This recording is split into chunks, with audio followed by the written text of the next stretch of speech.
Treasure Island by Robert Louis Stevenson. To SLO, an American gentleman, in accordance with whose classic taste the following narrative has been designed. It is now, in return for numerous delightful hours, and with the kindest wishes, dedicated by his affectionate friend the author. To the hesitating purchaser. If sailor tales to sailor tunes, storm and adventure, heat and cold, if schooners, islands and maroons, and buccaneers and buried gold, and all the old romance retold exactly in the ancient way can please, as me they pleased of old, the wiser youngsters of today, so be it, and fall on.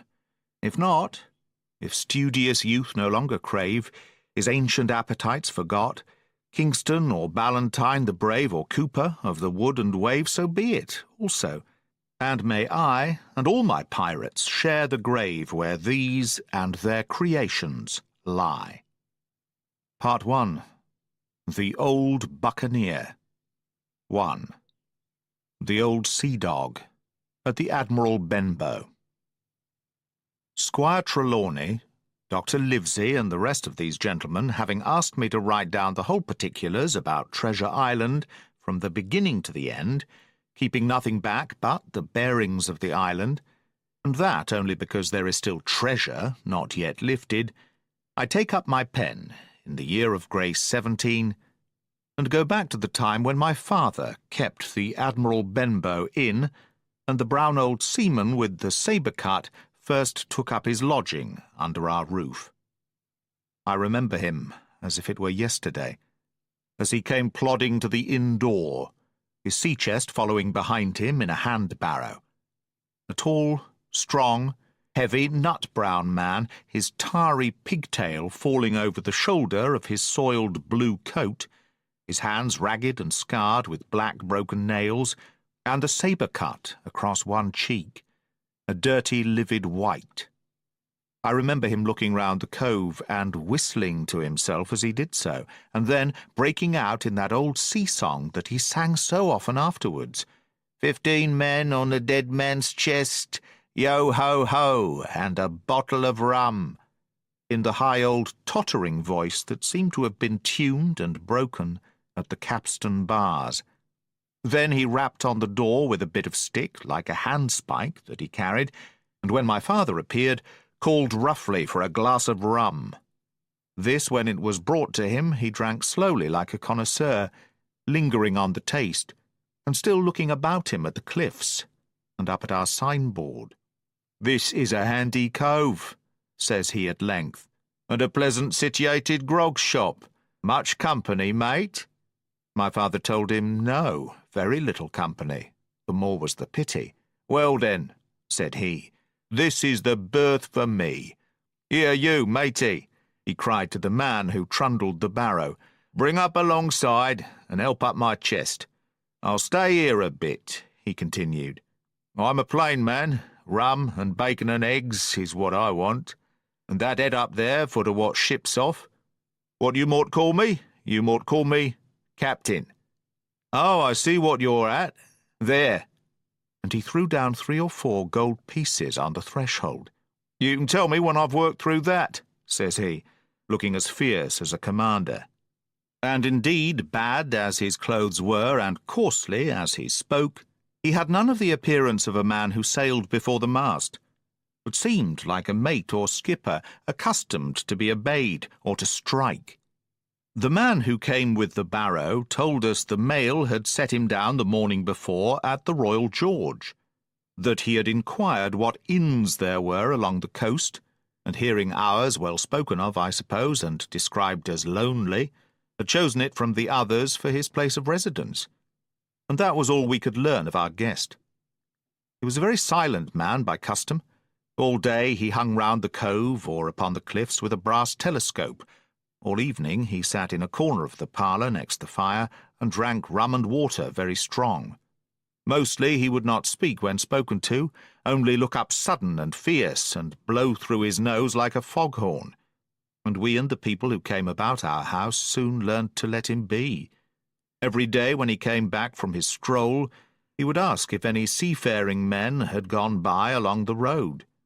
At first we thought it was the want of company of his own kind that made him ask this question, but at last we began to see he was desirous to avoid them.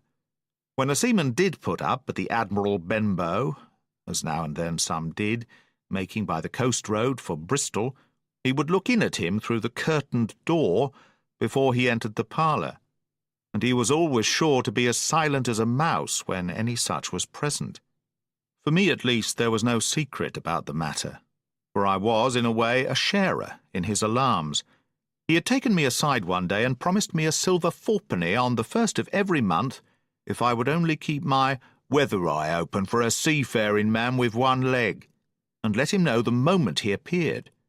Often enough, when the first of the month came round, and I applied to him for my wage, he would only blow through his nose at me and stare me down. But before the week was out, he was sure to think better of it, bring me my fourpenny piece, and repeat his orders to look out for the seafaring man with one leg. How that personage haunted my dreams I need scarcely tell you. On stormy nights when the wind shook the four corners of the house, and the surf roared along the cove and up the cliffs, I would see him in 1,000 forms, and with 1,000 diabolical expressions. Now the leg would be cut off at the knee, now at the hip. Now he was a monstrous kind of a creature who had never had but the one leg, and that in the middle of his body. To see him leap and run and pursue me over hedge and ditch was the worst of nightmares, and altogether I paid pretty dear for my monthly fourpenny piece, in the shape of these abominable fancies.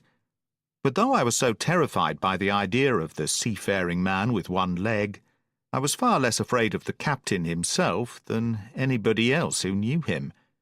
There were nights when he took a deal more rum and water than his head would carry, and then he would sometimes sit and sing his wicked old wild sea songs, minding nobody.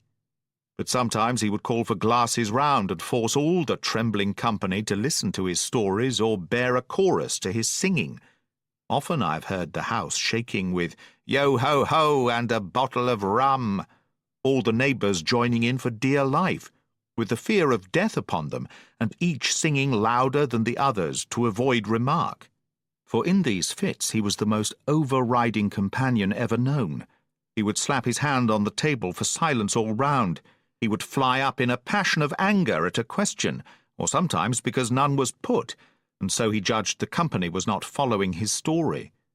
Nor would he allow anyone to leave the inn till he had drunk himself sleepy and reeled off to bed. His stories were what frightened people worst of all. Dreadful stories they were, about hanging, and walking the plank, and storms at sea, and the dry Tortugas, and wild deeds and places on the Spanish Main. By his own account he must have lived his life among some of the wickedest men that God ever allowed upon the sea, and the language in which he told these stories shocked our plain country people almost as much as the crimes that he described.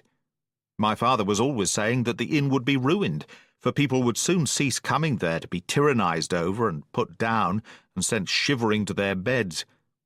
But I really believe his presence did us good. People were frightened at the time, but on looking back they rather liked it. It was a fine excitement in a quiet country life, and there was even a party of the younger men who pretended to admire him, calling him a true sea-dog and a real old salt, and such like names, and saying there was the sort of man that made England terrible at sea. In one way, indeed, he bade fair to ruin us, for he kept on staying week after week, and at last month after month, so that all the money had been long exhausted, and still my father never plucked up the heart to insist on having more. If ever he mentioned it, the captain blew through his nose so loudly that you might say he roared, and stared my poor father out of the room.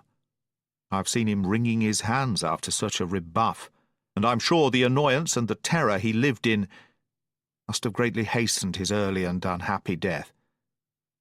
All the time he lived with us, the captain made no change whatever in his dress but to buy some stockings from a hawker, One of the cocks of his hat having fallen down, he let it hang from that day forth, though it was a great annoyance when it blew.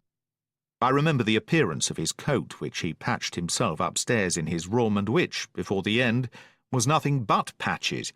He never wrote or received a letter, and he never spoke with any but the neighbours, and with these for the most part only when drunk on rum. The great sea chest none of us had ever seen open. He was only once crossed, and that was towards the end, when my poor father was far gone in a decline that took him off.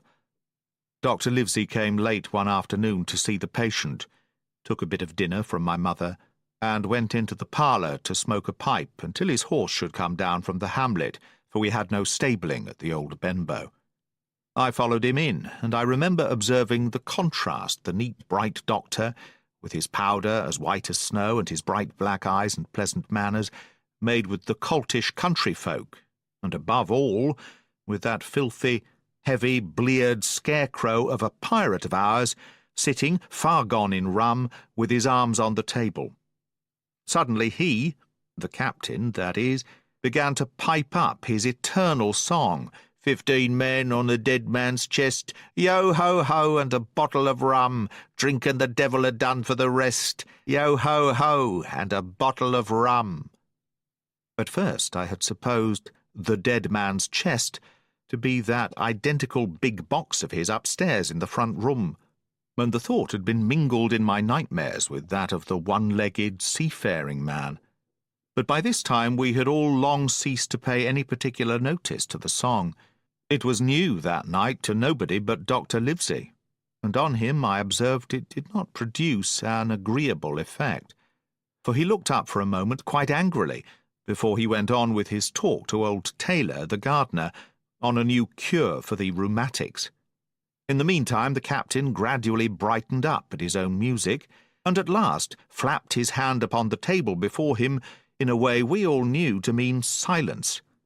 The voices stopped at once, all but Dr. Livesey's.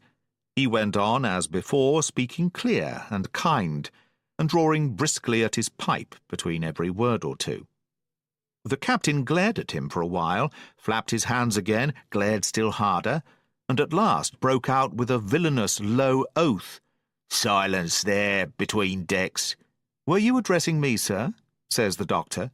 And when the ruffian had told him, with another oath, that this was so, "I have only one thing to say to you, sir," replies the doctor, "that if you keep on drinking rum, the world will soon be quit of a very dirty scoundrel." The old fellow's fury was awful. He sprang to his feet, drew and opened a sailor's clasp-knife, and balancing it open on the palm of his hand, threatened to pin the doctor to the wall. The doctor never so much as moved. He spoke to him as before, over his shoulder, and in the same tone of voice, rather high, so that all the room might hear, but perfectly calm and steady. "If you do not put that knife this instant in your pocket, I promise, upon my honour, you shall hang at the next assizes." Then followed a battle of looks between them, but the captain soon knuckled under, put up his weapon, and resumed his seat, grumbling like a beaten dog. "And now, sir," continued the doctor, "since I know now there's such a fellow in my district, you may count I'll have an eye upon you day and night. I'm not a doctor only, I'm a magistrate, and if I catch a breath of complaint against you, if it's only for a piece of incivility like tonight's, I'll take effectual means to have you hunted down and routed out of this. Let that suffice." Soon after, Dr. Livesey's horse came to the door, and he rode away. But the captain held his peace that evening, and for many evenings to come.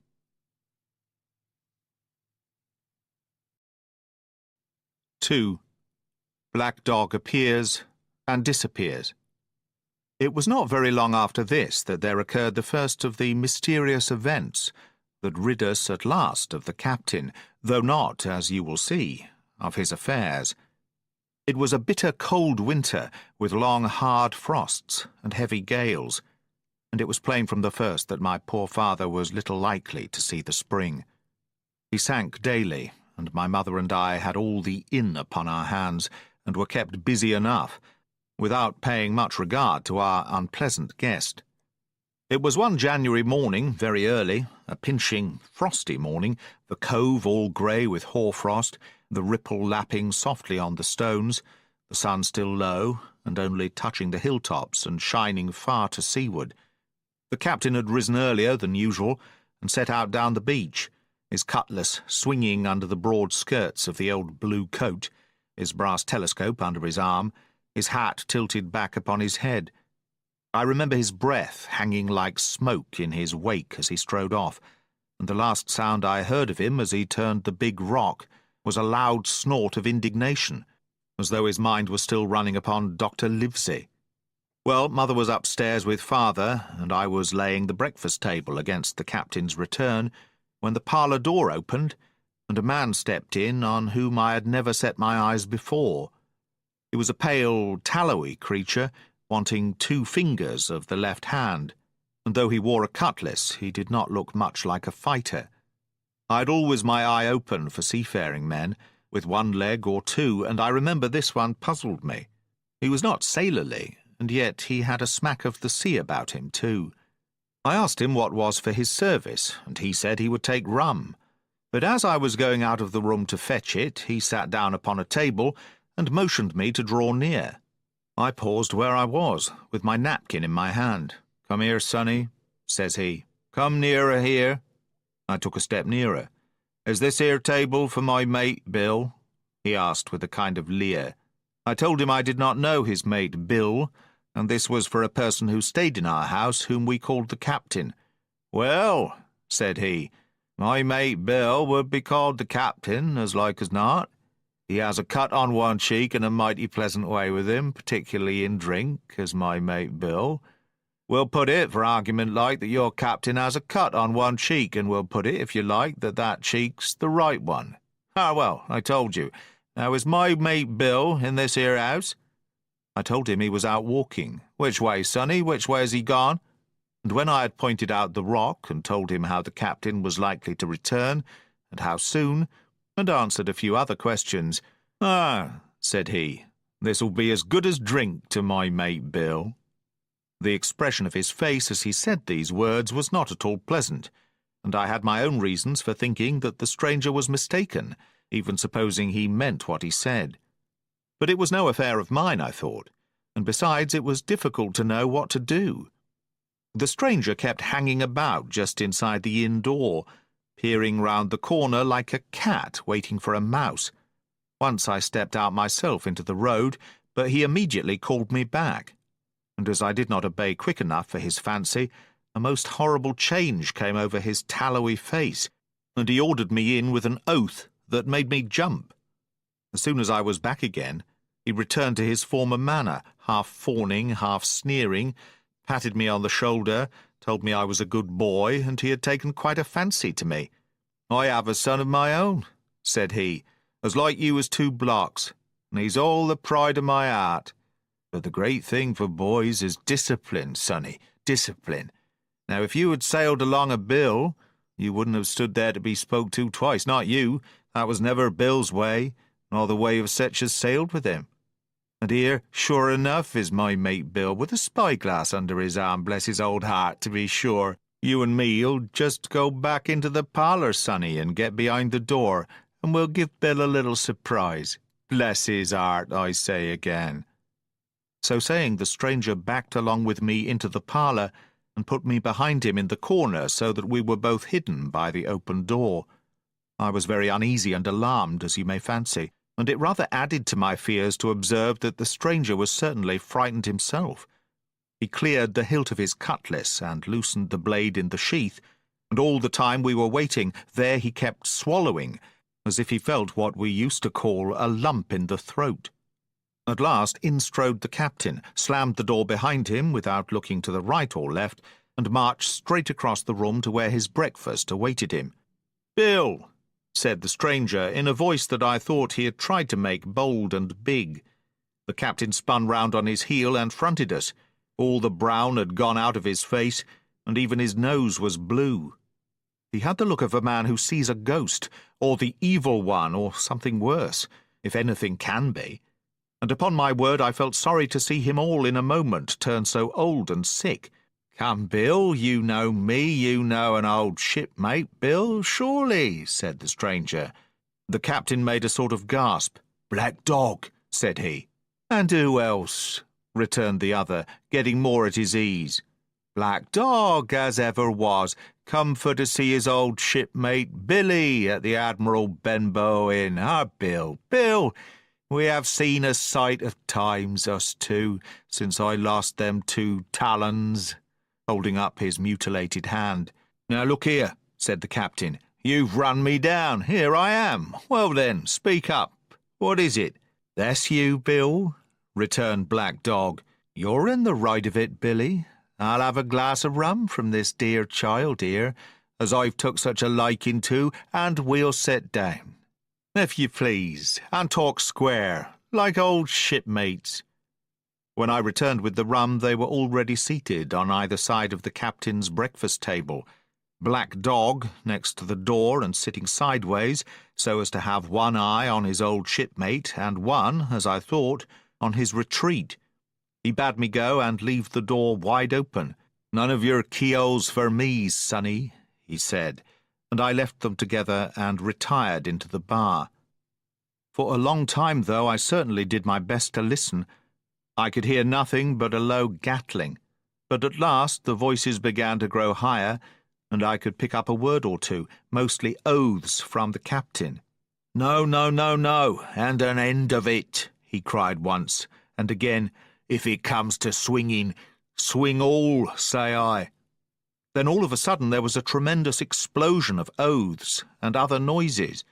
The chair and table went over in a lump, a clash of steel followed, and then a cry of pain, and the next instant I saw Black Dog in full flight, and the captain hotly pursuing, both with drawn cutlasses, and the former streaming blood from the left shoulder.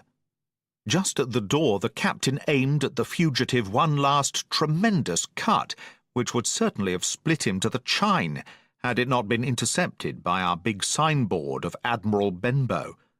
You may see the notch on the lower side of the frame to this day. That blow was the last of the battle. Once out upon the road, Black Dog, in spite of his wound, showed a wonderful clean pair of heels and disappeared over the edge of the hill in half a minute.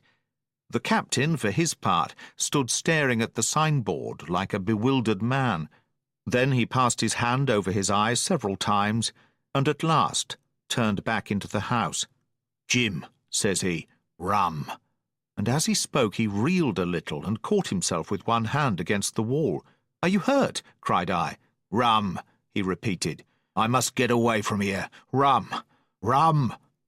I ran to fetch it, but I was quite unsteadied by all that had fallen out, and I broke one glass and fouled the tap, and while I was still getting in my own way I heard a loud fall in the parlour, and running in beheld the captain lying full length upon the floor. At the same instant my mother, alarmed by the cries and fighting, came running downstairs to help me. Between us we raised his head. He was breathing very loud and hard, but his eyes were closed, and his face a horrible colour.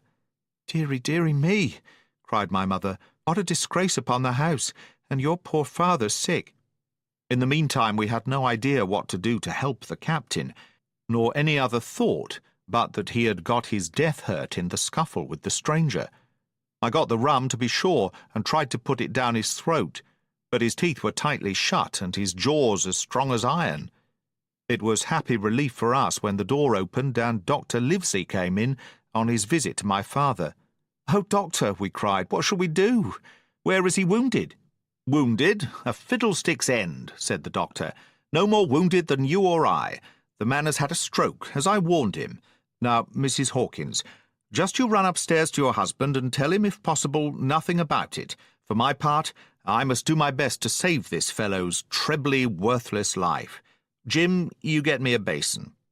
When I got back with the basin, the doctor had already ripped up the captain's sleeve and exposed his great sinewy arm. It was tattooed in several places. "Here's luck," "A fair wind," and "Billy Bones his fancy" were very neatly and clearly executed on the forearm. and up near the shoulder there was a sketch of a gallows and a man hanging from it, done, as I thought, with great spirit. "Prophetic," said the doctor, touching this picture with his finger. "And now, Master Billy Bones, if that be your name, we'll have a look at the colour of your blood. Jim," he said, "are you afraid of blood?" "No, sir," said I. "Well then," said he, "you hold the basin." And with that he took his lancet and opened a vein. A great deal of blood was taken before the captain opened his eyes and looked mistily about him. First he recognized the doctor with an unmistakable frown, then his glance fell upon me, and he looked relieved. But suddenly his colour changed, and he tried to raise himself, crying, "Where's Black Dog?" "There is no black dog here," said the doctor, "except what you have on your own back. You have been drinking rum. You have had a stroke, precisely as I told you, and I have just, very much against my own will, dragged you head foremost out of the grave. Now, Mr. Bones—" "That's not my name," he interrupted. "Much I care," returned the doctor. "It's the name of a buccaneer of my acquaintance, and I call you by it for the sake of shortness, and what I have to say to you is this. One glass of rum won't kill you, but if you take one, you'll take another, and I stake my wig if you don't break off short, you'll die. Do you understand that? Die, and go to your own place, like the man in the Bible. Come now, make an effort. I'll help you to your bed for once." Between us, with much trouble, we managed to hoist him upstairs and laid him on his bed, where his head fell back on the pillows as if he were almost fainting. "Now, mind you," said the doctor, "I clear my conscience. The name of rum for you is death."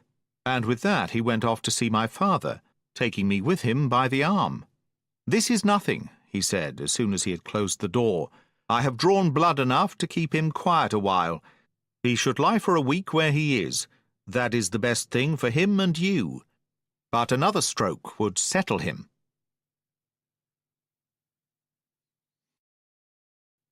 3. The Black Spot.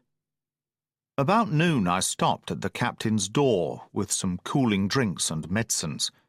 He was lying very much as we had left him, only a little higher, and he seemed both weak and excited. "Jim," he said, "you're the only one here that's worth anything, and you know I've always been good to you.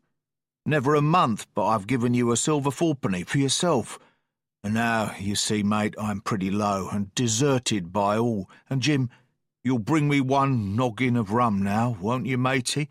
"The doctor—" I began, but he broke in cursing the doctor, in a feeble voice but heartily. "Doctors is all swabs," he said, "and that doctor there, why, what do he know about seafaring men? I've been in places hot as pitch, and mates dropping round with Yellow Jack, and the blessed land a heaving like the sea with earthquakes. What do the doctor know of lands like that?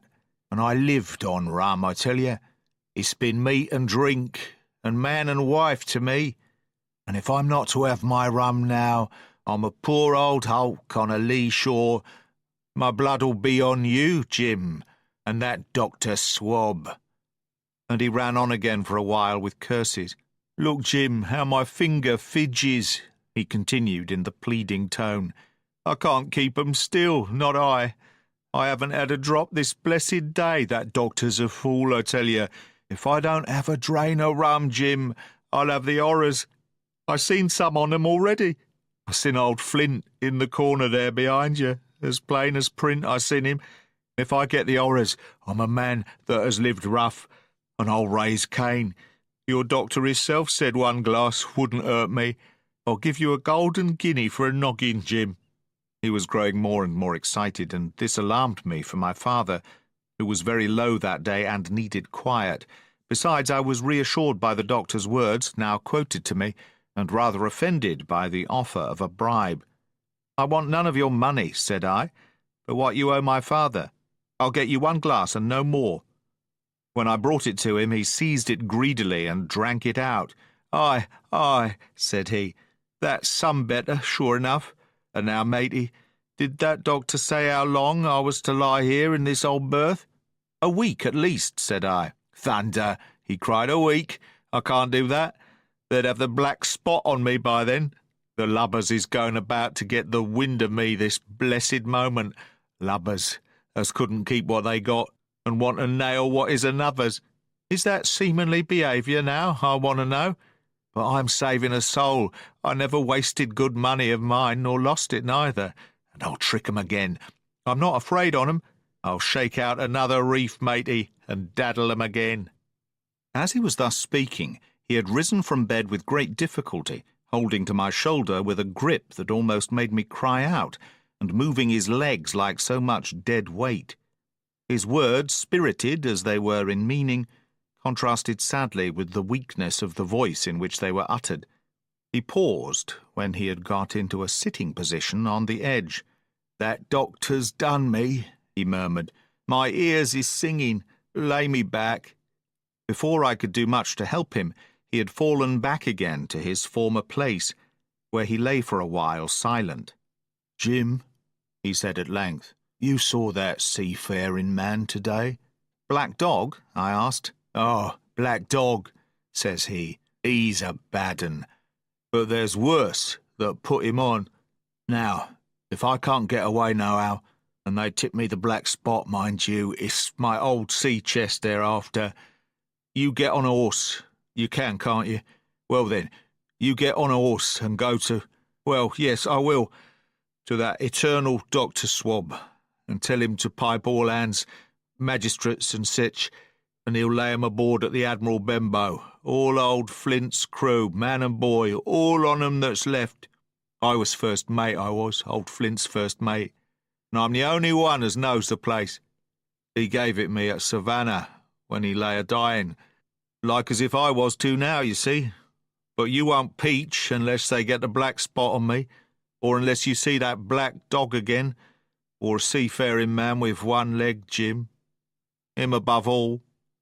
"But what is the black spot, Captain?" I asked. "That's a summons, mate. I'll tell you if they get that. But you keep your weather eye open, Jim, and I'll share with you equals, upon my honour."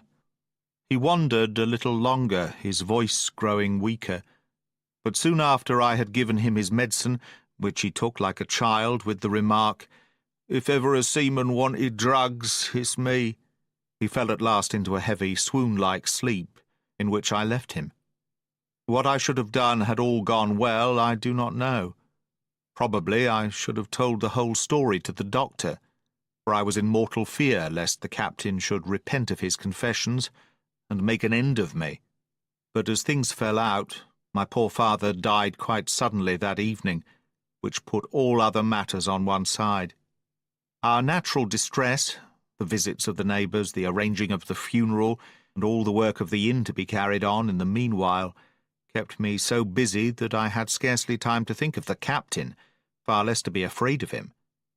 He got downstairs next morning, to be sure, and had his meals as usual, though he ate little and had more, I am afraid, than his usual supply of rum, for he helped himself out of the bar, scowling and blowing through his nose, and no one dared to cross him.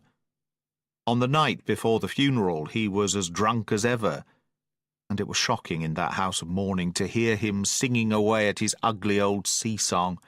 But weak as he was, we were all in the fear of death for him, and the doctor was suddenly taken up with a case many miles away, and was never near the house after my father's death. I have said the captain was weak, and indeed he seemed rather to grow weaker than regain his strength. He clambered up and down stairs, and went from the parlour to the bar and back again, and sometimes put his nose out of doors to smell the sea, holding on to the walls as he went for support, and breathing hard and fast like a man on a steep mountain. He never particularly addressed me, and it is my belief he had as good as forgotten his confidences. But his temper was more flighty, and allowing for his bodily weakness, more violent than ever. He had an alarming way now, when he was drunk, of drawing his cutlass and laying it bare before him on the table. But with all that he minded people less, and seemed to shut up in his own thoughts, and rather wandering. Once, for instance, to our extreme wonder, he piped up to a different air, a king of country love-song that he must have learned in his youth, before he had begun to follow the sea. So things passed until the day after the funeral, and about 3 o'clock of a bitter, foggy, frosty afternoon, I was standing at the door for a moment, full of sad thoughts about my father, when I saw someone drawing slowly near along the road. He was plainly blind, for he tapped before him with a stick, and wore a great green shade over his eyes and nose, and he was hunched, as if with age or weakness, and wore a huge old tattered sea-cloak with a hood that made him appear positively deformed. I never saw in my life a more dreadful-looking figure. He stopped a little from the inn, and raising his voice in an odd sing-song, addressed the air in front of him. "Will any kind friend inform a poor blind man who has lost the precious sight of his eyes in the gracious defence of his native country, England, and God bless King George, where or in what part of this country he may now be? You are at the Admiral Benbow, Black Hill Cove, my good man," said I. "I hear a voice," said he, "a young voice. Will you give me your hand, my kind young friend, and lead me in?" I held out my hand, and the horrible, soft-spoken, eyeless creature gripped it in a moment like a vice. I was so much startled that I struggled to withdraw, but the blind man pulled me close up to him, with a single action of his arm. "Now, boy," he said, "take me in to the captain." "Sir," said I, "upon my word I dare not." "Oh," he sneered, "that's it. Take me in straight, or I'll break your arm." And he gave it, as he spoke, a wrench that made me cry out. "Sir," said I, "it is for yourself I mean. The captain is not what he used to be. He sits with a drawn cutlass. Another gentleman—" "Come now, march," interrupted he, and I never heard a voice so cruel and cold and ugly as that blind man's. It cowed me more than the pain, and I began to obey him at once, walking straight in at the door and towards the parlour, where our sick old buccaneer was sitting, dazed with rum. The blind man clung close to me, holding me in one iron fist, and leaning almost more of his weight on me than I could carry. "Lead me straight up to him, and when I'm in view, cry out, 'Here's a friend for you, Bill. If you don't, I'll do this.'" And with that he gave me a twitch that I thought would have made me faint. Between this and that I was so utterly terrified of the blind beggar that I forgot my terror of the captain, and as I opened the parlour door, cried out the words he had ordered in a trembling voice. The poor captain raised his eyes, and at one look the rum went out of him and left him staring sober. The expression of his face was not so much of terror as of mortal sickness. He made a movement to rise, but I do not believe he had enough force left in his body. "Now, Bill, sit where you are," said the beggar. "If I can't see, I can hear a finger stirring. Business is business. Hold out your left hand. Boy, take his left hand by the wrist, and bring it near to my right." We both obeyed him to the letter, and I saw him pass something from the hollow of the hand that held his stick into the palm of the captain's, which closed upon it instantly.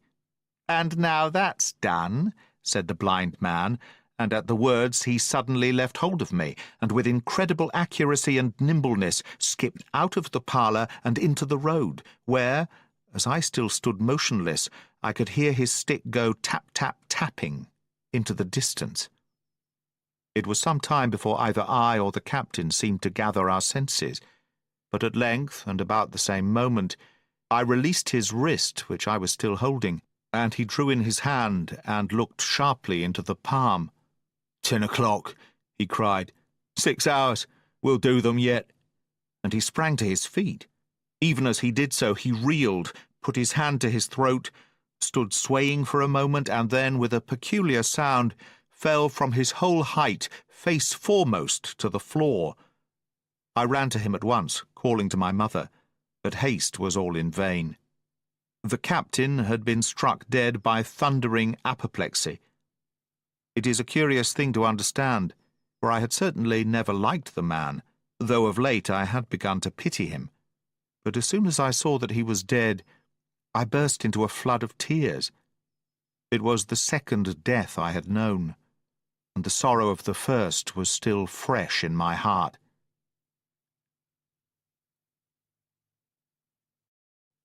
"4. The sea chest.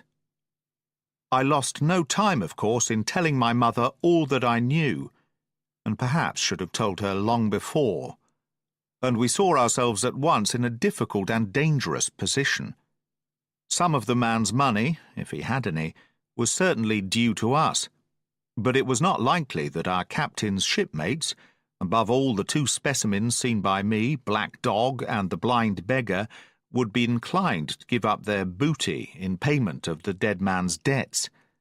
The captain's order to mount at once and ride for Dr. Livesey would have left my mother alone and unprotected, which was not to be thought of. Indeed, it seemed impossible for either of us to remain much longer in the house. The fall of coals in the kitchen grate, the very ticking of the clock, filled us with alarms.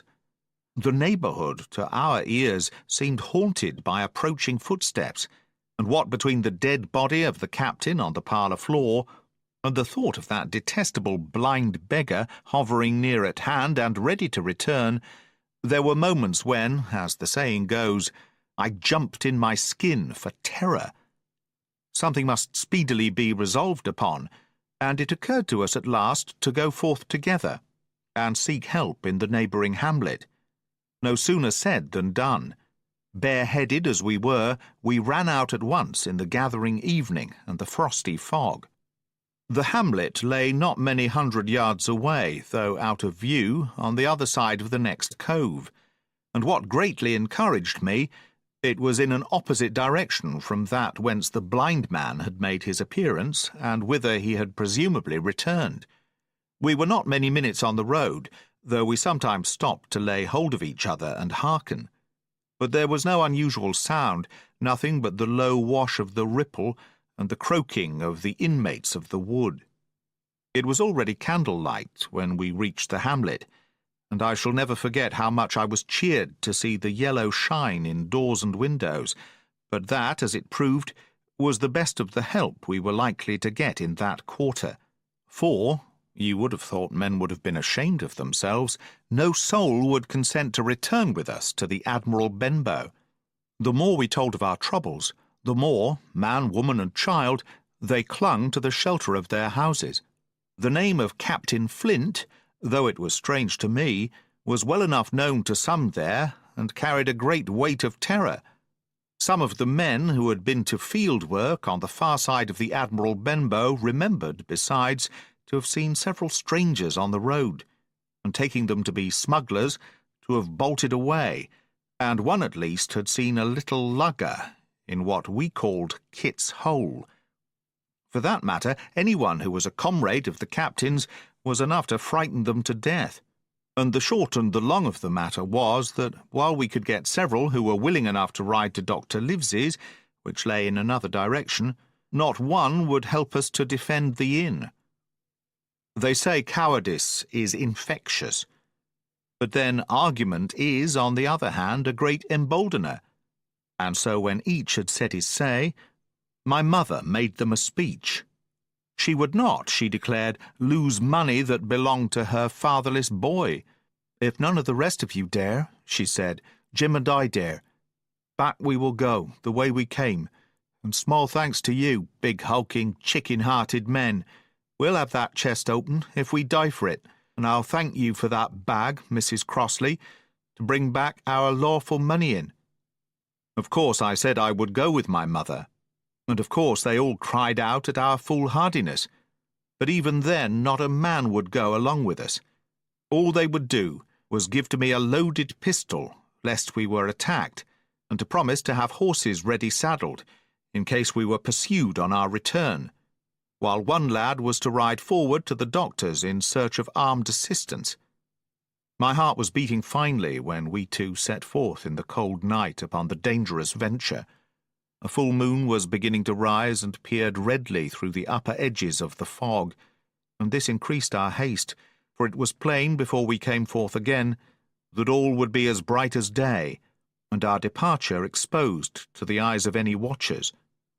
We slipped along the hedges, noiseless and swift, nor did we see or hear anything to increase our terrors till, to our relief, the door of the Admiral Benbow had closed behind us.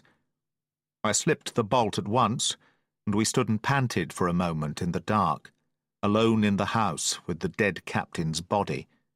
Then my mother got a candle in the bar, and holding each other's hands we advanced into the parlour.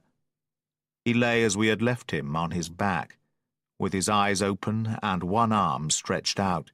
"Draw down the blind, Jim," whispered my mother. "They might come and watch outside. And now," said she when I had done so, "we have to get the key off that. And who's to touch it, I should like to know?" And she gave a kind of sob as she said the words. I went down on my knees at once.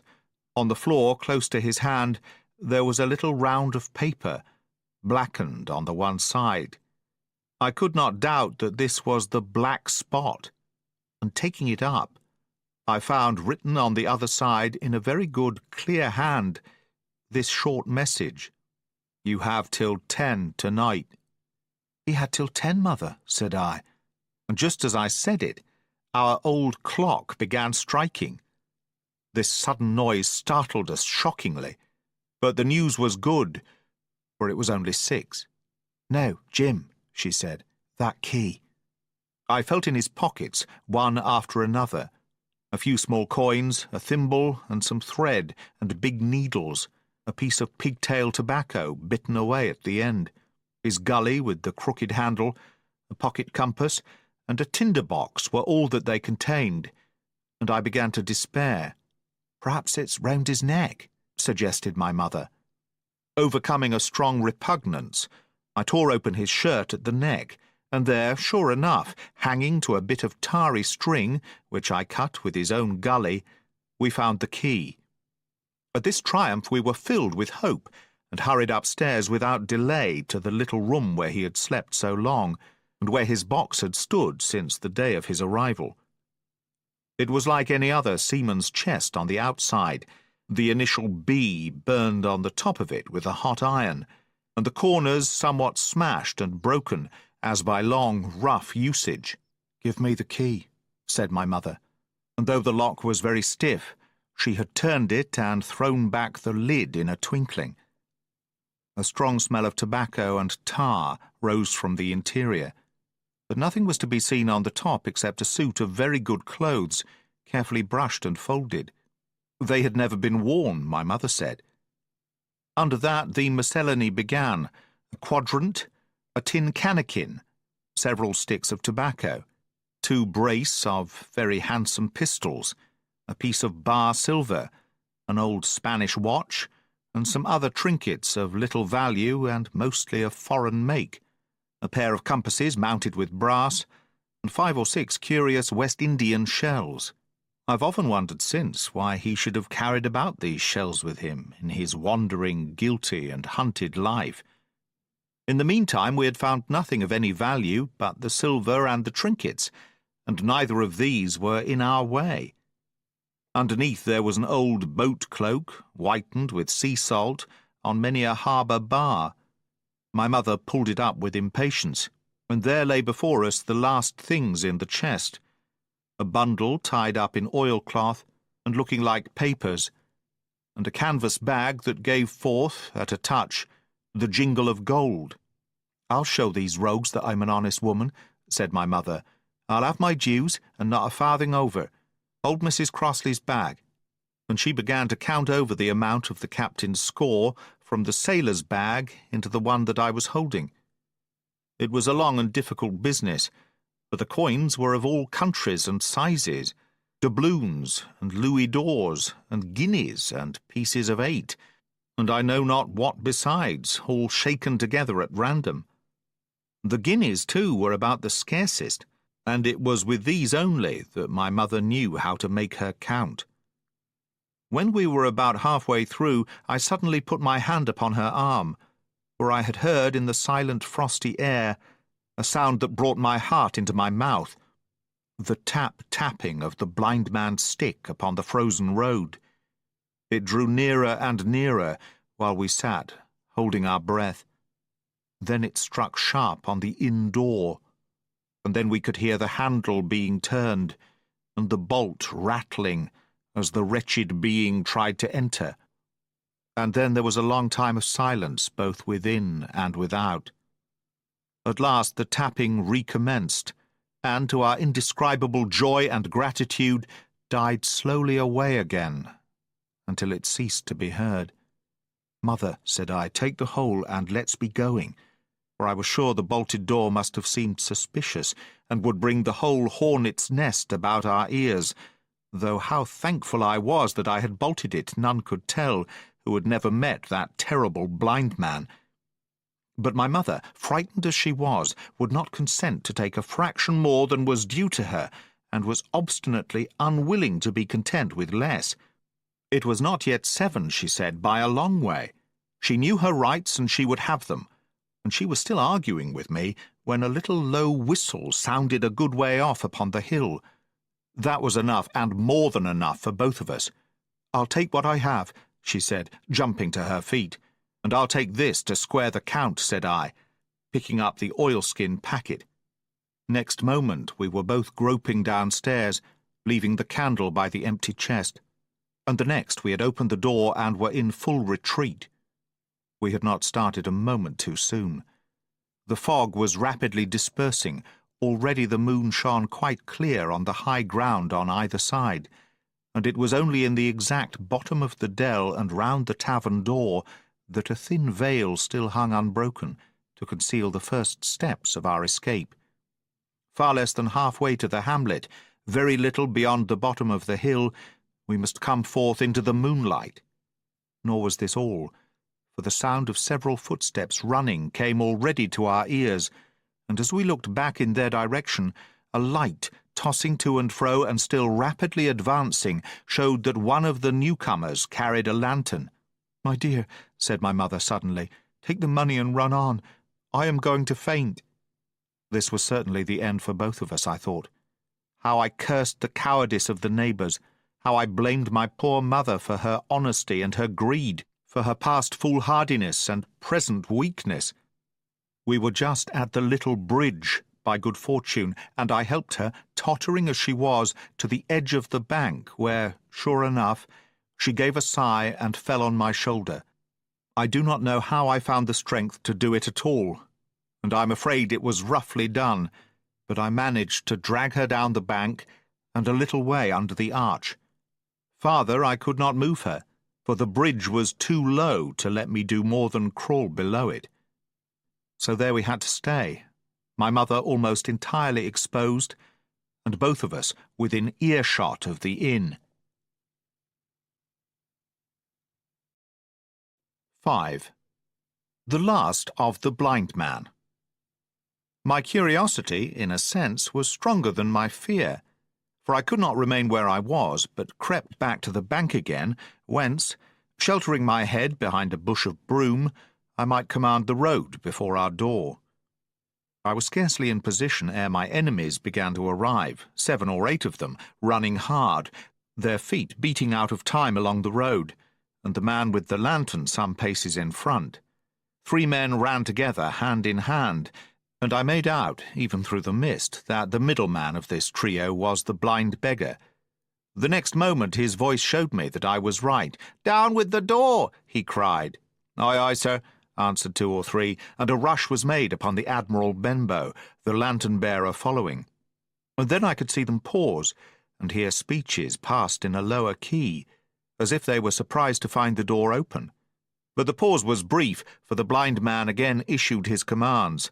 His voice sounded louder and higher, as if he were afire with eagerness and rage. "In, in!" he shouted, and cursed them for their delay. 4 or 5 of them obeyed at once, 2 remaining on the road with the formidable beggar. There was a pause, then a cry of surprise, and then a voice shouting from the house, "Bill's dead!" But the blind man swore at them again for their delay. "Search him, some of you shirking lubbers, and the rest of you aloft and get the chest," he cried. I could hear their feet rattling up our old stairs, so that the house must have shook with it. Promptly afterwards, fresh sounds of astonishment arose. The window of the captain's room was thrown open with a slam and a jingle of broken glass, and a man leaned out into the moonlight, head and shoulders, and addressed the blind beggar on the road below him. "Pew," he cried, "they've been before us. Someone's turned the chest out alow and aloft." "Is it there?" roared Pew. "The money's there." The blind man cursed the money. "Flint's fist, I mean," he cried. "We don't see it here nohow," returned the man. "Here, you below there, is it on bill?" cried the blind man again. At that another fellow, probably him who had remained below to search the captain's body, came to the door of the inn. "Bell's been overhauled already," said he. "Nothing left." "It's these people of the inn. It's that boy. I wish I had put his eyes out," cried the blind man, Pew. "There were no time ago. They had the door bolted when I tried it. Scatter, lads, and find 'em." "Sure enough, they left their glim here," said the fellow from the window. "Scatter and find 'em. Rout the house out," reiterated Pew, striking with his stick upon the road. Then there followed a great to-do through all our old inn, heavy feet pounding to and fro, furniture thrown over, doors kicked in, until the very rocks re-echoed, and the men came out again, one after another, on the road, and declared that we were nowhere to be found. And just the same whistle that had alarmed my mother and myself over the dead captain's money was once more clearly audible through the night, but this time twice repeated. I had thought it to be the blind man's trumpet, so to speak, summoning his crew to the assault.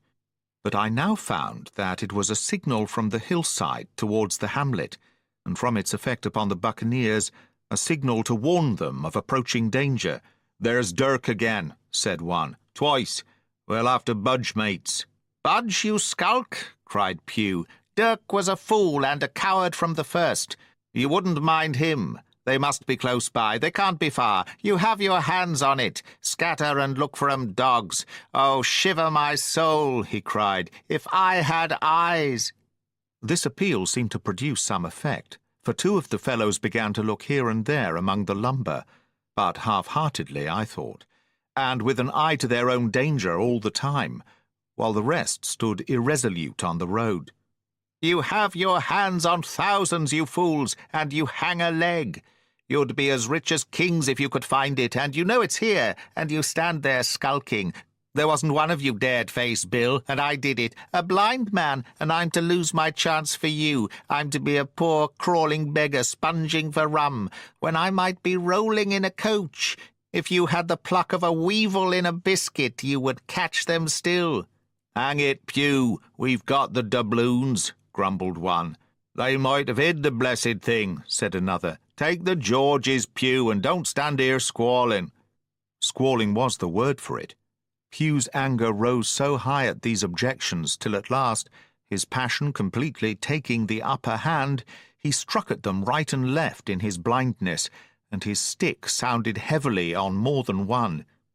These, in their turn, cursed back at the blind miscreant, threatened him in horrid terms, and tried in vain to catch the stick and wrest it from his grasp.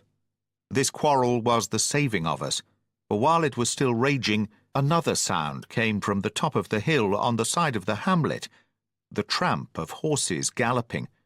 Almost at the same time, a pistol shot, flash and report, came from the hedge side, and that was plainly the last signal of danger. For the buccaneers turned at once and ran, separating in every direction, one seaward along the cove, one slant across the hill, and so on, so that in half a minute not a sign of them remained but Pew. Him they had deserted, whether in sheer panic or out of revenge for his ill words and blows I know not, but there he remained behind, tapping up and down the road in a frenzy, and groping and calling for his comrades. Finally he took a wrong turn, and ran a few steps past me towards the hamlet, crying, "Johnny, Black Dog, Dirk," and other names. "You won't leave old Pew, mates, not old Pew." Just then the noise of horses topped the rise, and 4 or 5 riders came in sight in the moonlight and swept at full gallop down the slope. At this Pew saw his error, turned with a scream, and ran straight for the ditch, into which he rolled. But he was on his feet again in a second and made another dash, now utterly bewildered, right under the nearest of the coming horses. The rider tried to save him, but in vain. Down went Pew with a cry that rang high into the night, and the four hoofs trampled and spurned him and passed by. He fell on his side, then gently collapsed upon his face, and moved no more. I leapt to my feet and hailed the riders. They were pulling up, at any rate, horrified at the accident, and I soon saw what they were. One, tailing out behind the rest, was a lad that had gone from the hamlet to Dr. Livesey's. The rest were revenue officers whom he had met by the way, and with whom he had had the intelligence to return at once. Some news of the lugger in Kit's Hole had found its way to Supervisor Dance, and set him forth that night in our direction, and to that circumstance my mother and I owed our preservation from death. Pew was dead, stone dead. As for my mother, when we had carried her up to the hamlet, a little cold water and salts, and that soon brought her back again, and she was none the worse for her terror, though she still continued to deplore the balance of the money. In the meantime, the supervisor rode on as fast as he could to Kit's Hole, but his men had to dismount and grope down the dingle, leading and sometimes supporting their horses, and in continual fear of ambushes, so it was no great matter for surprise that when they got down to the hole, the lugger was already under way, though still close in. He hailed her. A voice replied, telling him to keep out of the moonlight or he would get some lead in him, and at the same time a bullet whistled close by his arm. Soon after, the lugger doubled the point and disappeared. Mr. Dance stood there, as he said, like a fish out of water, and all he could do was to dispatch a man to B to warn the cutter. "And that," said he, "is just about as good as nothing. They've got off clean, and there's an end. Only," he added, "I'm glad I trod on Master Pew's corns," for by this time he had heard my story. I went back with him to the Admiral Benbow, and you cannot imagine a house in such a state of smash. The very clock had been thrown down by these fellows in their furious hunt after my mother and myself, and though nothing had actually been taken away, except the captain's money-bag and a little silver from the till, I could see at once that we were ruined. Mr. Dance could make nothing of the scene. "They got the money, you say? Well then, Hawkins, what in fortune were they after? More money, I suppose." "No, sir, not money, I think," replied I. "In fact, sir, I believe I have the thing in my breast pocket, and to tell you the truth, I should like to get it put in safety."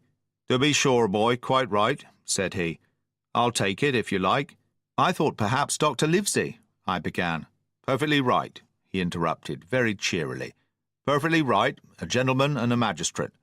And now I come to think of it, I might as well ride round there myself and report to him or Squire. Master Pew's dead when all's done.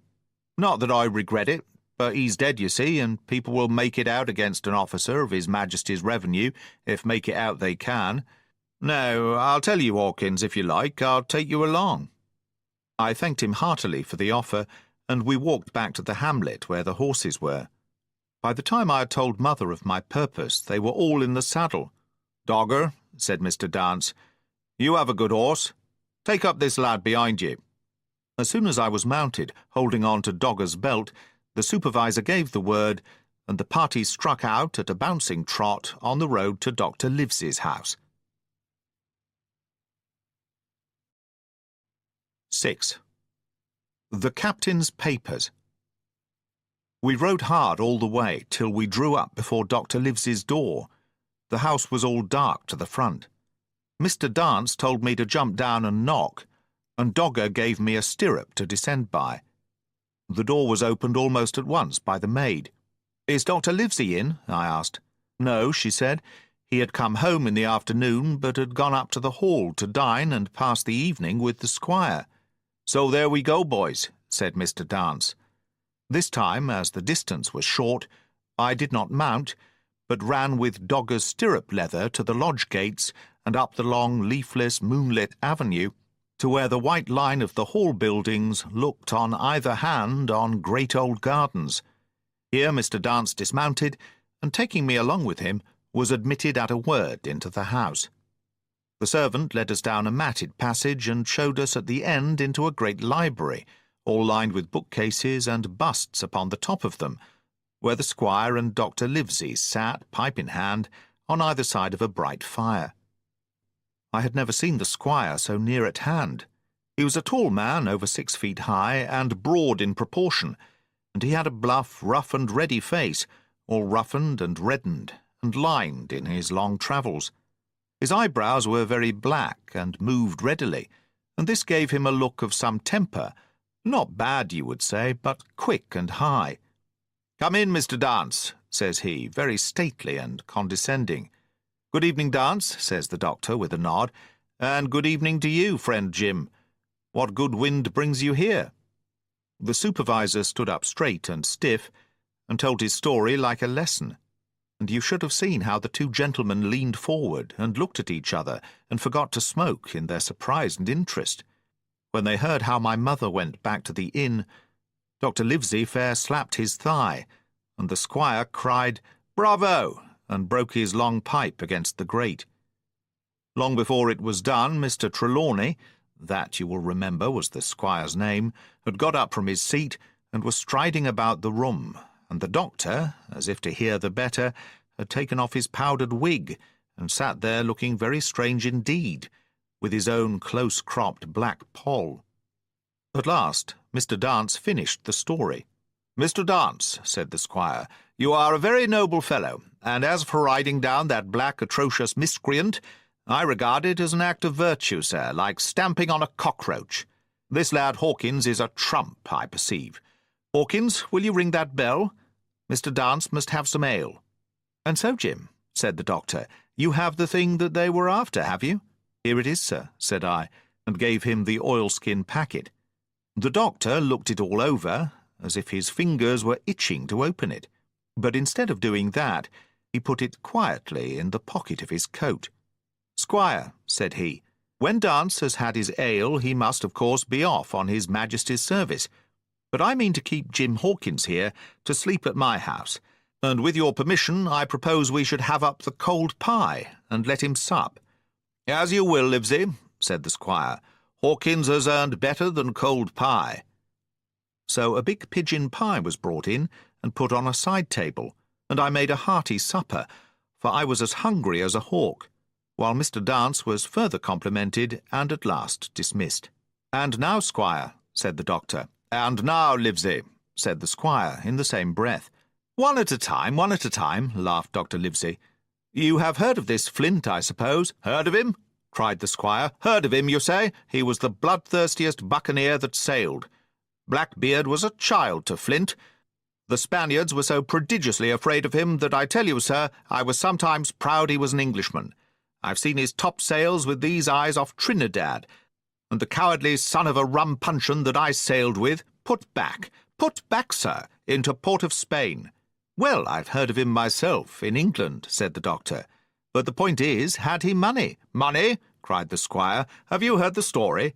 What were these villains after but money? What do they care for but money?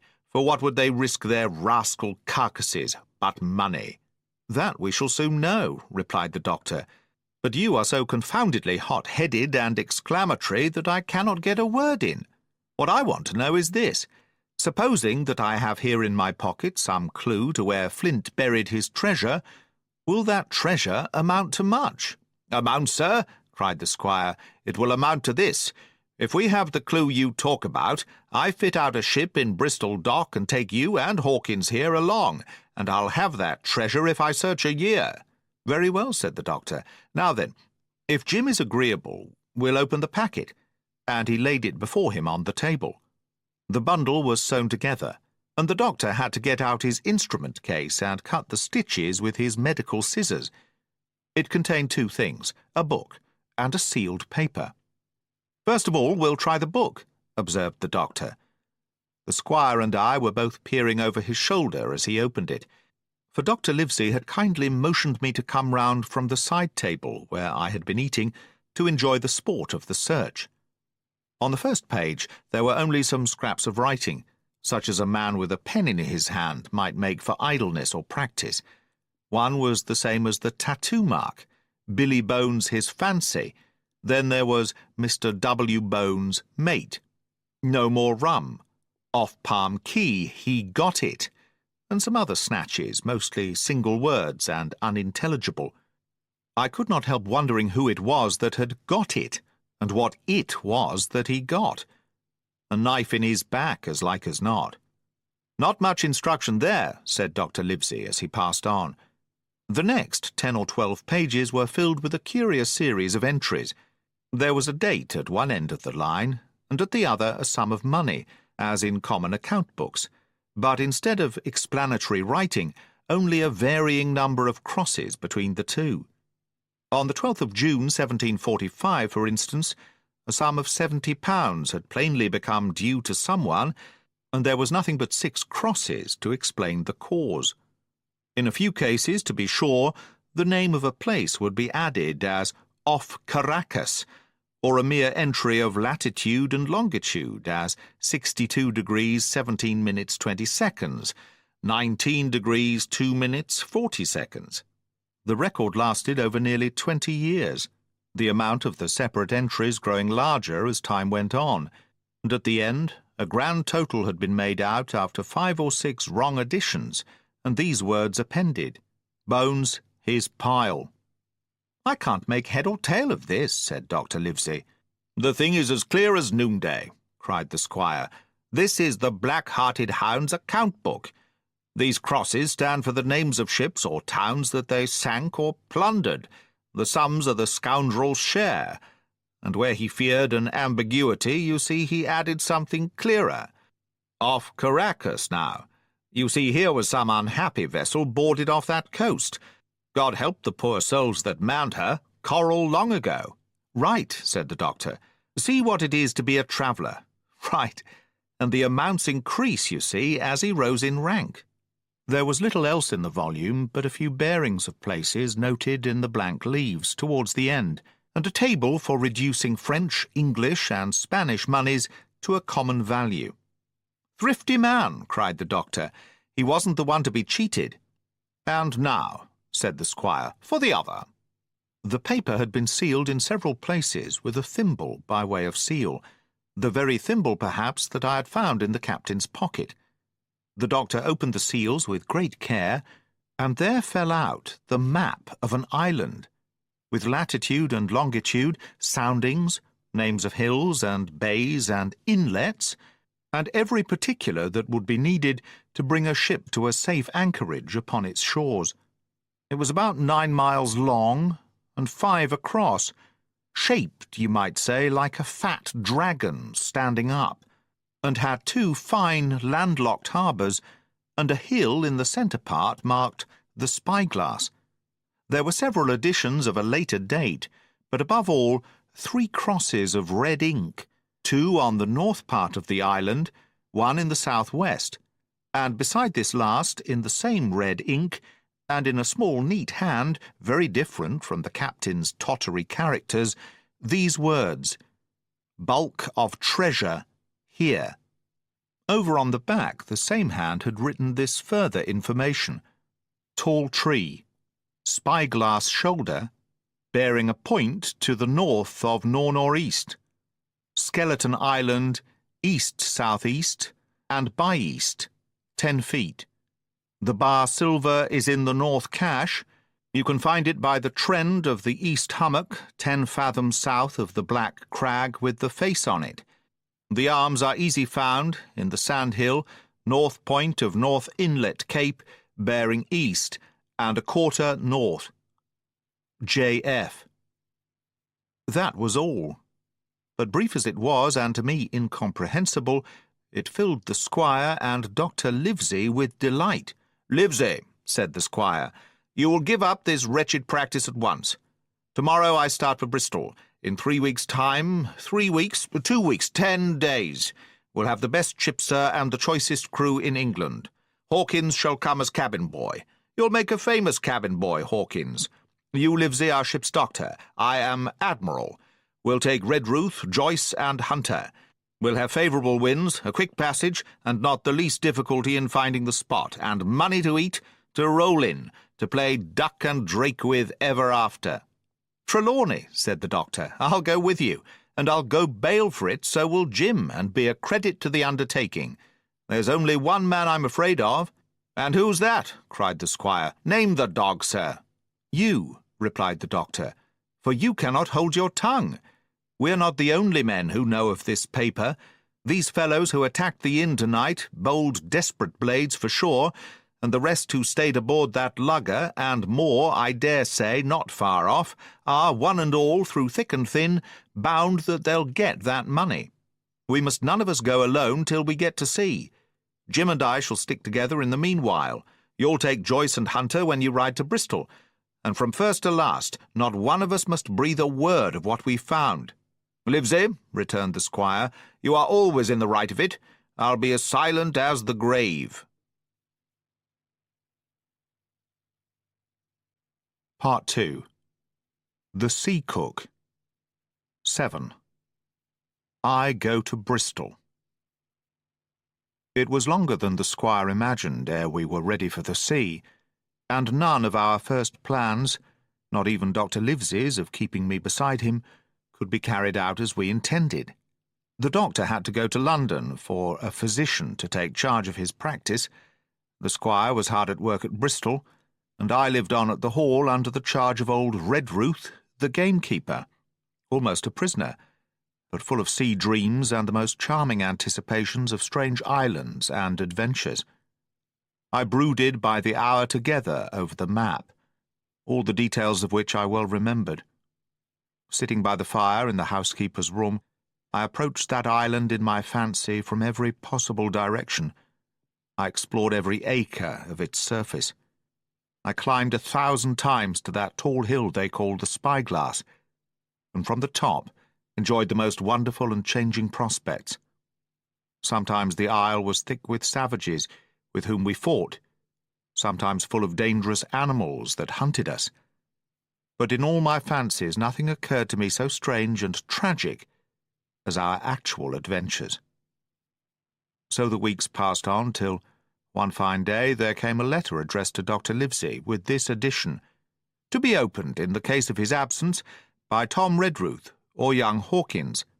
Obeying this order, we found, or rather I found, for the gamekeeper was a poor hand at reading anything but print, the following important news: "Old Anchor Inn, Bristol, March the 1st, 17. Dear Livesey, as I do not know whether you are at the Hall or still in London, I send this in double to both places. The ship is bought and fitted. She lies at anchor, ready for the sea. You never imagined a sweeter schooner. A child might sail her, 200 tons, name Hispaniola. I got her through my old friend Blandley, who has proved himself throughout the most surprising trump. The admirable fellow literally slaved in my interest, and so, I may say, did everyone in Bristol, as soon as they got wind of the port we sailed for. Treasure, I mean." "Redruth," said I, interrupting the letter. "Dr. Livesey will not like that. The squire has been talking after all." "Well, who's a better right?" growled the gamekeeper. "A pretty rum go if squire ain't to talk for Dr. Livesey, I should think." At that I gave up all attempts at commentary and read straight on. "Blandley himself found the Hispaniola, and by the most admirable management got her for the merest trifle. There is a class of men in Bristol monstrously prejudiced against Blandley. They go the length of declaring that this honest creature would do anything for money, that the Hispaniola belonged to him, and that he sold it me absurdly high. The most transparent calumnies. None of them dare, however, to deny the merits of the ship. So far there was not a hitch. The work-people, to be sure, riggers and what-not, were most annoyingly slow, but time cured that. It was the crew that troubled me. I wished a round score of men, in case of natives, buccaneers, or the odious French, and I had the worry of the deuce itself to find so much as half a dozen, till the most remarkable stroke of fortune brought me the very man that I required. I was standing on the dock when, by the merest accident, I fell in talk with him. I found he was an old sailor, kept a public house, knew all the seafaring men in Bristol, had lost his health ashore, and wanted a good berth as cook to get to sea again. He had hobbled down there that morning, he said, to get a smell of the salt. I was monstrously touched, so would you have been, and out of pure pity I engaged him on the spot to be ship's cook. Long John Silver, he is called, and has lost a leg. But that I regarded as a recommendation, since he lost it in his country's service, under the immortal Hawke. He has no pension, Livesey. Imagine the abominable age we live in.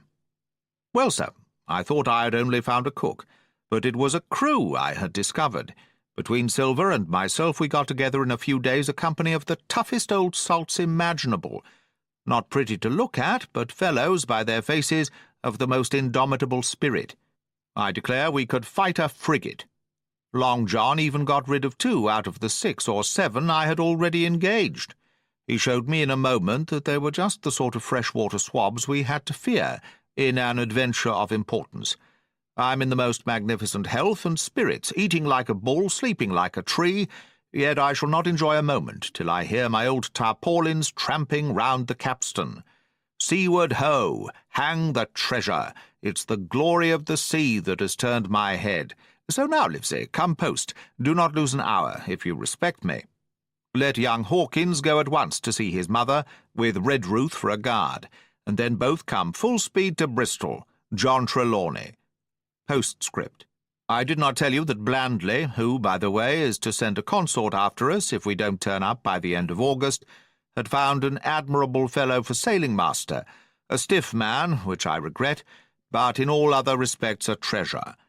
Long John Silver unearthed a very competent man for a mate, a man named Arrow. I have a boatswain who pipes, Livesey, so things shall go man-o'-war fashion on board the good ship Hispaniola.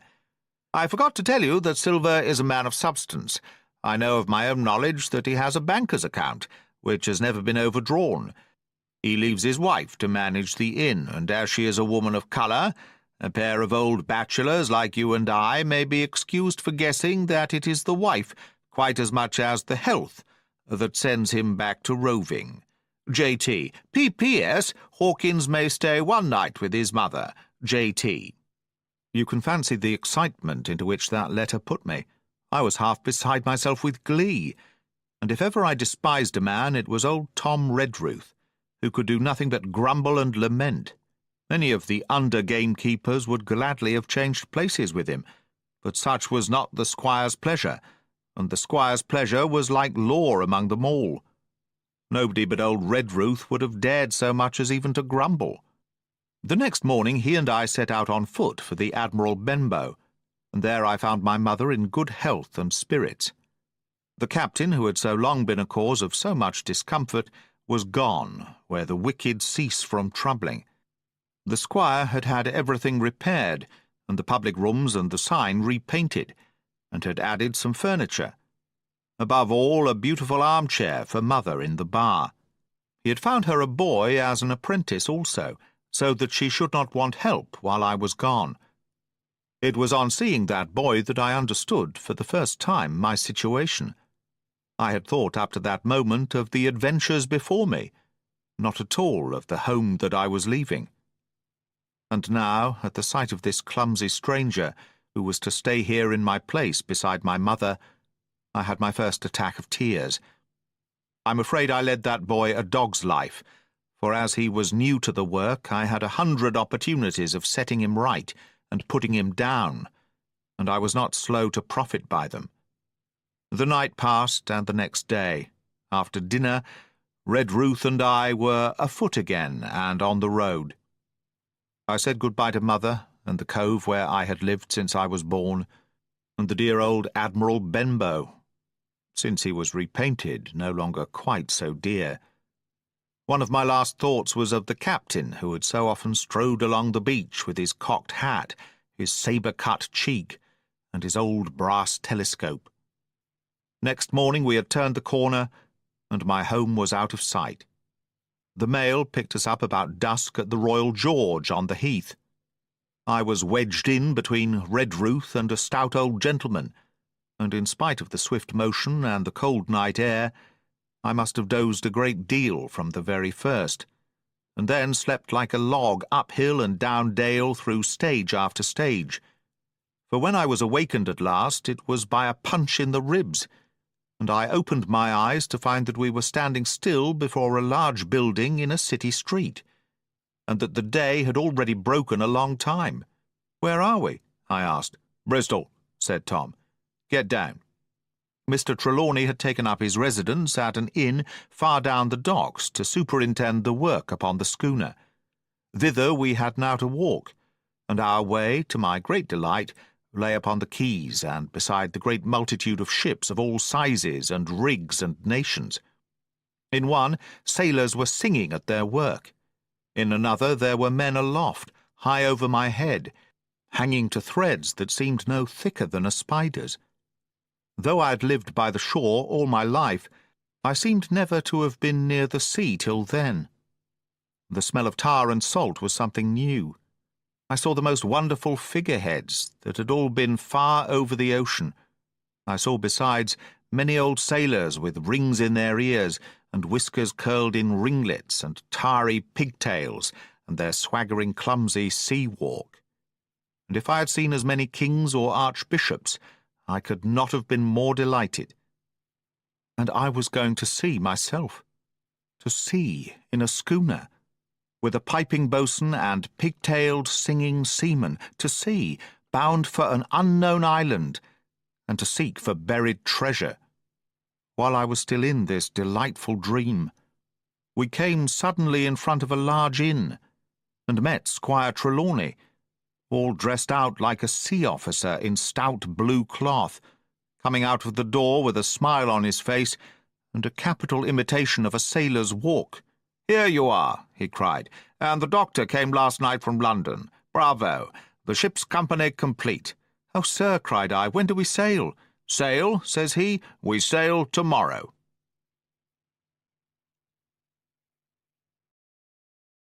8. At the sign of the spyglass.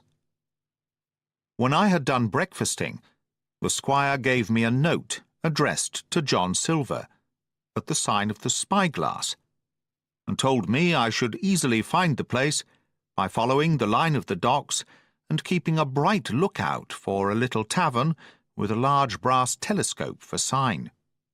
I set off, overjoyed at this opportunity to see some more of the ships and seamen, and picked my way among a great crowd of people and carts and bales, for the dock was now at its busiest, until I found the tavern in question. It was a bright enough little place of entertainment. The sign was newly painted, the windows had neat red curtains, the floor was cleanly sanded. There was a street on each side, and an open door on both, which made the large, low room pretty clear to see in spite of clouds of tobacco smoke. The customers were mostly seafaring men, and they talked so loudly that I hung at the door, almost afraid to enter.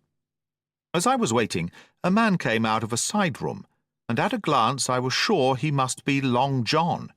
His left leg was cut off close by the hip, and under the left shoulder he carried a crutch, which he managed with wonderful dexterity, hopping about upon it like a bird. He was very tall and strong, with a face as big as a ham, plain and pale, but intelligent and smiling.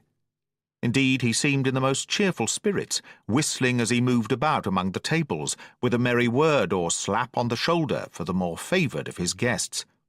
Now, to tell you the truth, from the very first mention of Long John in Squire Trelawney's letter, I had taken a fear in my mind that he might prove to be the very one-legged sailor whom I had watched for so long at the Old Benbow. But one look at the man before me was enough. I had seen the captain and black dog and the blind man, Pew, and I thought I knew what a buccaneer was like, a very different creature, according to me, from this clean and pleasant-tempered landlord.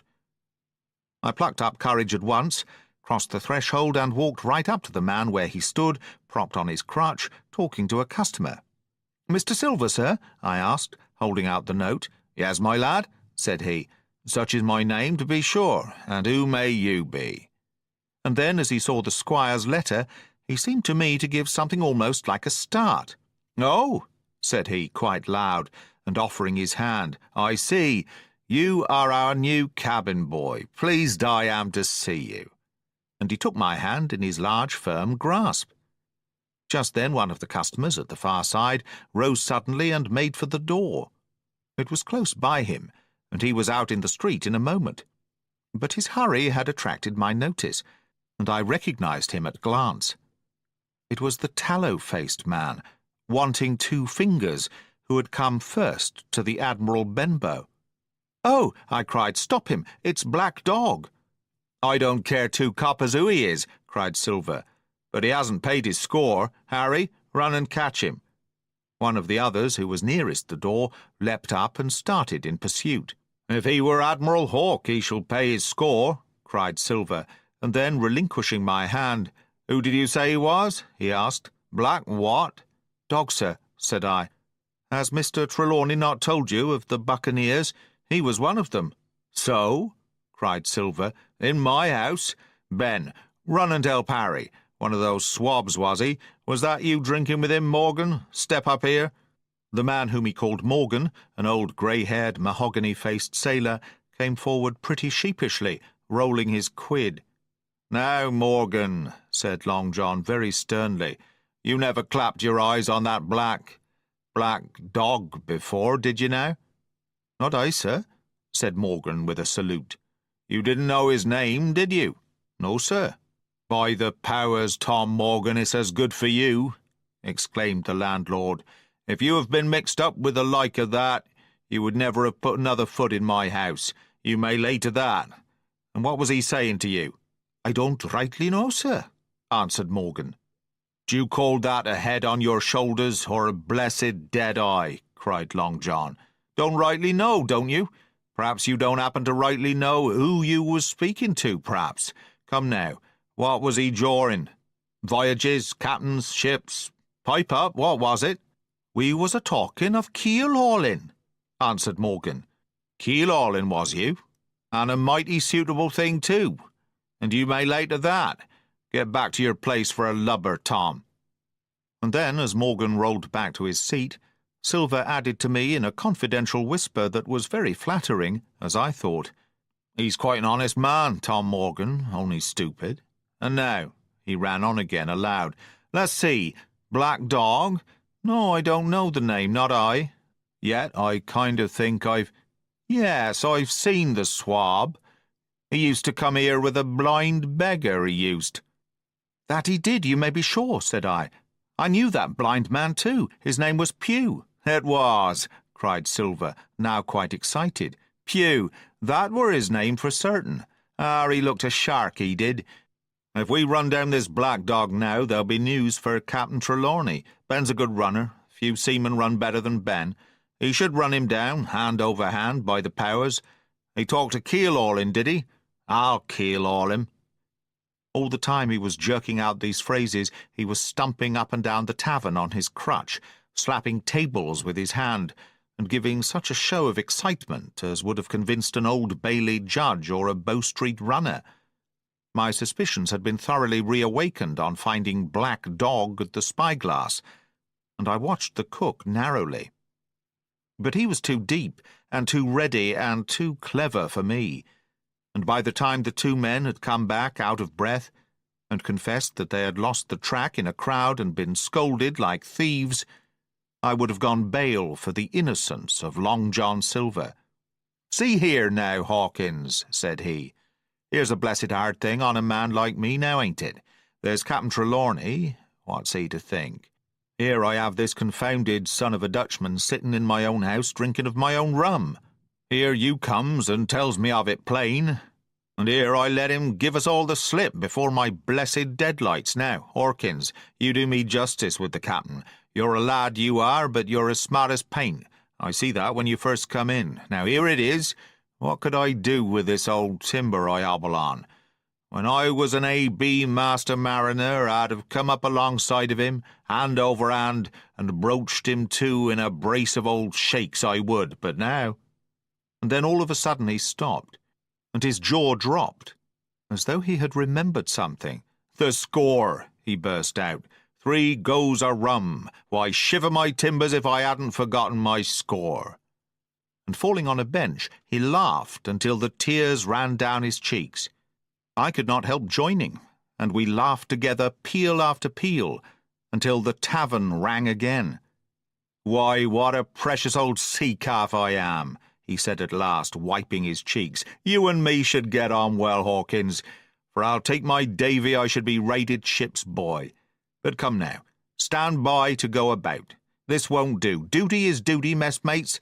I'll put on my old cockerel hat and step along of you to Captain Trelawney and report this here affair. For mind you, it's serious, young Hawkins, and neither you nor me's come out of it with what I should make so bold as to call credit. Nor you neither, says you. Not smart. None of the pair of us smart, but dash my buttons, that was a good un about my score." And he began to laugh again, and that so heartily that though I did not see the joke as he did, I was again obliged to join him in his mirth. On our little walk along the quays, he made himself the most interesting companion, telling me about the different ships that we passed by, their rig, tonnage, and nationality, explaining the work that was going forward, how one was discharging, another taking in cargo, and a third making ready for sea, and every now and then telling me some little anecdote of ships or seamen, or repeating a nautical phrase till I had learned it perfectly. I began to see that here was one of the best of possible shipmates. When we got to the inn, the squire and Dr. Livesey were seated together, finishing a quart of ale with a toast in it, before they should go aboard the schooner on a visit of inspection. Long John told the story from first to last, with a great deal of spirit and the most perfect truth. "That was how it were, now, weren't it, Hawkins?" he would say now and again, and I could always bear him entirely out. The two gentlemen regretted that Black Dog had got away, but we all agreed there was nothing to be done, and after he had been complimented, Long John took up his crutch and departed. "All hands aboard by 4 this afternoon," shouted the squire after him. "Aye, aye, sir," cried the cook in the passage. "Well, squire," said Dr. Livesey, "I don't put much faith in your discoveries, as a general thing, but I will say this John Silver suits me." "The man's a perfect trump," declared the squire. "And now," added the doctor, "Jim may come on board with us, may he not?" "To be sure he may," says Squire. "Take your hat, Hawkins, and we'll see the ship." 9. Powder and Arms. The Hispaniola lay some way out, and we went under the figureheads and round the sterns of many other ships, and their cables sometimes grated underneath our keel, and sometimes swung above us. At last, however, we got alongside, and were met and saluted as we stepped aboard by the mate, Mr. Arrow, a brown old sailor with earrings in his ears and a squint. He and the squire were very thick and friendly, but I soon observed that things were not the same between Mr. Trelawney and the captain. This last was a sharp-looking man who seemed angry with everything on board, and was soon to tell us why, for we had hardly got down into the cabin when a sailor followed us. "Captain Smollett, sir, accent to speak with you," said he. "I am always at the captain's orders. Show him in," said the squire. The captain, who was close behind his messenger, entered at once and shut the door behind him. "Well, Captain Smollett, what have you to say? All well, I hope? All ship-shape and seaworthy?" "Well, sir," said the captain, "better speak plain, I believe, even at the risk of offence. I don't like this cruise, I don't like the men, and I don't like my officer. That's short and sweet." "Perhaps, sir, you don't like the ship?" inquired the squire, very angry, as I could see. "I can't speak as to that, sir, not having seen her tried," said the captain. "She seems a clever craft. More I can't say." "Possibly, sir, you may not like your employer either," says the squire. But here Dr. Livesey cut in. "Stay a bit," he said, "stay a bit. No use of such questions as that, but to produce ill-feeling. The captain has said too much, or he has said too little, and I'm bound to say that I require an explanation of his words. You don't, you say, like this cruise. Now why?" "I was engaged, sir, on what we call sealed orders, to sail this ship for that gentleman where he should bid me," said the captain. "So far so good. But now I find that every man before the mast knows more than I do. I don't call that fair now, do you?" "No," said Dr. Livesey, "I don't." "Next," said the captain, I learn we are going after treasure. Hear it from my own hands, mind you. Now, treasure is ticklish work. I don't like treasure voyages on any account, and I don't like them, above all, when they are secret and when, begging your pardon, Mr. Trelawney, the secret has been told to the parrot." "Silver's parrot?" asked the squire. "It's a way of speaking," said the captain. "Blabbed, I mean. It's my belief neither of you gentlemen know what you are about, but I'll tell you my way of it, life or death, and a close run." "That is all clear, and I dare say true enough," replied Dr. Livesey. "We take the risk, but we are not so ignorant as you believe us. Next, you say you don't like the crew. Are they not good seamen?" "I don't like them, sir," returned Captain Smollett, "and I think I should have had the choosing of my own hands, if you go to that." "Perhaps you should," replied the doctor. "My friend should perhaps have taken you along with him. But the slight, if there be one, was unintentional. And you don't like Mr. Arrow?" "I don't, sir. I believe he's a good seaman, but he's too free with the crew to be a good officer. A mate should keep himself to himself, shouldn't drink with the men before the mast." "Do you mean he drinks?" cried the squire. "No, sir," replied the captain, "only that he's too familiar." "Well now, and the short and long of it, captain?" asked the doctor. "Tell us what you want." "Well, gentlemen, are you determined to go on this cruise?" "Like iron," answered the squire. "Very good," said the captain. "Then, as you've heard me very patiently, saying things that I could not prove, hear me a few words more. They are putting the powder and the arms in the forehold. Now you have a good place under the cabin. Why not put them there, first point? Then you are bringing 4 of your own people with you, and they tell me some of them are to be berthed forward. Why not give them the berths here beside the cabin, second point? "Any more?" asked Mr. Trelawney. "One more," said the captain. "There's been too much blabbing already." "Far too much," agreed the doctor. "I'll tell you what I've heard myself," continued Captain Smollett, "that you have a map of an island, that there's crosses on the map to show where treasure is, and that the island lies—" and then he named the latitude and longitude exactly. "I never told that," cried the squire, "to a soul." "The hands know it, sir," returned the captain. "Livesey, that must have been you, or Hawkins," cried the squire. "It doesn't much matter who it was," replied the doctor, and I could see that neither he nor the captain paid much regard to Mr. Trelawney's protestations. Neither did I, to be sure. He was so loose a talker. Yet in this case I believe he was really right, and that nobody had told the situation of the island. "Well, gentlemen," continued the captain, "I don't know who has this map, but I make it a point it shall be kept secret even from me and Mr. Arrow. Otherwise I would ask you to let me resign."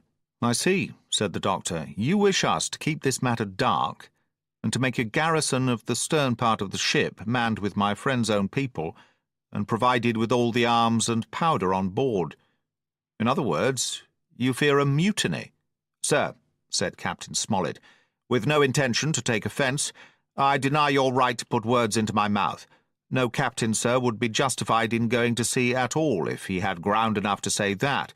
As for Mr. Arrow, I believe him thoroughly honest. Some of the men are the same. All may be, for what I know. But I'm responsible for the ship's safety and the life of every man-jack aboard of her. I see things going, as I think, not quite right, and I ask you to take certain precautions, or let me resign my berth, and that's all." "Captain Smollett," began the doctor with a smile, "did you ever hear the fable of the mountain and the mouse? You'll excuse me, I dare say, but you remind me of that fable. When you came in here, I'll stake my wig you meant more than this." "Doctor," said the captain, "you are smart. When I came in here, I meant to get discharged. I had no thought that Mr. Trelawney would hear a word." "No more I would," cried the squire. "Had Livesey not been here, I should have seen you to the deuce. As it is, I have heard you. I will do as you desire, but I think the worse of you." "That's as you please, sir," said the captain. "You'll find I do my duty." And with that he took his leave. "Trelawney," said the doctor, "contrary to all my notions, I believed you have managed to get 2 honest men on board with you, that man and John Silver." "Silver, if you like," cried the squire. "But as for that intolerable humbug, I declare I think his conduct unmanly, unsailorly, and downright un-English." "Well," says the doctor, "we shall see." When we came on deck, the men had begun already to take out the arms and powder, yo-hoing at their work, while the captain and Mr. Arrow stood by superintending. The new arrangement was quite to my liking. The whole schooner had been overhauled. 6 berths had been made astern out of what had been the after part of the main hold, and this set of cabins was only joined to the galley and forecastle by a sparred passage on the port side. It had been originally meant that the captain, Mr. Arrow, Hunter, Joyce, the doctor, and the squire were to occupy these 6 berths. Now Redruth and I were to get 2 of them, and Mr. Arrow and the captain were to sleep on deck in the companion, which had been enlarged on each side till you might almost have called it a roundhouse. Very low it was still, of course, but there was room to swing 2 hammocks, and even the mate seemed pleased with the arrangement. Even he perhaps had been doubtful as to the crew, but that is only guess, for, as you shall hear, we had not long the benefit of his opinion. We were all hard at work, changing the powder and the berths, when the last man or 2, and Long John, along with them, came off in a shore boat. The cook came up the side like a monkey for cleverness, and as soon as he saw what was doing, "So ho, mates," says he, "what's this?" "We're a-changing of the powder, Jack," answers one. "Why, by the powers," cried Long John, "if we do, we'll miss the morning tide." "My orders," said the captain shortly. "You may go below, my man. Hans will want supper." "Aye, aye, sir," answered the cook, and touching his forelock, he disappeared at once in the direction of his galley. "That's a good man, Captain," said the doctor. "Very likely, sir," replied Captain Smollett. "Easy with that, men, easy," he ran on to the fellows who were shifting the powder, and then suddenly observing me examining the swivel we carried amidships, a long brass 9, "Here, you, ship's boy," he cried, "out of that, off with you to the cook, and get some work." And then, as I was hurrying off, I heard him say quite loudly to the doctor, "I'll have no favourites on my ship." I assure you I was quite of the squire's way of thinking, and hated the captain deeply.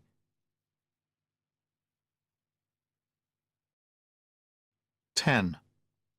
The Voyage. All that night we were in a great bustle getting things stowed in their place, and boatfuls of the squire's friends, Mr. Blandley and the like, coming off to wish him a good voyage and a safe return.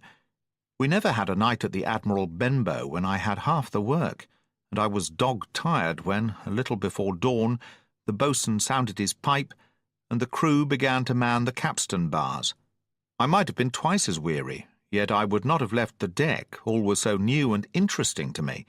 The brief commands, the shrill note of the whistle, the men bustling to their places in the glimmer of the ship's lanterns. "Now, Barbecue, tip us a stave," cried one voice. "The old one," cried another. "Aye, aye, mates," said Long John, who was standing by with his crutch under his arm, and at once broke out in the air and words I knew so well. 15 men on the dead man's chest." And then the whole crew bore chorus, "Yo-ho-ho, and a bottle of rum," and at the third ho drove the bars before them with a will. Even at that exciting moment it carried me back to the old Admiral Benbow in a second, and I seemed to hear the voice of the captain piping in the chorus. But soon the anchor was short up, soon it was hanging dripping at the bows, soon the sails began to draw and the land and shipping to flit by on either side, and before I could lie down to snatch an hour of slumber, the Hispaniola had begun her voyage to the Isle of Treasure. I am not going to relate that voyage in detail. It was fairly prosperous. The ship proved to be a good ship. The crew were capable seamen, and the captain thoroughly understood his business. But before we came the length of Treasure Island, 2 or 3 things happened which require to be known. Mr. Arrow, first of all, turned out even worse than the captain had feared. He had no command among the men, and people did what they pleased with him. But that was by no means the worst of it, for after a day or 2 at sea, he began to appear on deck with hazy eye, red cheeks, stuttering tongue, and other marks of drunkenness. Time after time he was ordered below in disgrace. Sometimes he fell and cut himself. Sometimes he lay all day long in his little bunk at one side of the companion. Sometimes for a day or 2 he would be almost sober and attend to his work at least passably. In the meantime we could never make out where he got the drink. That was the ship's mystery. Watch him as we pleased, we could do nothing to solve it. and when we asked him to his face, he would only laugh if he were drunk, and if he were sober deny solemnly that he ever tasted anything but water. He was not only useless as an officer and a bad influence among the men, but it was plain that at this rate he must soon kill himself outright. So nobody was much surprised nor very sorry when one dark night, with a head sea, he disappeared entirely and was seen no more. "Overboard," said the captain. "Well, gentlemen, that saves the trouble of putting him in irons." But there we were without a mate, and it was necessary, of course, to advance one of the men. The boatswain, Job Anderson, was the likeliest man aboard, and though he kept his old title, he served in a way as mate. Mr. Trelawney had followed the sea, and his knowledge made him very useful, for he took a watch himself in easy weather, and the coxswain, Israel Hands, was a careful, wily old experienced seaman who could be trusted at a pinch with almost anything. He was a great confidant of Long John Silver, and so the mention of his name leads me on to speak of our ship's cook, Barbecue, as the men called him. Aboard ship he carried his crutch by a lanyard round his neck, to have both hands as free as possible. It was something to see him wedge the foot of the crutch against a bulkhead, and propped against it, yielding to every movement of the ship, get on with his cooking like someone safe ashore. Still more strange was it to see him in the heaviest of weather cross the deck. He had a line or two rigged up to help him across the widest spaces. Long John's earrings, they were called, and he would hand himself from one place to another, now using the crutch, now trailing it alongside by the lanyard as quickly as another man could walk. Yet some of the men who sailed with him before expressed their pity to see him so reduced. "He's no common man, Barbecue," said the coxswain to me. "He had good schooling in his young days, and can speak like a book when so minded, and brave. A lion's nothing alongside of Long John. I seen him grapple four and knock their heads together, him unarmed." All the crew respected and even obeyed him. He had a way of talking to each and doing everybody some particular service. To me he was unweariedly kind, and always glad to see me in the galley, which he kept as clean as a new pin, the dishes hanging up burnished, and his parrot in a cage in one corner. "Come away, Hawkins," he would say. "Come, and have a yarn with John. Nobody more welcome than yourself, my son. Sit you down and hear the news. Here's Captain Flint. I calls my parrot Captain Flint, after the famous buccaneer. Here's Captain Flint predicting success to our voyage. Wasn't you, Captain?" And the parrot would say with great rapidity, "Pieces of 8, pieces of 8, pieces of 8, till you wondered that it was not out of breath, or till John threw his handkerchief over the cage. "Now that bird," he would say, "is maybe 200 years old, Hawkins. They live forever mostly, and if anybody's seen more wickedness, it must be the devil himself. She's sailed with England, the great Captain England, the pirate. She's been at Madagascar, and at Malabar, and Suriname, and Providence, and Portobello. She was at the fishing up of the wrecked plate ships. It's there she learned pieces of 8, and little wonder. 350,000 of 'em, Hawkins. She was at the boarding of the Viceroy of the Indies out of Goa, she was, and to look at her you would think she was a babby. But you smelt powder, didn't you, Captain?" "Stand by to go about," the parrot would scream. She's a handsome craft, she is," the cook would say, and give her sugar from his pocket, and then the bird would peck at the bars and swear straight on, passing belief for wickedness. "There," John would add, "you can't touch pitch and not be mucked, lad. Here's this poor old innocent bird of mine swearing blue fire, and none the wiser, you may lay to that. She would swear the same in a manner of speaking before Chaplain." And John would touch his forelock with a solemn way he had that made me think he was the best of men. In the meantime the squire and Captain Smollett were still on pretty distant terms with one another. The squire made no bones about the matter. He despised the captain. The captain, on his part, never spoke but when he was spoken to, and then sharp and short and dry, and not a word wasted. He owned, when driven into a corner, that he seemed to have been wrong about the crew, that some of them were as brisk as he wanted to see, and all had behaved fairly well. As for the ship, he had taken a downright fancy to her. "She'll lie a point nearer the wind than a man has a right to expect of his own married wife, sir. But," he would add, "all I say is we're not home again, and I don't like the cruise." The squire at this would turn away and march up and down the deck, chin in air. "A trifle more of that, man," he would say, "and I shall explode." We had some heavy weather, which only proved the qualities of the Hispaniola.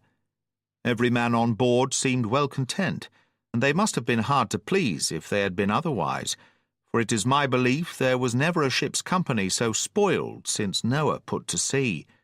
Double grog was going on the least excuse. There was duff on odd days, as, for instance, if the squire heard it was any man's birthday, and always a barrel of apples standing broached in the waist for anyone to help himself that had a fancy. "Never knew good come of it yet," the captain said to Dr. Livesey. "Spoil forecastle hands make devils, that's my belief." But good did come of the apple barrel, as you shall hear, for if it had not been for that, we should have had no note of warning, and might all have perished by the hand of treachery. This was how it came about. We had run up the trades to get the wind of the island we were after. I'm not allowed to be more plain. And now we were running down for it, with a bright lookout day and night. It was about the last day of our outward voyage by the largest computation. Sometime that night, or at latest before noon of the morrow, we should sight the Treasure Island. We were heading south-southwest, and had a steady breeze abeam and a quiet sea. The Hispaniola rolled steadily, dipping her bowsprit now and then with a whiff of spray. All was drawing alow and aloft. Everyone was in the bravest spirits, because we were now so near an end of the first part of our adventure. Now, just after sundown, when all my work was over and I was on my way to my berth, it occurred to me that I should like an apple. I ran on deck. The watch was all forward, looking out for the island. The man at the helm was watching the luff of the sail and whistling away gently to himself, and that was the only sound excepting the swish of the sea against the bows and around the sides of the ship. In I got bodily into the apple barrel, and found that there was scarce an apple left. But sitting down there in the dark, what with the sound of the waters and the rocking movement of the ship, I had either fallen asleep, or was on the point of doing so, when a heavy man sat down with rather a clash close by. The barrel shook as he leaned his shoulders against it, and I was just about to jump up when the man began to speak. It was Silver's voice, and before I had heard a dozen words I would not have shown myself for all the world, but lay there trembling and listening in the extreme of fear and curiosity, for from these dozen words I understood that the lives of all the honest men aboard depended upon me alone.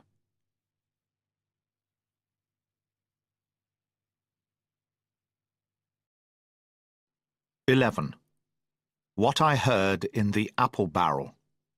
"No, not I," said Silver. "Flint was captain. I was quartermaster along of my timber leg. The same broadside I lost my leg, old Pugh lost his deadlights. There was a master surgeon, him that amputated me, out of college and all, Latin by the bucket and what not, but he was hanged like a dog and sun-dried like the rest at Cassell Castle.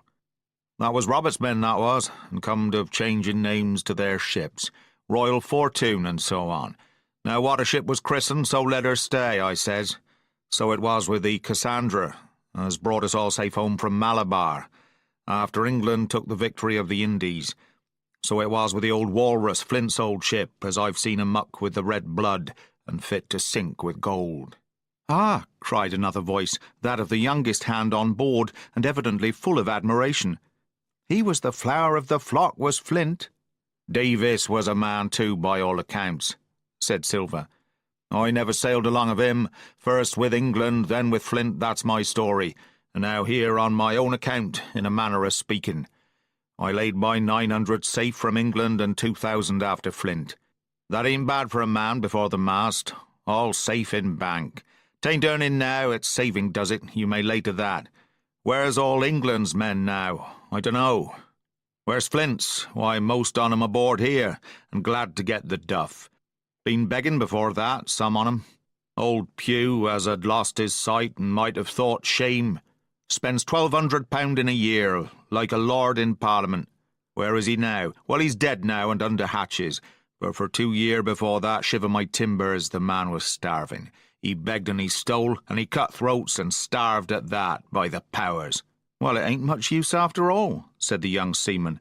'Tain't much use for fools, you may lay to it. That nor nothing, cried Silver. But now you look here, you're young you are, but you're as smart as paint. I see that when I set my eyes on you, and I'll talk to you like a man. You may imagine how I felt when I heard this abominable old rogue addressing another in the very same words of flattery as he had used to myself. I think, if I had been able, that I would have killed him through the barrel. Meantime he ran on, little supposing he was overheard. Here it is about gentlemen of fortune. They lives rough and they risk swinging, but they eat and drink like fighting cocks, and when a cruise is done, why, it's hundreds of pounds instead of hundreds of farthings in their pockets. Now the most goes for rum and a good fling, and to sea again in their shirts. But that's not the course I lay. I puts it all away, some here, some there, and none too much anywheres, by reason of suspicion. I'm 50, mark you. Once back from this cruise, I set up gentleman in earnest. Time enough too, says you. Ah, but I've lived easy in the meantime, never denied myself a nothing heart desires, and slept soft, and ate dainty all my days, but when at sea. And how did I begin? Before the mast, like you. Well, said the other, but all the other money's gone now, ain't it? You daren't show face in Bristol after this. Why, where might you suppose it was? Asked Silver derisively. At Bristol, in banks and places, answered his companion. It were, said the cook. It were when we weighed anchor. But my old missus has it all by now, and the spy-glass is sold, lease and goodwill and rigging, and the old girl's off to meet me. I would tell you where, for I trust you, but it'd make jealousy among the mates. And can you trust your missus? Asked the other. Gentlemen of fortune, returned the cook, usually trusts little among themselves, and right they are, you may lay to it. But I have a way with me, I have. When a mate brings a slip on his cable, one as knows me, I mean, it won't be in the same world with old John. There was some that was feared of Pugh, and some that was feared of Flint. But Flint his own self was feared of me. Feared he was, and proud. They was the roughest crew afloat, was Flint's. The devil himself would have been feared to go to sea with them. Well now, I tell you, I'm not a boasting man, and you've seen yourself how easy I keep company, but when I was quartermaster, lambs wasn't the word for Flint's old buccaneers. Ah, you may be sure of yourself in old John's ship. Well, I tell you now, replied the lad, I didn't half a quarter like the job till I had this talk with you, John, but there's my hand on it now. And a brave lad you were, and smart too, answered Silver, shaking hands so heartily that all the barrel shook. And a finer figurehead for a gentleman of fortune I never clapped my eyes on. By this time I had begun to understand the meaning of their terms. By a gentleman of fortune, they plainly meant neither more nor less than a common pirate. And the little scene that I had overheard was the last act in the corruption of one of the honest hands, perhaps of the last one left aboard. But on this point I was soon to be relieved, for Silver, giving a little whistle, a third man strolled up and sat down by the party. Dick Square, said Silver. Oh, I know Dick was square, returned the voice of the coxswain, his rail hands. He's no fool, is Dick. And he returned his quid and spat. But look here, he went on. Here's what I want to know, Barbecue. How long are we a-going to stand off and on like a blessed bumboat? I've had almost enough of Captain Smollett. He's hazed me long enough, by thunder. I want to go into that cabin, I do. I want their pickles and wines and that. Israel, said Silver, your head ain't much account, nor never was. But you're able to hear, I reckon. Leastways, your ears is big enough. Now, here's what I say. You'll berth for'ard, and you'll live hard, and you'll speak soft, and you'll keep sober till I give the word, and you may lay to that, my son. "Well, I don't say no, do I?" growled the coxswain. "What I say is, when. That's what I say. When, by the powers," cried Silver. "Well, now, if you want to know, I'll tell you when. The last moment I can manage, and that's when. Here's a first-rate seaman, Captain Smollett, sails the blessed ship for us. Here's this squire and doctor with a map and such. I don't know where it is, do I? No more do you, says you. Well then, I mean this squire and doctor shall find the stuff, and help us to get it aboard, by the powers. Then we'll see. If I was sure of you all, sons of double Dutchmen, I'd have Captain Smollett navigate us halfway back again before I struck." "Why, we're all seamen aboard here, I should think," said the lad Dick. "We're all forecastle hands, you mean," snapped Silver. "We can steer a course, but who's to set one? That's what all you gentlemen split on first and last. If I had my way, I'd have Captain Smollett work us back into the trades at least. Then we'd have no blessed miscalculations and a spoonful of water a day. But I know the sort you are. I'll finish with them at the island, as soon's the blunt's on board, and a pity it is. But you're never happy till you're drunk. Split my sides, I've a sick heart to sail with the likes of you." "Easy all, Long John," cried Israel. "Who's a crossing of you?" "Well, how many tall ships, think ye now, have I seen laid aboard? And how many brisk lads drying in the sun at execution dock?" cried Silver. "And all for this same hurry and hurry and hurry. You hear me? I've seen a thing or two at sea, I have. If you would only lay your course and a pint to windward, you would ride in carriages, you would. But not you. I know you. You'll have your mouthful of rum tomorrow and go hang." "Everybody knowed you was a kind of a chaplain, John, but there's others as could hand and steer as well as you," said Israel. "They liked a bit of fun, they did. They wasn't so high and dry nohow, but took their fling. Like jolly companions, every one." "So?" says Silver. "Well, and where are they now? Pugh was that sort, and he died a beggar man. Flint was, and he died of rum at Savannah.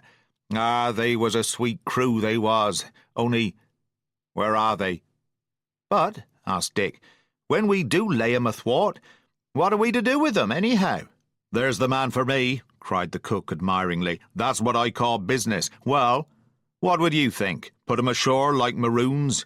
That would have been England's way. Or cut 'em down like that much pork? That would have been Flint's, or Billy Bones's." "Billy was the man for that," said Israel. "Dead men don't bite, says he. Well, he's dead now himself.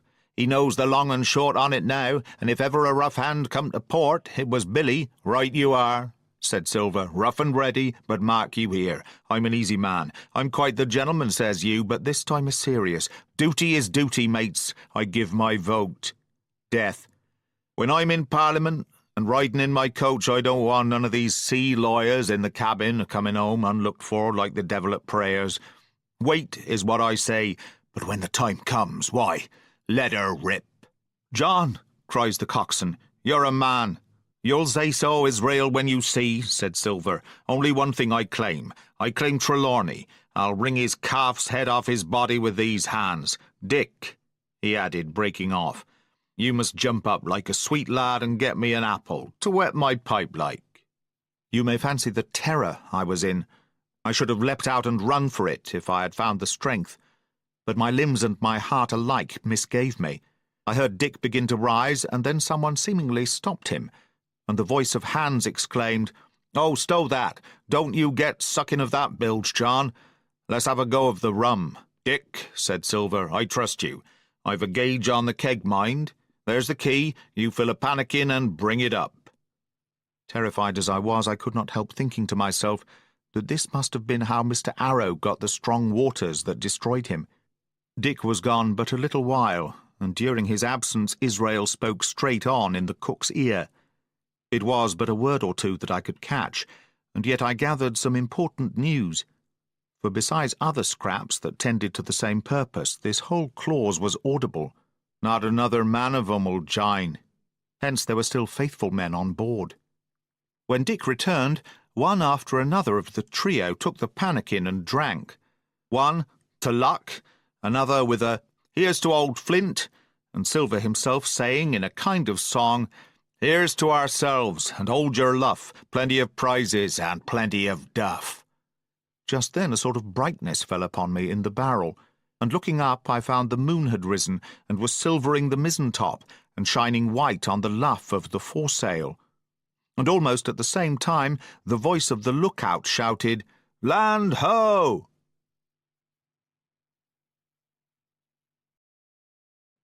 "12. Council of War. There was a great rush of feet across the deck. I could hear people tumbling up from the cabin and the forecastle, and slipping in an instant outside my barrel, I dived behind the foresail and made a double towards the stern, and came out upon the open deck in time to join Hunter and Dr. Livesey in the rush for the weather bow. There all hands were already congregated. A belt of fog had lifted almost simultaneously with the appearance of the moon. Away to the southwest of us we saw two low hills, about a couple of miles apart, and rising behind one of them a third and higher hill, whose peak was still buried in the fog. All three seemed sharp and conical in figure. So much I saw almost in a dream, for I had not yet recovered from my horrid fear of a minute or two before. And then I heard the voice of Captain Smollett issuing orders. The Hispaniola was laid a couple of points nearer the wind, and now sailed a course that would just clear the island on the east. "And now, men," said the captain, when all was sheeted home, "has any one of you ever seen that land ahead?" "I have, sir," said Silver. "I've watered there with a trader I was cook in." "The anchorage is on the south, behind an islet, I fancy?" asked the captain. "Yes, sir, Skeleton Island, they calls it. It were a main place for the pirates once, and a hand we had on board knowed all their names for it.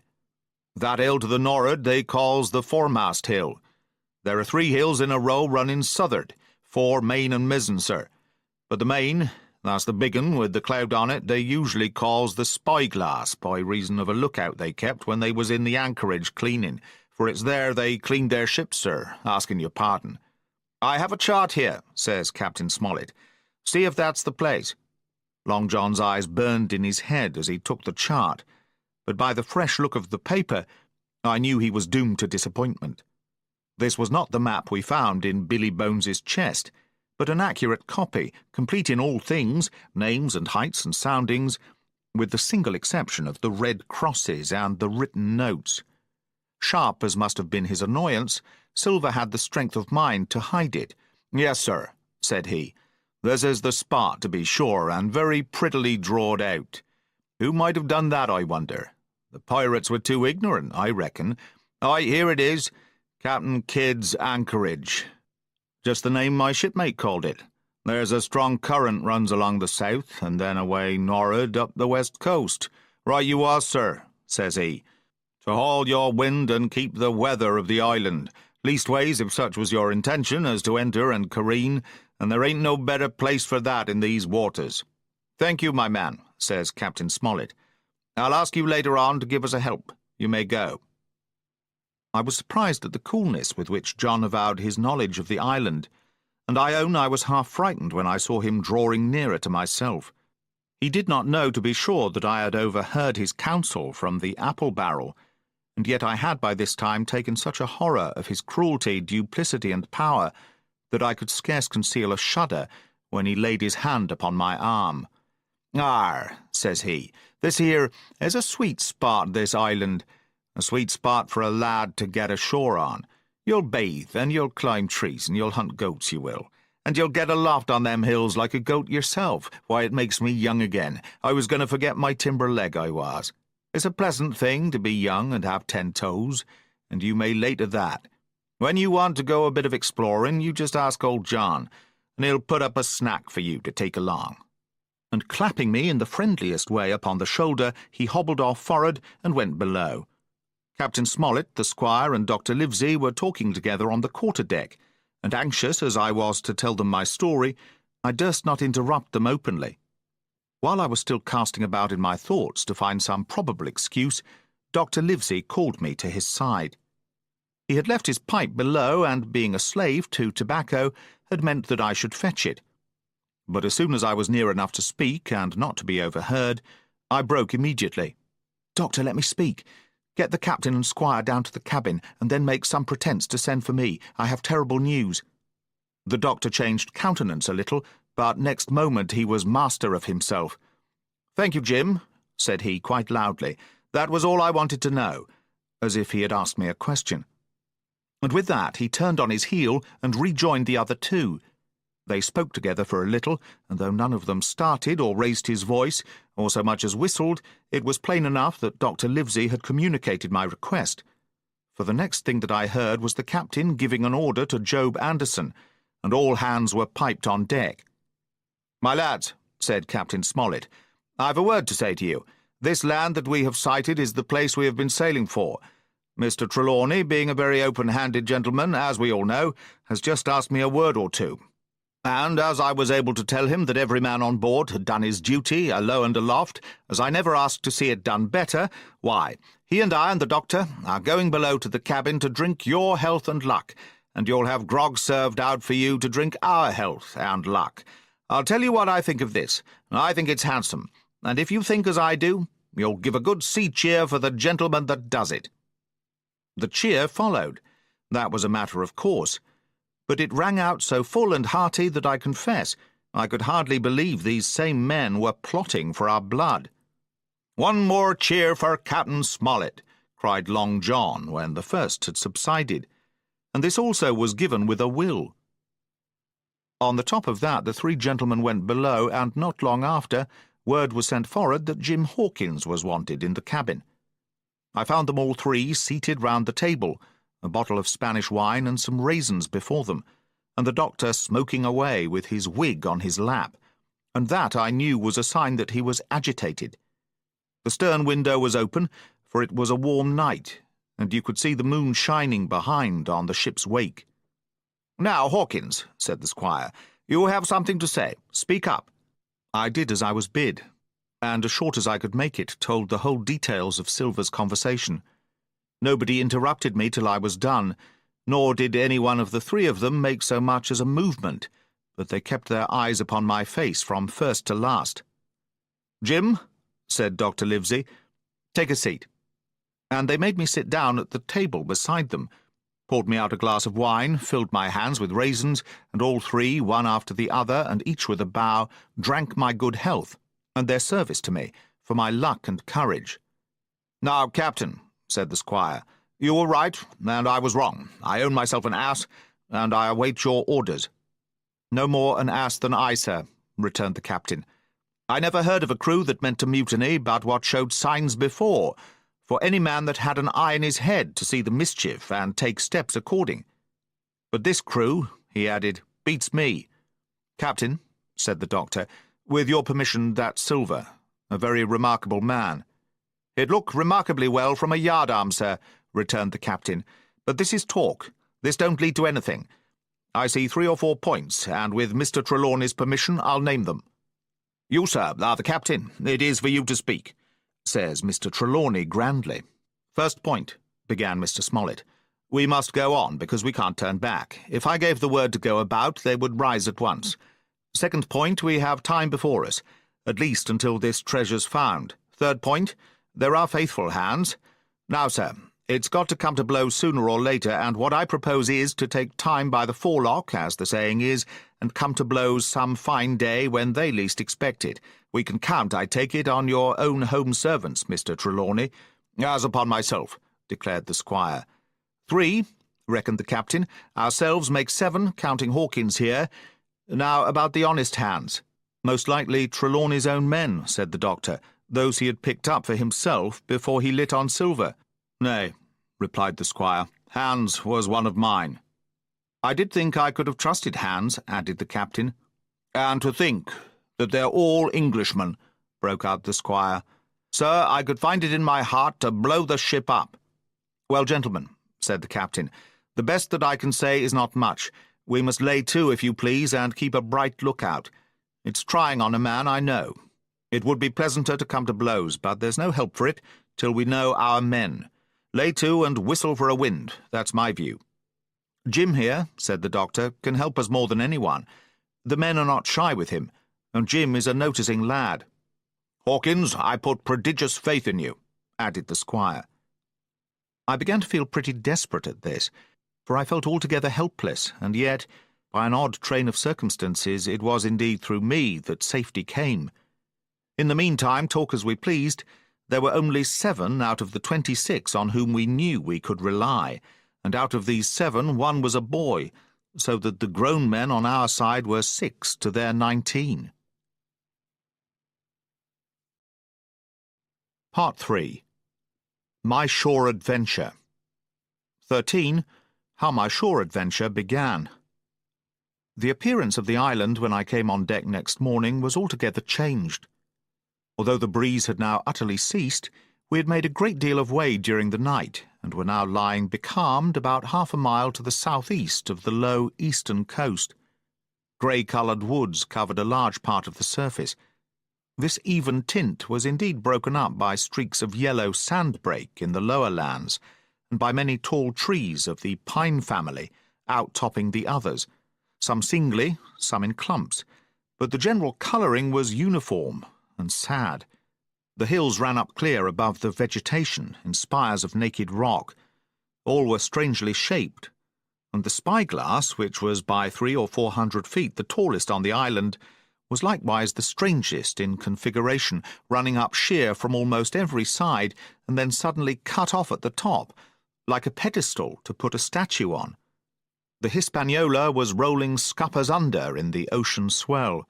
The booms were tearing at the blocks, the rudder was banging to and fro, and the whole ship creaking, groaning, and jumping like a manufactory. I had to cling tight to the backstay, and the world turned giddily before my eyes, for though I was a good enough sailor when there was way on, this standing still and being rolled about like a bottle was a thing I never learned to stand without a qualm or so, above all in the morning, on an empty stomach. Perhaps it was this. Perhaps it was the look of the island, with its grey melancholy woods and wild stone spires, and the surf that we could both see and hear foaming and thundering on the steep beach. At least, although the sun shone bright and hot, and the shorebirds were fishing and crying all around us, and you would have thought anyone would have been glad to get to land after being so long at sea. My heart sank, as the saying is, into my boots, and from the first look onward, I hated the very thought of Treasure Island. We had a dreary morning's work before us, for there was no sign of any wind, and the boats had to be got out and manned, and the ship warped 3 or 4 miles round the corner of the island and up the narrow passage to the haven behind Skeleton Island. I volunteered for one of the boats, where I had, of course, no business. The heat was sweltering, and the men grumbled fiercely over their work. Anderson was in command of my boat, and instead of keeping the crew in order, he grumbled as loud as the worst. "Well," he said with an oath, "it's not forever." I thought this was a very bad sign, for up to that day the men had gone briskly and willingly about their business. But the very sight of the island had relaxed the cords of discipline. All the way in, Long John stood by the steersman and conned the ship. He knew the passage like the palm of his hand, and though the man in the chains got everywhere more water than was down in the chart, John never hesitated once. "There's a strong skewer with the ebb," he said, "and this here passage has been dug out, in a manner of speaking, with a spade." We brought up just where the anchor was in the chart, about 1/3 of a mile from each shore, the mainland on one side and Skeleton Island on the other. The bottom was clean sand. The plunge of our anchor sent up clouds of birds wheeling and crying over the woods, but in less than a minute they were down again, and all was once more silent. The place was entirely landlocked, buried in woods, the trees coming right down to high water mark, the shores mostly flat, and the hilltops standing round at a distance in a sort of amphitheatre, one here, one there. 2 little rivers, or rather 2 swamps, emptied out into this pond, as you might call it, and the foliage round that part of the shore had a kind of poisonous brightness. From the ship we could see nothing of the house or stockade, for they were quite buried among trees. And if it had not been for the chart on the companion, we might have been the first that had ever anchored there since the island arose out of the seas. There was not a breath of air moving, nor a sound, but that of the surf booming half a mile away along the beaches and against the rocks outside. A peculiar stagnant smell hung over the anchorage, the smell of sodden leaves and rotting tree trunks. I observed the doctor sniffing and sniffing, like someone tasting a bad egg. "I don't know about treasure," he said, "but I'll stake my wig there's fever here." If the conduct of the men had been alarming in the boat, it became truly threatening when they had come aboard. They lay about the deck, growling together in talk. The slightest order was received with a black look and grudgingly and carelessly obeyed. Even the honest hands must have caught the infection, for there was not one man aboard to mend another. Mutiny, it was plain, hung over us like a thundercloud. And it was not only we of the cabin party who perceived the danger. Long John was hard at work, going from group to group, spending himself in good advice, and as for example, no man could have shown a better. He fairly outstripped himself in willingness and civility. He was all smiles to everyone. If an order were given, John would be on his crutch in an instant with the cheeriest "Aye, aye, sir," in the world, and when there was nothing else to do, he kept up one song after another, as if to conceal the discontent of the rest. Of all the gloomy features of that gloomy afternoon, this obvious anxiety on the part of Long John appeared the worst. We held a council in the cabin. "Sir," said the captain, "if I risk another order, the whole ship'll come about our ears by the run. You see, sir, here it is. I get a rough answer, do I not? Well, if I speak back, Pikes will be going in 2 shakes. If I don't, Silver will see there's something under that, and the game's up. Now we've only one man to rely on." "And who is that?" asked the squire. "Silver, sir," returned the captain. "He's as anxious as you and I to smother things up. This is a tiff. He'd soon talk him out of it if he had the chance, and what I propose to do is to give him the chance. Let's allow the men an afternoon ashore. If they all go, why, we'll fight the ship. If they none of them go, well then, we'll hold the cabin, and God defend the right. If some go, you mark my words, sir, Silver'll bring 'em aboard again, as mild as lambs." It was so decided. Loaded pistols were served out to all the shore men. Hunter, Joyce, and Redruth were taken into our confidence, and received the news with less surprise and a better spirit than we had looked for. And then the captain went on deck and addressed the crew. "My lads," said he, "we've had a hot day, and are all tired and out of sorts. A turn ashore'll hurt nobody. The boats are still in the water. You can take the gigs, and as many as please may go ashore for the afternoon. I'll fire a gun half an hour before sundown." I believe the silly fellows must have thought they would break their shins over treasure as soon as they were landed, for they all came out of their sulks in a moment and gave a cheer that started the echo in a faraway hill and sent the birds once more flying and squalling round the anchorage. The captain was too bright to be in the way. He whipped out of sight in a moment, leaving Silver to arrange the party, and I fancy it was as well he did so. Had he been on deck, he could no longer so much as have pretended not to understand the situation. It was as plain as day. Silver was the captain, and a mighty rebellious crew he had of it. The honest hands, and I was soon to see it proved that there were such on board, must have been very stupid fellows. Or rather, I suppose the truth was this, that all hands were disaffected by the example of the ringleaders, only some more, some less, and a few, being good fellows in the main, could neither be led nor driven any further. It is one thing to be idle and skulk, and quite another to take a ship and murder a number of innocent men. At last, however, the party was made up. 6 fellows were to stay on board, and the remaining 13, including Silver, began to embark. Then it was that there came into my head the first of the mad notions that contributed so much to save our lives.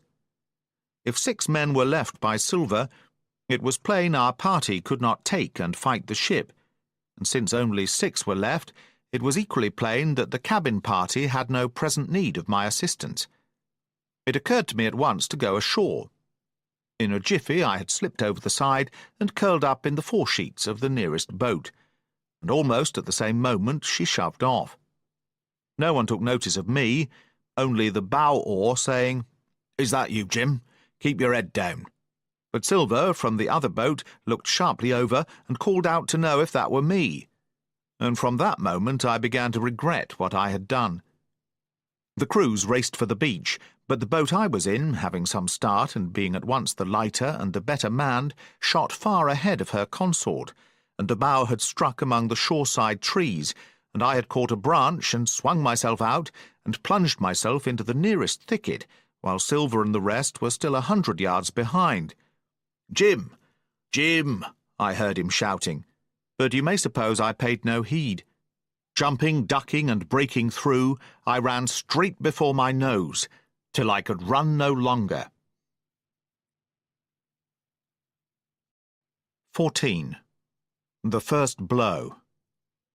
I was so pleased at having given the slip to Long John that I began to enjoy myself and look around me with some interest on the strange land that I was in. I had crossed a marshy tract full of willows, bulrushes, and odd, outlandish, swampy trees, and I had now come out upon the skirts of an open piece of undulating, sandy country about a mile long, dotted with a few pines and a great number of contorted trees, not unlike the oak in growth, but pale in the foliage, like willows. On the far side of the open stood one of the hills, with two quaint, craggy peaks shining vividly in the sun. I now felt for the first time the joy of exploration. The isle was uninhabited.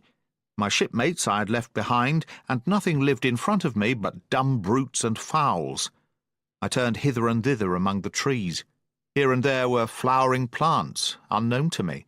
Here and there I saw snakes, and one raised his head from a ledge of rock and hissed at me with a noise not unlike the spinning of a top. Little did I suppose that he was a deadly enemy, and that the noise was the famous rattle. Then I came to a long thicket of these oak-like trees, live or evergreen, oaks I heard afterwards they should be called, which grew low along the sand like brambles, the boughs curiously twisted, the foliage compact like thatch. The thicket stretched down from the top of one of the sandy knolls, spreading and growing taller as it went, until it reached the margin of the broad, reedy fen, through which the nearest of the little rivers soaked its way into the anchorage. The marsh was steaming in the strong sun, and the outline of the spyglass trembled through the haze. All at once there began to go a sort of bustle among the bulrushes. A wild duck flew up with a quack, another followed, and soon over the whole surface of the marsh a great cloud of birds hung screaming and circling in the air. I judged at once that some of my shipmates must be drawing near along the borders of the fen. Nor was I deceived, for soon I heard the very distant and low tones of a human voice which, as I continued to give ear, grew steadily louder and nearer. This put me in a great fear, and I crawled under cover of the nearest live oak and squatted there, hearkening, as silent as a mouse. Another voice answered, and then the first voice, which I now recognized to be Silver's, once more took up the story and ran on for a long while in a stream, only now and again interrupted by the other. By the sound they must have been talking earnestly and almost fiercely, but no distinct word came to my hearing. At last the speakers seemed to have paused, and perhaps to have sat down, for not only did they cease to draw any nearer, but the birds themselves began to grow more quiet and to settle again to their places in the swamp. And now I began to feel that I was neglecting my business, that since I had been so foolhardy as to come ashore with these desperadoes, the least I could do was to overhear them at their councils, and that my plain and obvious duty was to draw as close as I could manage under the favourable ambush of the crouching trees. I could tell the direction of the speakers pretty exactly, not only by the sound of their voices, but by the behaviour of the few birds that still hung in alarm above the heads of the intruders. Crawling on all fours, I made steadily but slowly towards them, till at last, raising my head to an aperture among the leaves, I could see clear down into a little green dell beside the marsh, and closely set about with trees, where Long John Silver and another of the crew stood face to face in conversation. The sun beat full upon them. Silver had thrown his hat beside him on the ground, and his great smooth blonde face, all shining with heat, was lifted to the other man's in a kind of appeal. "Mate," he was saying, "it's because I thinks gold dust of you. Gold dust. And you may lay to that. If I hadn't took to you like pitch, do you think I'd have been here a warning of you? All's up.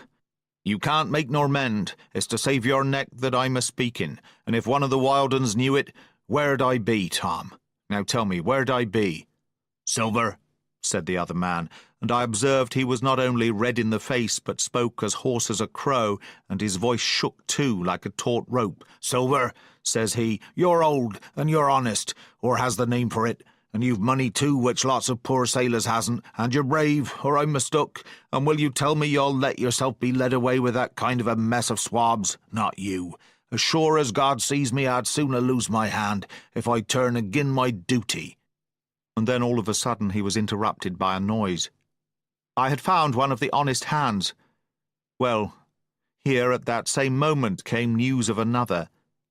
Far away out in the marsh there arose all of a sudden a sound like the cry of anger, then another on the back of it, and then one horrid, long-drawn scream. The rocks of the spyglass re-echoed it a score of times.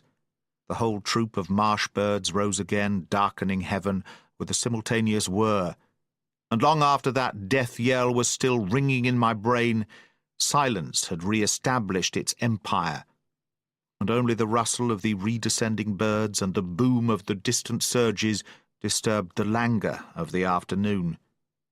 Tom had leapt at the sound, like a horse at the spur, but Silver had not winked an eye. He stood where he was, resting lightly on his crutch, watching his companion like a snake about to spring. "John," said the sailor, stretching out his hand. "Hands off!" cried Silver, leaping back a yard, as it seemed to me, with the speed and security of a trained gymnast. "Hands off, if you like, John Silver," said the other. "It's a black conscience that can make you feared of me. But in heaven's name, tell me, what was that?" "That?" returned Silver, smiling away, but warier than ever, his eyes a mere pinpoint in his big face, but gleaming like a crumb of glass. "That? Oh, I reckon that'll be Alan." And at this point Tom flashed out like a hero. "Alan!" he cried.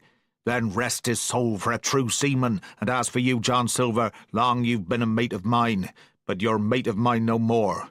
If I die like a dog, I'll die in my duty. You've killed Alan, have you? Kill me too, if you can, but I defies you." And with that, this brave fellow turned his back directly on the cook, and set off walking for the beach. But he was not destined to go far. With a cry, John seized the branch of a tree, whipped the crutch out of his armpit, and sent that uncouth missile hurtling through the air. It struck poor Tom, point foremost, and with stunning violence, right between the shoulders, in the middle of his back. His hands flew up, he gave a sort of gasp, and fell. Whether he were injured much or little, none could ever tell. Like enough, to judge from the sound, his back was broken on the spot. But he had no time given him to recover. Silver, agile as a monkey even without leg or crutch, was on the top of him next moment, and had twice buried his knife up to the hilt in that defenceless body. From my place of ambush, I could hear him pant aloud as he struck the blows. I do not know what it rightly is to faint, but I do know that for the next little while the whole world swam away from before me in a whirling mist, Silver and the birds and the tall spyglass hilltop going round and topsy-turvy before my eyes, and all manner of bells ringing and distant voices shouting in my ear. When I came again to myself, the monster had pulled himself together, his crutch under his arm, his hat upon his head. Just before him Tom lay motionless upon the sward, but the murderer minded him not a whit, cleansing his blood-stained knife the while upon a wisp of grass. Everything else was unchanged, the sun still shining mercilessly on the steaming marsh and the tall pinnacle of the mountain, and I could scarce persuade myself that murder had been actually done, and a human life cruelly cut short a moment since before my eyes. But now John put his hand into his pocket, brought out a whistle, and blew upon it several modulated blasts, that rang far across the heated air. I could not tell, of course, the meaning of the signal, but it instantly awoke my fears. More men would be coming. I might be discovered. They had already slain 2 of the honest people.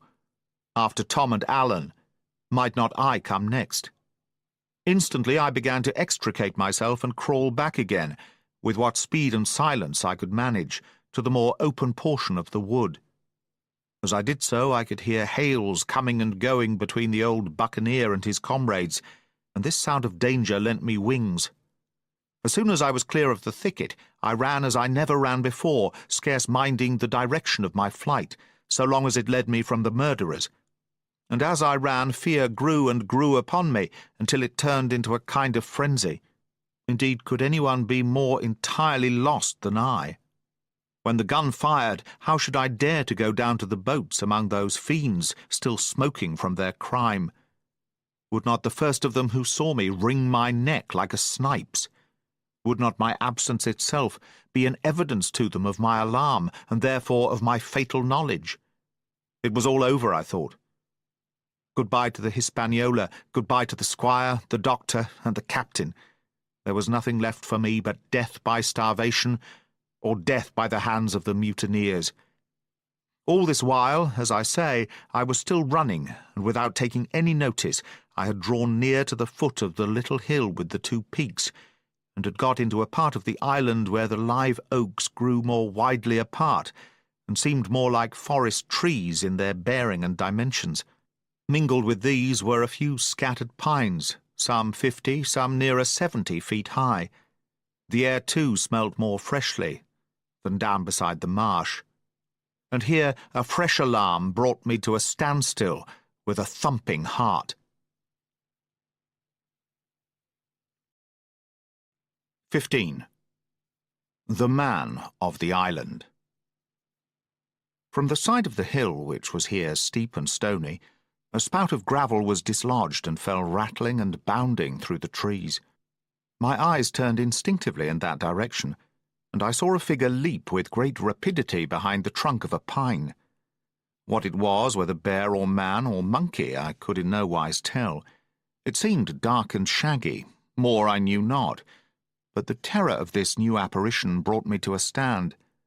I was now, it seemed, cut off upon both sides. Between me the murderers, before me this lurking nondescript. And immediately I began to prefer the dangers that I knew to those I knew not. Silver himself appeared less terrible in contrast with this creature of the woods, and I turned on my heel, and looking sharply behind me over my shoulder, began to retrace my steps in the direction of the boats. Instantly the figure reappeared, and, making a wide circuit, began to head me off. I was tired, at any rate, but had I been as fresh as when I rose, I could see it was in vain for me to contend in speed with such an adversary. From trunk to trunk, the creature flitted like a deer, running manlike on 2 legs, but unlike any man that I had ever seen, stooping almost double as it ran. Yet a man it was. I could no longer be in doubt about that. I began to recall what I had heard of cannibals. I was within an ace of calling for help, but the mere fact that he was a man, however wild, had somewhat reassured me, and my fear of Silver began to revive in proportion. I stood still, therefore, and cast about for some method of escape, and as I was so thinking, the recollection of my pistol flashed into my mind. As soon as I remembered I was not defenceless, courage glowed again in my heart, and I set my face resolutely for this man of the island, and walked briskly towards him. He was concealed by this time behind another tree trunk, but he must have been watching me closely, for as soon as I began to move in his direction, he reappeared and took a step to meet me. Then he hesitated, drew back, came forward again, and at last, to my wonder and confusion, threw himself on his knees and held out his clasped hands in supplication. At that I once more stopped. "Who are you?" I asked. "Ben Gunn," he answered, and his voice sounded hoarse and awkward, like a rusty lock. "I'm poor Ben Gunn, I am, and I haven't spoke with a Christian these 3 years." I could now see that he was a white man like myself. and that his features were even pleasing. His skin, wherever it was exposed, was burnt by the sun. Even his lips were black, and his fair eyes looked quite startling in so dark a face. Of all the beggar men that I had seen or fancied, he was the chief for raggedness. He was clothed with tatters of old ship's canvas and old sea-cloth, and this old patchwork was all held together by a system of the most various and incongruous fastenings, brass buttons, bits of stick, and loops of tarry gaskin. About his waist he wore an old brass-buckled leather belt, which was the one thing solid in his whole accoutrement. 3 years, I cried. Were you shipwrecked? Nay, mate, said he, marooned. I had heard the word, and I knew it stood for a horrible kind of punishment common enough among the buccaneers, in which the offender is put ashore with a little powder and shot, and left behind on some desolate and distant island. Marooned 3 years agone, he continued, and lived on goats since then, and berries, and oysters. Wherever a man is, says I, a man can do for himself. But, mate, my heart is sore for Christian diet. You mightn't happen to have a piece of cheese about you now? No? Well, many's the long night I've dreamed of cheese, toasted mostly, and woke up again, and here I were. If ever I can get aboard again, said I, you shall have cheese by the stone. All this time he had been feeling the stuff of my jacket, smoothing my hands, looking at my boots, and generally, in the intervals of his speech, showing a childish pleasure in the presence of a fellow creature. But at my last words he perked up into a kind of startled slyness. If ever you can get aboard again, says you, he repeated, why now, who's to hinder you? Not you, I know, was my reply. And right you was, he cried. Now you, what do you call yourself, mate? Jim, I told him. Jim. Jim, says he, quite pleased apparently. Well now, Jim, I've lived that rough, as you'd be ashamed to hear of. Now, for instance, you wouldn't think I had had a pious mother to look at me? He asked. Why, no, not in particular, I answered. Ah, well, said he, but I had remarkable pious, and I was a civil pious boy and could rattle off my catechism that fast as you couldn't tell one word from another. And here's what it come to, Jim. And it begun with chuck farthing on the blessed gravestones. That's what it begun with. But it went further than that, and so my mother told me. And predict the whole she did, the pious woman. But it were Providence that put me here. I've thought it all out in this here lonely island, and I'm back on piety. You don't catch me tasting rum so much, but just a thimbleful for luck, of course, the first chance I have. I'm bound I'll be good, and I see the way to.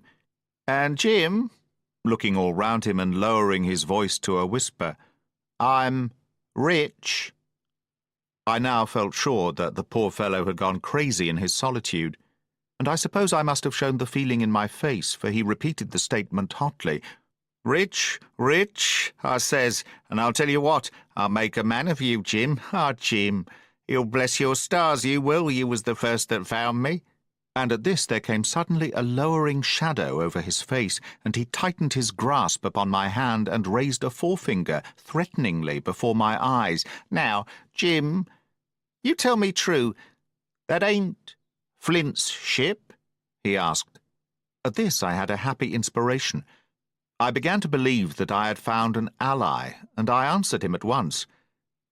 It's not Flint's ship, and Flint is dead. But I'll tell you true, as you ask me, there are some of Flint's hands aboard, worse luck for the rest of us. Not a man with one leg, he gasped. Silver, I asked. Ah, Silver, says he, that were his name. He's the cook, and the ringleader too. He was still holding me by the wrist, and at that he gave it quite a wring. If you were sent by Long John, he said, I'm as good as pork, and I know it. But where was you, do you suppose? I had made my mind up in a moment, and by way of answer told him the whole story of our voyage and the predicament in which we found ourselves. He heard me with the keenest interest, and when I had done he patted me on the head. You're a good lad, Jim, he said, and you're all in a clove hitch, ain't you? Well, you just put your trust in Ben Gunn. Ben Gunn's the man to do it. Would you think it likely now that your squire would prove a liberal-minded one in case of help, in being in a clove hitch, as you remark? I told him the squire was the most liberal of men. Aye, but you see, returned Ben Gunn, I didn't mean giving me a gate to keep and a suit of livery clothes and such. That's not my mark, Jim. What I mean is, would he be likely to come down to the tune of, say, £1,000 out of money that's as good as a man's own already? I'm sure he would, said I. As it was, all hands were to share. And a passage home? He added, with a look of great shrewdness. Why, I cried, the squire's a gentleman, and besides, if we got rid of the others, we should want you to help work the vessel home. Ah, said he, so you would. And he seemed very much relieved. Now, I'll tell you what, he went on, so much I'll tell you, and no more. I were in Flint's ship when he buried the treasure, he and 6 strong seamen. They was ashore nigh on a week, and us standing off and on in the old Walrus. One fine day, up went the signal, and here come Flint by himself in a little boat, and his head done up in a blue scarf. The sun was getting up, and mortal white he looked about the cutwater. But there he was, you mind, and the 6 all dead and buried. How he done it, not a man aboard us could make out. It was battle, murder, and sudden death, leastways, him against 6. Billy Bones was the mate, Long John, he was quartermaster, and they asked him where the treasure was. Ah, says he, you can go ashore if you like and stay, he says. But as for the ship, she'll beat up for more, by thunder. That's what he said. Well, I was in another ship 3 years back, and we sighted this island. Boys, said I, here's Flint's treasure. Let's land and find it. The captain was displeased at that, but my messmates were all of a mind and landed. 12 days they looked for it, and every day they had the worst word for me, until one fine morning all hands went aboard. As for you, Benjamin Gunn, says they, here's a musket, they says, and a spade and pickaxe. You can stay here and find Flint's money for yourself, they says. Well, Jim, 3 years have I been here, and not a bite of Christian diet from that day to this. But now, you look here, look at me. Do I look like a man before the mast? No, says you. Nor I weren't neither, I says. And with that he winked and pinched me hard. Just you mention them words to your squire, Jim, he went on. Nor he weren't neither. That's the words. 3 years he were the man of this island, light and dark, fair and rain, and sometimes he would maybe think upon a prayer, says you, and sometimes he would maybe think of his old mother, so be as she's alive, you'll say. But the most part of Gunn's time, this is what you'll say, the most part of his time was took up with another matter, and then you'll give him a nip, like I do. And he pinched me again in the most confidential manner. Then, he continued, then you'll up and you'll say this, Gunn is a good man, you'll say, and he puts a precious sight more confidence, a precious sight, mind that, in a gentleman born than in these gentlemen of fortune, having been one himself. Well, I said, I don't understand one word that you've been saying, but that's neither here nor there, for how am I to get on board? Ah, said he, that's the hitch for sure. Well, there's my boat that I made with my 2 hands. I keep her under the White Rock. If the worst come to the worst, we might try that after dark. Hi, he broke out, what's that? For just then, although the sun had still an hour or 2 to run, all the echoes of the island awoke and bellowed to the thunder of a cannon. They have begun to fight, I cried. Follow me. And I began to run towards the anchorage. My terrors all forgotten, while close at my side the marooned man in his goatskins trotted easily and lightly. Left, left, says he. Keep to your left hand, mate Jim. Under the trees with you. There's where I killed my first goat. They don't come down here now. They're all mast-headed on them mountings for the fear of Benjamin Gunn. Ha! And there's the cemetery. Cemetery, he must have meant. You see the mounds? I come here and prayed. Nows and thens, when I thought maybe a Sunday would be about due.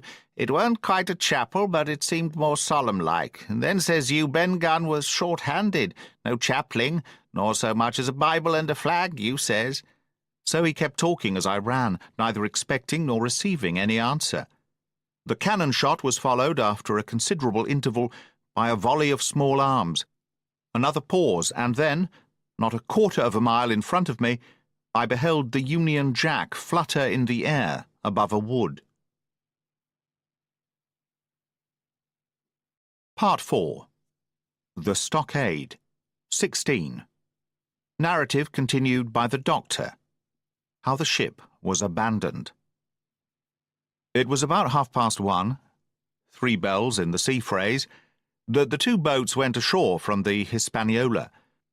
The captain, the squire, and I were talking matters over in the cabin.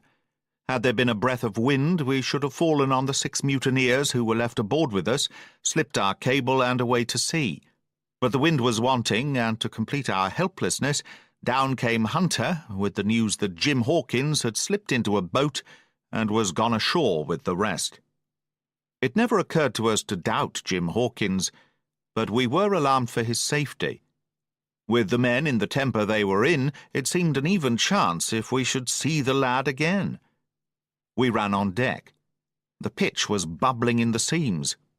The nasty stench of the place turned me sick. If ever a man smelt fever and dysentery, it was in that abominable anchorage. The 6 scoundrels were sitting grumbling under a sail in the forecastle. Ashore we could see the gigs made fast and a man sitting in each, hard by where the river runs in. One of them was whistling Lily Bolero. Waiting was a strain, and it was decided that Hunter and I should go ashore with the jolly boat in quest of information. The gigs had leaned to their right, but Hunter and I pulled straight in the direction of the stockade upon the chart. The 2 who were left guarding their boats seemed in a bustle at our appearance. Lily Bolero stopped off, and I could see the pair discussing what they ought to do. Had they gone and told Silver, all might have turned out differently, but they had their orders, I suppose, and decided to sit quietly where they were and hark back again to Lily Bolero. There was a slight bend in the coast, and I steered so as to put it between us. Even before we landed, we had thus lost sight of the gigs. I jumped out and came as near running as I durst, with a big silk handkerchief under my hat for coolness' sake, and a brace of pistols ready primed for safety. I had not gone 100 yards when I reached the stockade. This was how it was. A spring of clear water rose almost at the top of a knoll.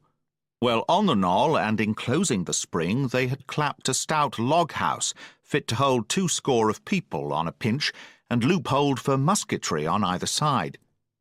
All round this they had cleared a wide space, and then the thing was completed by a paling 6 feet high, without door or opening, too strong to pull down without time and labour, and too open to shelter the besiegers. The people in the log house had them in every way. They stood quiet in shelter and shot the others like partridges. All they wanted was a good watch and food, for, short of a complete surprise, they might have held the place against a regiment. What particularly took my fancy was the spring, for though we had a good enough place of it in the cabin of the Hispaniola, with plenty of arms and ammunition and things to eat and excellent wines, there had been one thing overlooked. We had no water. I was thinking this over when there came ringing over the island the cry of a man at the point of death. I was not new to violent death. I have served His Royal Highness the Duke of Cumberland, and got a wound myself at Fontenoy, but I know my pulse went dot and carry one. Jim Hawkins is gone, was my first thought. It is something to have been an old soldier, but more still to have been a doctor. There is no time to dilly-dally in our work. And so now I made up my mind instantly, and with no time lost, returned to the shore and jumped on board the jolly boat. By good fortune, Hunter pulled a good oar. We made the water fly, and the boat was soon alongside, and I aboard the schooner. I found them all shaken, as was natural. The squire was sitting down, as white as a sheet, thinking of the harm he had led us to, the good soul. And one of the 6 forecastle hands was little better. "There's a man," says Captain Smollett, nodding towards him, "new to this work. He came nigh-hand fainting, Doctor, when he heard the cry. Another touch of the rudder, and that man would join us." I told my plan to the captain, and between us we settled on the details of its accomplishment. We put old Redruth in the gallery between the cabin and the forecastle with 3 or 4 loaded muskets and a mattress for protection. Hunter brought the boat round under the stern port, and Joyce and I set to work loading her with powder tins, musket, bags of biscuits, kegs of pork, a cask of cognac, and my invaluable medicine chest. In the meantime, the squire and the captain stayed on deck, and the latter hailed the coxswain, who was the principal man aboard. "Mr. Hans," he said, "here are 2 of us with a brace of pistols each. If any one of you 6 make a signal of any description, that man's dead." They were a good deal taken aback, and after a little consultation, one and all tumbled down the fore companion, thinking no doubt to take us on the rear. But when they saw Redruth waiting for them in the sparred galley, they went about ship at once, and a head popped out again on deck. "Down, dog!" cries the captain, and the head popped back again, and we heard no more for the time of these 6 very faint-hearted seamen. By this time, tumbling things in as they came, we had the jolly boat loaded as much as we dared. Joyce and I got out through the stern port, and we made for shore again as fast as oars could take us. This second trip fairly aroused the watchers along shore. Lily Bolero was dropped again, and just before we lost sight of them behind the little point, one of them whipped ashore and disappeared. I had half a mind to change my plan and destroy their boats, but I feared that Silver and the others might be close at hand, and all might very well be lost by trying for too much. We had soon touched land in the same place as before, and set to provision the blockhouse. All 3 made the first journey, heavily laden, and tossed our stores over the palisade. Then, leaving Joyce to guard them, 1 man to be sure, but with half a dozen muskets, Hunter and I returned to the jolly boat and loaded ourselves once more. So we proceeded without pausing to take breath, till the whole cargo was bestowed, when the 2 servants took up their position in the blockhouse, and I, with all my power, sculled back to the Hispaniola. That we should have risked a second boatload seems more daring than it really was. They had the advantage of numbers, of course, but we had the advantage of arms. Not one of the men ashore had a musket, and before they could get within range for pistol shooting, we flattered ourselves we should be able to give a good account of half a dozen at least.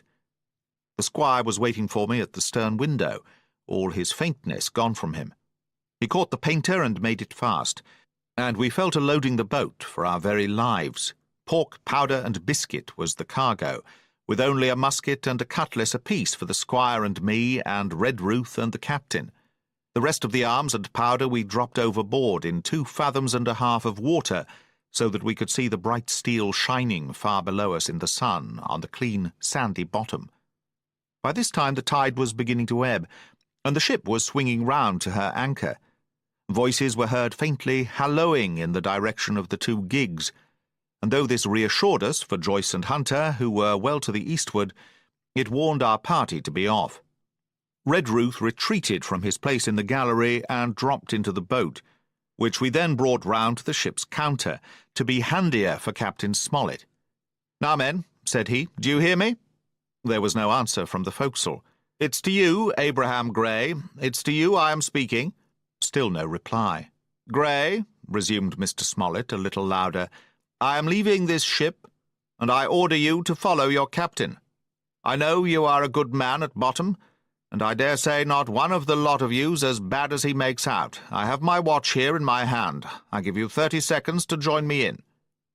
There was a pause. "Come, my fine fellow," continued the captain. "Don't hang so long in stays. I'm risking my life, and the lives of these good gentlemen every second." There was a sudden scuffle, a sound of blows, and out burst Abraham Gray with a knife cut on the side of the cheek, and came running to the captain like a dog to the whistle. "I'm with you, sir," said he. And the next moment he and the captain had dropped aboard of us, and we had shoved off and given way. We were clear out of the ship, but not yet ashore in our stockade. 17. Narrative continued by the Doctor. The Jolly Boat's last trip. This 5th trip was quite different from any of the others. In the first place, the little galley-pot of a boat that we were in was gravely overloaded. 5 grown men, and 3 of them, Trelawney, Redruth, and the captain, over 6 feet high, was already more than she was meant to carry. Add to that the powder, pork, and bread bags. The gunwale was lipping astern. Several times we shipped a little water, and my breeches and the tails of my coat were all soaking wet before we had gone 100 yards. The captain made us trim the boat, and we got her to lie a little more evenly. All the same, we were afraid to breathe. In the second place, the ebb was now making, a strong rippling current running westward through the basin, and then southward and seaward down the straits by which we had entered in the morning. Even the ripples were a danger to our overloaded craft, but the worst of it was that we were swept out of our true course and away from our proper landing place behind the point. If we let the current have its way, we should come ashore beside the gigs, where the pirates might appear at any moment. "I cannot keep her head for the stockade, sir," said I to the captain. I was steering, while he and Redruth, 2 fresh men, were at the oars. "The tide keeps washing her down. Could you pull a little stronger?" "Not without swamping the boat," said he. "You must bear up, sir, if you please. Bear up until you see you're gaining."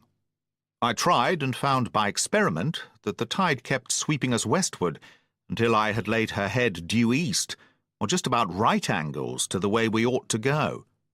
"We'll never get ashore at this rate," said I. "If it's the only course that we can lie, sir, we must even lie it," returned the captain. "We must keep upstream. You see, sir," he went on, "if once we drop to leeward of the landing place, it's hard to say where we should get ashore, besides the chance of being boarded by the gigs. Whereas, the way we go, the current must slacken, and then we can dodge back along the shore." "The current's less already, sir," said the man Grey, who was sitting in the foresheets. "You can ease her off a bit." "Thank you, my man," said I, quite as if nothing had happened, for we had all quietly made up our minds to treat him like one of ourselves. Suddenly the captain spoke up again, and I thought his voice was a little changed. "The gun," said he. "I have thought of that," said I, for I made sure he was thinking of a bombardment of the fort. "They could never get the gun ashore, and if they did, they could never haul it through the woods." "Look astern, Doctor," replied the captain. We had entirely forgotten the long 9, and there, to our horror, were the 5 rogues busy about her, getting off her jacket, as they called the stout tarpaulin cover under which she sailed.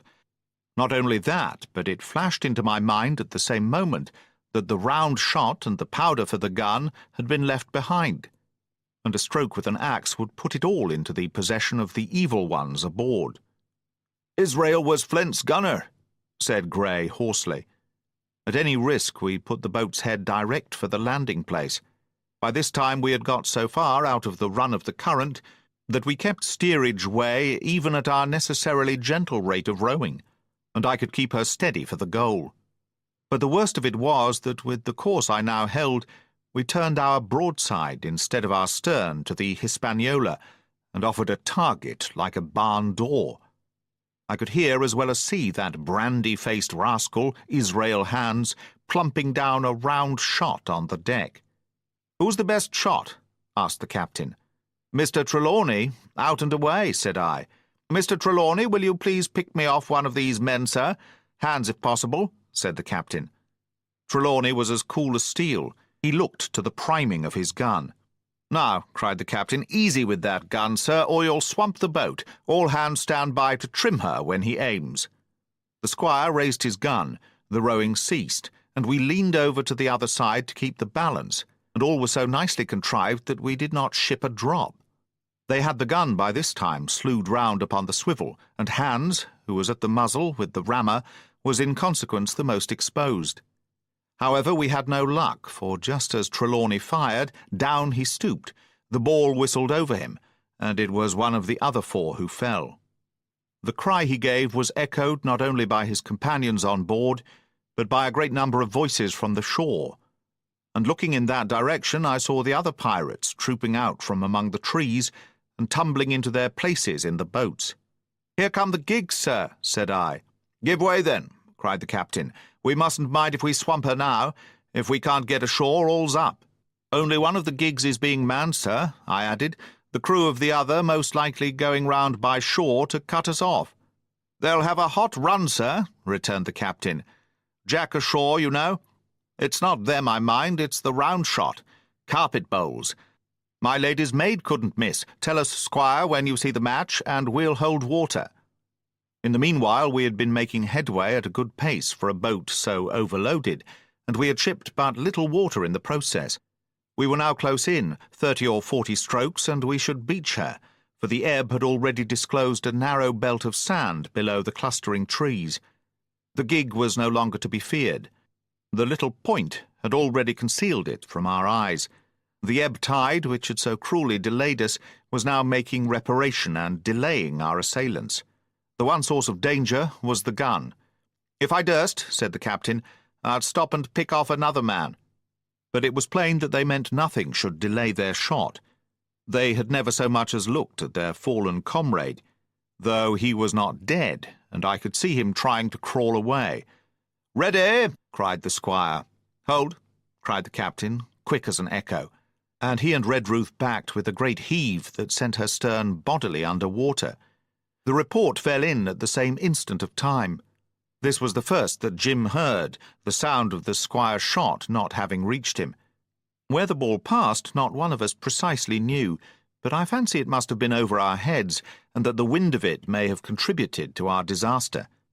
At any rate, the boat sank by the stern quite gently, in 3 feet of water, leaving the captain and myself facing each other on our feet. The other 3 took complete headers and came up again drenched and bubbling.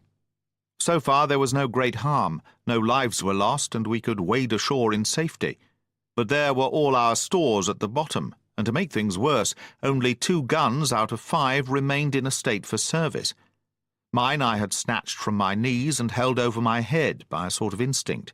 As for the captain, he had carried his over his shoulder by a bandolier, and like a wise man, lock uppermost. The other 3 had gone down with the boat. To add to our concern, we heard voices already drawing near us in the woods along shore, and we had not only the danger of being cut off from the stockade in our half-crippled state, but the fear before us whether, if Hunter and Joyce were attacked by half a dozen, they would have the sense and conduct to stand firm. Hunter was steady, that we knew. Joyce was a doubtful case, a pleasant, polite man for a valet and to brush one's clothes, but not entirely fitted for a man of war. With all this in our minds, we waded ashore as fast as we could, leaving behind us the poor jolly boat and a good half of all our powder and provisions. 18. Narrative continued by the doctor. End of the first day's fighting. We made our best speed across the strip of wood that now divided us from the stockade, and at every step we took the voices of the buccaneers rang nearer. Soon we could hear their footfalls as they ran, and the cracking of the branches as they breasted across a bit of thicket. I began to see we should have a brush for it in earnest, and looked to my priming. "Captain," said I, "Trelawney is the dead shot. Give him your gun. His own is useless." They exchanged guns, and Trelawney, silent and cool as he had been since the beginning of the bustle, hung a moment on his heel to see that all was fit for service. At the same time, observing Grey to be unarmed, I handed him my cutlass. It did all our hearts good to see him spit in his hand, knit his brows, and make the blade sing through the air. It was plain from every line of his body that our new hand was worth his salt. 40 paces farther we came to the edge of the wood, and saw the stockade in front of us. We struck the enclosure about the middle of the south side, and almost at the same time 7 mutineers, Job Anderson, the boatswain, at their head, appeared in full cry at the southwestern corner. They paused as if taken aback, and before they recovered, not only the squire and I, but Hunter and Joyce from the blockhouse had time to fire. The 4 shots came in rather a scattering volley, but they did the business. One of the enemy actually fell, and the rest, without hesitation, turned and plunged into the trees. After reloading, we walked down the outside of the palisade to see to the fallen enemy. He was stone dead, shot through the heart. We began to rejoice over our good success, when just at that moment a pistol cracked in the bush, a ball whistled close past my ear, and poor Tom Redruth stumbled and fell his length on the ground. Both the squire and I returned the shot. but as we had nothing to aim at, it is probable we only wasted powder. Then we reloaded and returned our attention to poor Tom. The captain and Gray were already examining him, and I saw with half an eye that all was over. I believe the readiness of our return volley had scattered the mutineers once more, for we were suffered, without further molestation, to get the poor old gamekeeper hoisted over the stockade and carried, groaning and bleeding, into the log-house. Poor old fellow, he had not uttered one word of surprise, complaint, fear, or even acquiescence from the very beginning of our troubles till now, when we had laid him down in the log-house to die. He had lain like a Trojan behind his mattress in the gallery. He had followed every order, silently, doggedly, and well. He was the oldest of our party by a score of years, and now, sullen, old, serviceable servant, it was he that was to die. The squire dropped down beside him on his knees and kissed his hand, crying like a child. "Be I going, doctor?" he asked. "Tom, my man," said I, "you're going home." "I wish I had had a lick at them with the gun first," he replied. "Tom," said the squire, "say you forgive me, won't you?" "Would that be respectful like from me to you, squire?" was the answer. "Howsoever, so be it. Amen." After a little while of silence, he said he thought somebody might read a prayer. "It's the custom, sir," he added apologetically. And not long after, without another word, he passed away. In the meantime, the captain, whom I had observed to be wonderfully swollen about the chest and pockets, had turned out a great many various stores. The British colours, a Bible, a coil of stoutish rope, pen, ink, the log-book, and pounds of tobacco. He had found a longish fir tree lying felled and trimmed in the enclosure, and with the help of Hunter he had set it up at the corner of the log-house, where the trunks crossed and made an angle. Then, climbing up on the roof, he had, with his own hand, bent and run up the colours. This seemed mightily to relieve him. He re-entered the log-house and set about counting up the stores as if nothing else existed. But he had an eye on Tom's passage for all that, and as soon as all was over, came forward with another flag and reverently spread it on the body. "Don't you take on, sir," he said, shaking the squire's hand. "All's well with him. No fear for a hand that's been shot down in his duty to captain and owner. It mayn't be good divinity, but it's a fact." Then he pulled me aside. "Dr. Livesey," he said, "in how many weeks do you and Squire expect the consort?" I told him it was a question not of weeks, but of months, that if we were not back by the end of August, Blandley was to send to find us, but neither sooner nor later. "You can calculate for yourself," I said. "Why, yes," returned the captain, scratching his head, "and making a large allowance, sir, for all the gifts of Providence, I should say we were pretty close hauled." "How do you mean?" I asked. "It's a pity, sir, we lost that second load, that's what I mean," replied the captain. "As for powder and shot, we'll do. But the rations are short, very short. So short, Dr. Livesey, that we're perhaps as well without that extra mouth." And he pointed to the dead body under the flag. Just then, with a roar and a whistle, a round shot passed high above the roof of the log-house and plumped far beyond us in the wood. "Oho," said the captain, "blaze away. You've little enough powder already, my lads." At the second trial the aim was better, and the ball descended inside the stockade, scattering a cloud of sand, but doing no further damage. "Captain," said the squire, "the house is quite invisible from the ship. It must be the flag they are aiming at. Would it not be wiser to take it in?" "Strike my colours," cried the captain. "No, sir, not I." And as soon as he had said the words, I think we all agreed with him. For it was not only a piece of stout, seamanly good feeling, it was good policy besides, and showed our enemies that we despised their cannonade. All through the evening they kept thundering away. Ball after ball flew over or fell short, or kicked up the sand in the enclosure. But they had to fire so high that the shot fell dead and buried itself in the soft sand. We had no ricochet to fear, and though one popped in through the roof of the log-house and out again through the floor, we soon got used to that sort of horseplay and minded it no more than cricket. "There is one good thing about all this," observed the captain. "The wood in front of us is likely clear. The ebb has made a good while. Our stores should be uncovered. Volunteers to go and bring in pork." Gray and Hunter were the first to come forward. Well armed, they stole out of the stockade, but it proved a useless mission. The mutineers were bolder than we fancied, or they put more trust in Israel's gunnery. For 4 or 5 of them were busy carrying off our stores and wading out with them to one of the gigs that lay close by, pulling an oar or so to hold her steady against the current. Silver was in the stern sheets in command, and every man of them was now provided with a musket from some secret magazine of their own. The captain sat down to his log, and here is the beginning of the entry. Alexander Smollett, master. David Livesey, ship's doctor. Abraham Gray, carpenter's mate. John Trelawney, owner. John Hunter and Richard Joyce, owner's servants, landsmen, being all that is left faithful of the ship's company, with stores for 10 days at short rations, came ashore this day and flew British colours on the log house in Treasure Island. Thomas Redruth, owner's servant, landsman, shot by the mutineers.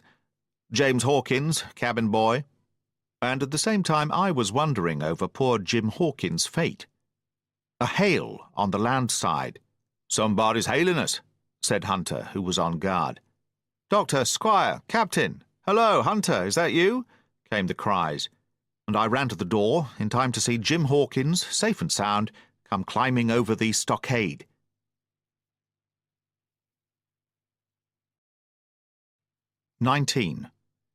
Narrative resumed by Jim Hawkins, The Garrison in the Stockade. As soon as Ben Gunn saw the colours, he came to a halt, stopped me by the arm, and sat down. "Now," said he, "there's your friends, sure enough." "Far more likely it's the mutineers," I answered. "That?" he cried. "Why, in a place like this, where nobody puts in but gentlemen of fortune, silver would fly the Jolly Roger. You don't make no doubt of that. No, that's your friends. There's been blows too, and I reckon your friends has had the best of it, and here they are ashore in the old stockade as was made years and years ago by Flint. He was the man to have a headpiece, was Flint, barring rum. His match was never seen. He were afraid of none, not he, only Silver. Silver was that genteel." "Well," said I, "that may be so, and so be it. All the more reason that I should hurry on and join my friends." "Nay, mate," returned Ben, "not you. You're a good boy, or I'm mistook. But you're only a boy, all told. Now, Ben Gunn is fly. Rum wouldn't bring me there, where you're going, not rum wouldn't, till I see you're born gentleman and gets it on his word of honour. And you won't forget my words. A precious sight, that's what you'll say, a precious sight, more confidence, and then nips him." And he pinched me the 3rd time with the same air of cleverness. "And when Ben Gunn is wanted, you know where to find him, Jim. Just where you found him today, and him that comes is to have a white thing in his hand, and he's to come alone. Oh, and you'll say this, Ben Gunn, says you, has reasons of his own." "Well," said I believe I understand. You have something to propose, and you wish to see the squire or the doctor, and you're to be found where I found you. Is that all? And when, says you?" he added. "Why, from about noon observation to about 6 bells. "Good," said I. "And now may I go?" "You won't forget?" he inquired anxiously. "Precious sight and reasons of his own, says you. Reasons of his own, that's the mainstay, as between man and man. Well then," still holding me, "I reckon you can go, Jim. And, Jim, if you was to see silver, you wouldn't go for to sell, Ben Gunn. Wild horses wouldn't draw it from you. No, says you, and if them pirates camp ashore, Jim, what would you say but there'd be widders in the morning?" Here he was interrupted by a loud report, and a cannonball came tearing through the trees and pitched in the sand not 100 yards from where we two were talking. The next moment each of us had taken to his heels in a different direction. For a good hour to come, frequent reports shook the island, and the balls kept crashing through the woods. I moved from hiding place to hiding place, always pursued, or so it seemed to me, by these terrifying missiles. But towards the end of the bombardment, though still I durst not venture in the direction of the stockade, where the balls fell oftenest, I had begun, in a manner, to pluck up my heart again, and after a long detour to the east, crept down among the shoreside trees. The sun had just set. The sea breeze was rustling and tumbling in the woods and ruffling the grey surface of the anchorage.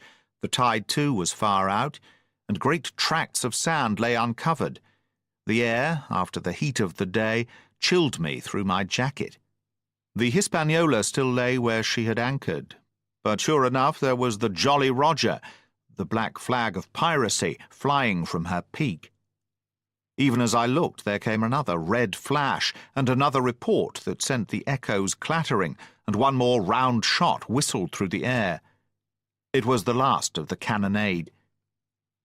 I lay for some time watching the bustle which succeeded the attack. Men were demolishing something with axes on the beach near the stockade. The poor jolly boat, I afterwards discovered. Away near the mouth of the river, a great fire was glowing among the trees, and between that point and the ship one of the gigs kept coming and going, the men whom I had seen so gloomy shouting at the oars like children. But there was a sound in their voices which suggested rum. At length I thought I might return towards the stockade. I was pretty far down on the low sandy spit that encloses the anchorage to the east, and is joined at half water to Skeleton Island, and now as I rose to my feet I saw some distance further down the spit, and rising from among low bushes, an isolated rock, pretty high, and peculiarly white in colour. It occurred to me that this might be the White Rock of which Ben Gunn had spoken, and that some day or other a boat might be wanted, and I should know where to look for one. Then I skirted among the woods until I had regained the rear or shoreward side of the stockade, and was soon warmly welcomed by the faithful party. I had soon told my story and began to look about me. The log house was made of unsquared trunks of pine, roof, walls, and floor. The latter stood in several places as much as a foot or a foot and a half above the surface of the sand.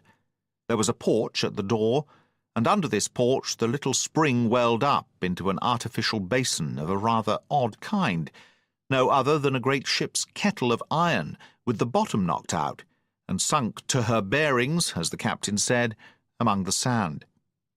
Little had been left besides the framework of the house, but in one corner there was a stone slab laid down by way of hearth, and an old rusty iron basket to contain the fire. The slopes of the knoll and all the inside of the stockade had been cleared of timber to build the house, and we could see by the stumps what a fine and lofty grove had been destroyed. Most of the soil had been washed away or buried in drift after the removal of the trees. Only where the streamlet ran down from the kettle, a thick bed of moss and some ferns and little creeping bushes were still green among the sand. Very close around the stockade, too close for defence, they said, the wood still flourished high and dense, all of fir on the land side, but towards the sea with a large admixture of live oaks. The cold evening breeze of which I have spoken whistled through every chink of the rude building, and sprinkled the floor with a continual rain of fine sand. There was sand in our eyes, sand in our teeth, sand in our suppers, sand dancing in the spring at the bottom of the kettle, for all the world like porridge beginning to boil. Our chimney was a square hole in the roof. It was but a little part of the smoke that found its way out, and the rest eddied about the house and kept us coughing and piping the eye.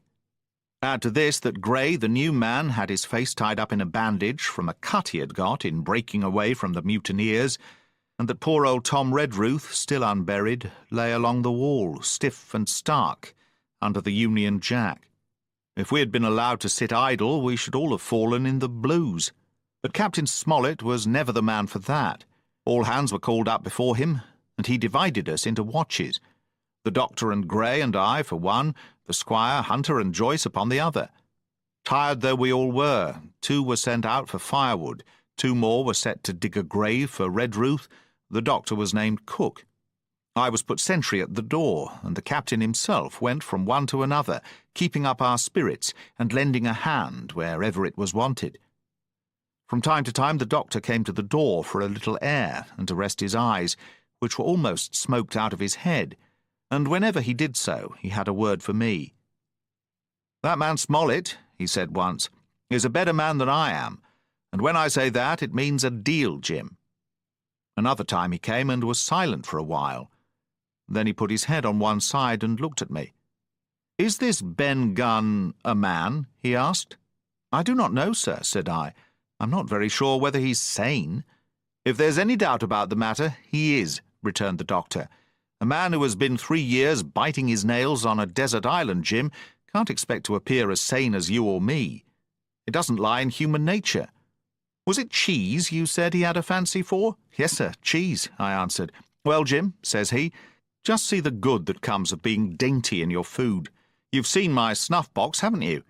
And you never saw me take snuff, the reason being that in my snuff-box I carry a piece of Parmesan cheese, a cheese made in Italy, very nutritious. Well, that's for Ben Gunn." Before supper was eaten, we buried old Tom in the sand and stood round him for a while, bare-headed in the breeze. A good deal of firewood had been got in, but not enough for the captain's fancy, and he shook his head over it and told us we must get back to this tomorrow, rather livelier. Then, when we had eaten our pork and each had a good stiff glass of brandy grog, the 3 chiefs got together in a corner to discuss our prospects. It appears they were at their wits' end what to do, the stores being so low that we must have been starved into surrender long before help came. But our best hope, it was decided, was to kill off the buccaneers until they either hauled down their flag or ran away with the Hispaniola. From 19 they were already reduced to 15. 2 others were wounded, and one at least, the man shot beside the gun, severely wounded, if he were not dead. Every time we had a crack at them, we were to take it, saving our own lives, with the extremest care. And besides that, we had 2 able allies, rum and the climate. As for the first, though we were about half a mile away, we could hear them roaring and singing late into the night. And as for the second, the doctor staked his wig that, camped where they were in the marshes and unprovided with remedies, the half of them would be on their backs before a week. "So," he added, "if we are not all shot down first, they'll be glad to be packing in the schooner. It's always a ship, and they can get to buccaneering again, I suppose." "First ship that ever I lost," said Captain Smollett. I was dead tired, as you may fancy, and when I got to sleep, which was not till after a great deal of tossing, I slept like a log of wood. The rest had long been up, and had already breakfasted and increased the pile of firewood by about half as much again, when I was wakened by a bustle and the sound of voices. "Flag of truce," I heard someone say, and then immediately after, with a cry of surprise, "Silver himself!" And at that up I jumped, and rubbing my eyes, ran to a loophole in the wall. 20. Silver's Embassy. Sure enough, there were 2 men just outside the stockade, one of them waving a white cloth, the other no less a person than Silver himself, standing placidly by. It was still quite early, and the coldest morning that I think I ever was abroad in, a chill that pierced into the marrow. The sky was bright and cloudless overhead, and the tops of the trees shone rosily in the sun. But where Silver stood with his lieutenant, all was still in shadow, and they waded knee-deep in a low white vapour that had crawled during the night out of the morass. The chill and the vapour, taken together, told a poor tale of the island. It was plainly a damp, feverish, unhealthy spot. "Keep indoors, men," said the captain. 10 to 1, this is a trick." Then he hailed the buccaneer. "Who goes? Stand or we fire." "Flag of truce," cried Silver.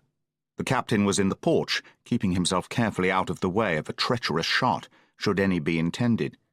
He turned and spoke to us. "Doctor's watch on the lookout. Dr. Livesey, take the north side, if you please. Jim, the east, Grey, west. The watch below, all hands to load muskets. Lively, men, and careful." And then he turned again to the mutineers. "And what do you want with your flag of truce?" he cried. This time it was the other man who replied. "Captain Silver, sir, to come on board and make terms," he shouted. "Captain Silver, don't know him. Who's he?" cried the captain. And we could hear him adding to himself, "Captain, is it? My heart, and here's promotion." Long John answered for himself, "Me, sir. These poor lads have chosen me captain, after your desertion, sir. laying a particular emphasis upon the word desertion. "We're willing to submit, if we can come to terms, and no bones about it. All I ask is your word, Captain Smollett, to let me safe and sound out of this here stockade, and 1 minute to get out a shot before a gun is fired." "My man," said Captain Smollett, "I have not the slightest desire to talk to you. If you wish to talk to me, you can come, that's all. If there's any treachery, it'll be on your side, and the Lord help you." "That's enough, Captain," shouted Long John cheerily. "A word from you's enough. I know a gentleman, and you may lay to that." We could see the man who carried the flag of truce attempting to hold Silver back. Nor was that wonderful, seeing how cavalier had been the captain's answer. But Silver laughed at him aloud and slapped him on the back, as if the idea of alarm had been absurd. Then he advanced to the stockade, threw over his crutch, got a leg up, and with great vigour and skill succeeded in surmounting the fence and dropping safely to the other side. I will confess that I was far too much taken up with what was going on to be of the slightest use as sentry. Indeed, I had already deserted my eastern loophole and crept up behind the captain, who had now seated himself on the threshold with his elbows on his knees, his head in his hands and his eyes fixed on the water as it bubbled out of the old iron kettle in the sand. He was whistling "Come Lasses and Lads." Silver had terrible hard work getting up the knoll.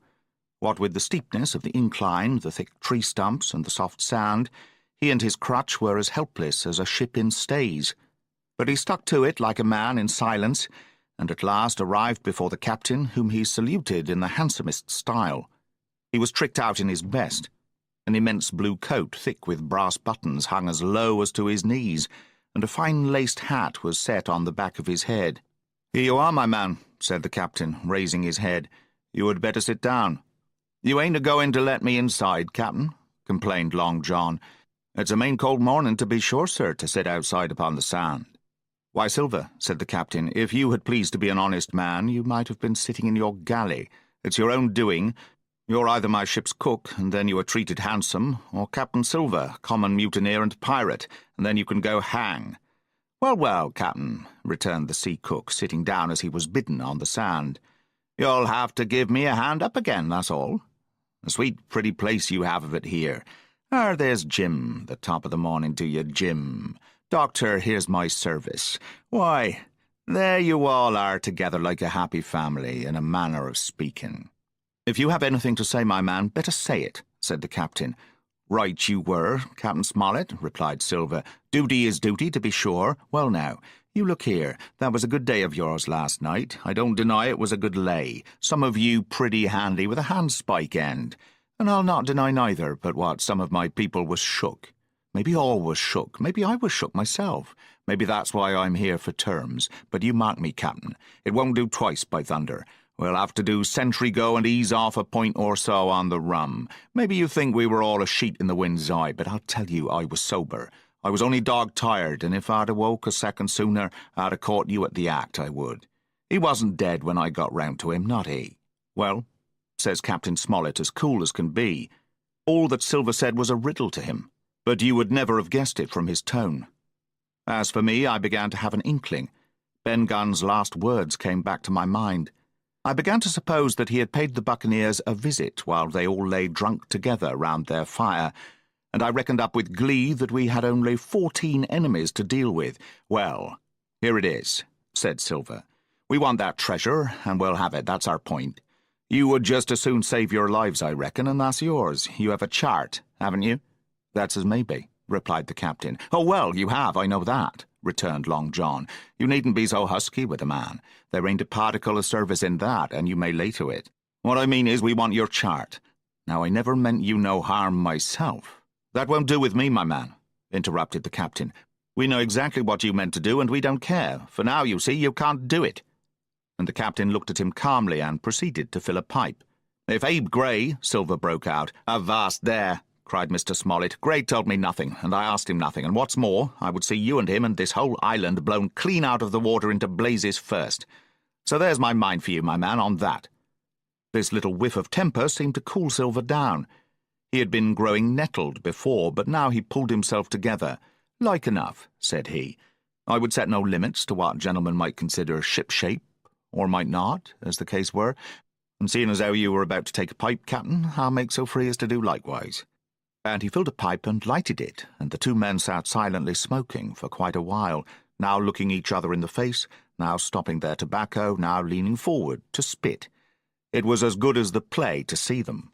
"Now," resumed Silver, "here it is.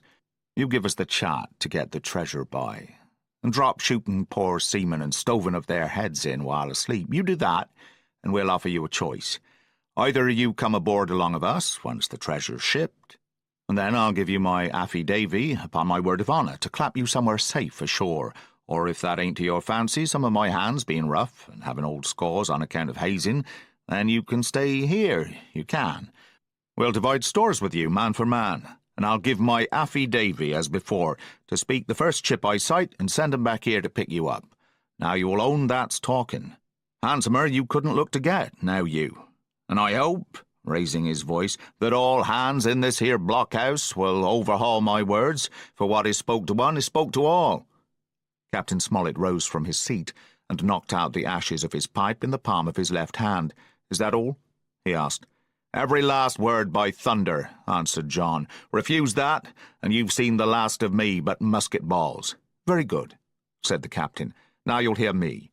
If you'll come up one by one, unarmed, I'll engage to clap you all in irons and take you home to a fair trial in England. If you won't, my name is Alexander Smollett. I've flown my sovereign's colours, and I'll see you all to Davy Jones. You can't find the treasure. You can't sail the ship. There's not a man among you fit to sail the ship. You can't fight us.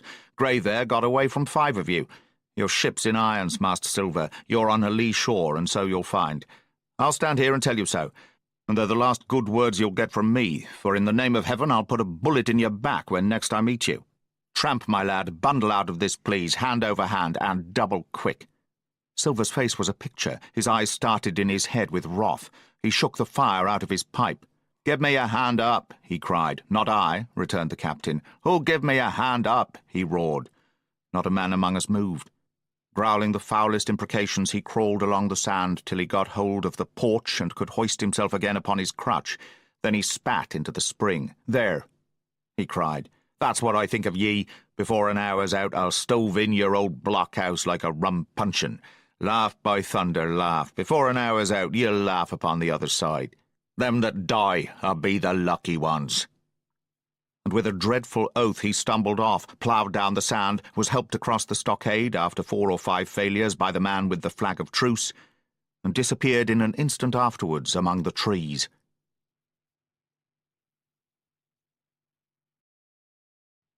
"21. The Attack. As soon as Silver disappeared, the captain, who had been closely watching him, turned towards the interior of the house and found not a man of us at his post, but Grey. It was the first time we had ever seen him angry. "Quarters!" he roared, and then, as we all slunk back to our places, "Grey," he said, "I'll put your name in the log. You've stood by your duty like a seaman. Mr. Trelawney, I'm surprised at you, sir.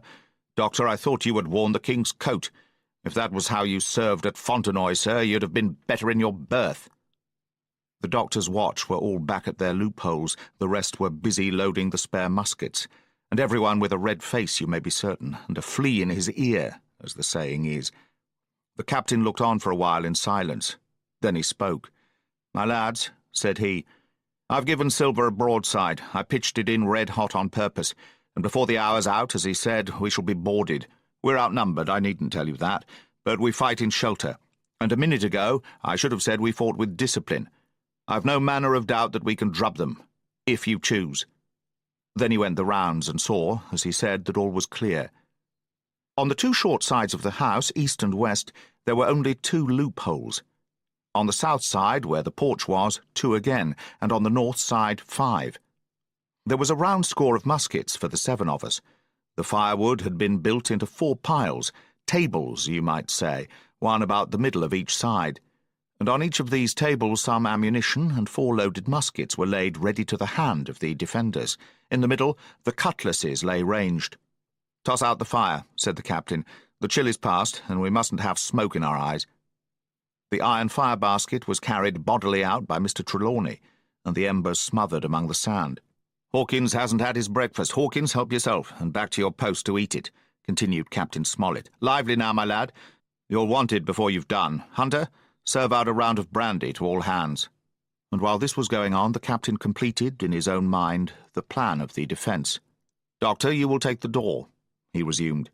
"See and don't expose yourself. Keep within, and fire through the porch. Hunter, take the east side there. Joyce, you stand by the west, my man. Mr. Trelawney, you're the best shot. You and Gray will take this long north side with the 5 loopholes. It's there the danger is. If they can get up to it and fire in upon us through our own ports, things would begin to look dirty. Hawkins, neither you nor I are much account at the shooting. We'll stand by to load and bear a hand." As the captain had said, the chill was past. As soon as the sun had climbed above our girdle of trees, it fell with all its force upon the clearing and drank up the vapours at a draught. Soon the sand was baking and the resin melting in the logs of the blockhouse. Jackets and coats were flung aside, shirts thrown open at the neck and rolled up to the shoulders, and we stood there, each at his post, in a fever of heat and anxiety. An hour passed away. "Hang them," said the captain. "This is as dull as the doldrums. Gray, whistle for a wind." And just at that moment came the first news of the attack. "If you please, sir," said Joyce. "If I see anyone, am I to fire?" "I told you so," cried the captain. "Thank you, sir," returned Joyce with the same quiet civility.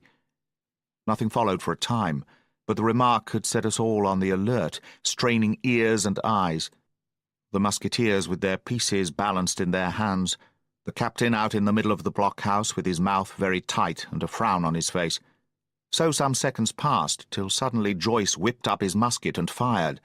The report had scarcely died away ere it was repeated and repeated from without in a scattering volley, shot behind shot like a string of geese from every side of the enclosure. Several bullets struck the log-house, but not one entered, and as the smoke cleared away and vanished, the stockade and the woods around it looked as quiet and empty as before. Not a bough waved. Not the gleam of a musket barrel betrayed the presence of our foes. "Did you hit your man?" asked the captain. "No, sir," replied Joyce. "I believe not, sir." "Next best thing to tell the truth," muttered Captain Smollett. "Load his gun, Hawkins. How many should you say there were on your side, Doctor?" "I know precisely," said Dr. Livesey. 3 shots were fired on this side. I saw the 3 flashes, 2 close together, 1 farther to the west." "3?" repeated the captain. "And how many on yours, Mr. Trelawney?" But this was not so easily answered. There had come many from the north, 7 by the squire's computations, 8 or 9 according to Gray. From the east and west only a single shot had been fired. It was plain, therefore, that the attack would be developed from the north, and that on the other 3 sides we were only to be annoyed by a show of hostilities. But Captain Smollett made no change in his arrangements. If the mutineers succeeded in crossing the stockade, he argued, they would take possession of any unprotected loophole and shoot us down like rats in our own stronghold. Nor had we much time left to us for thought.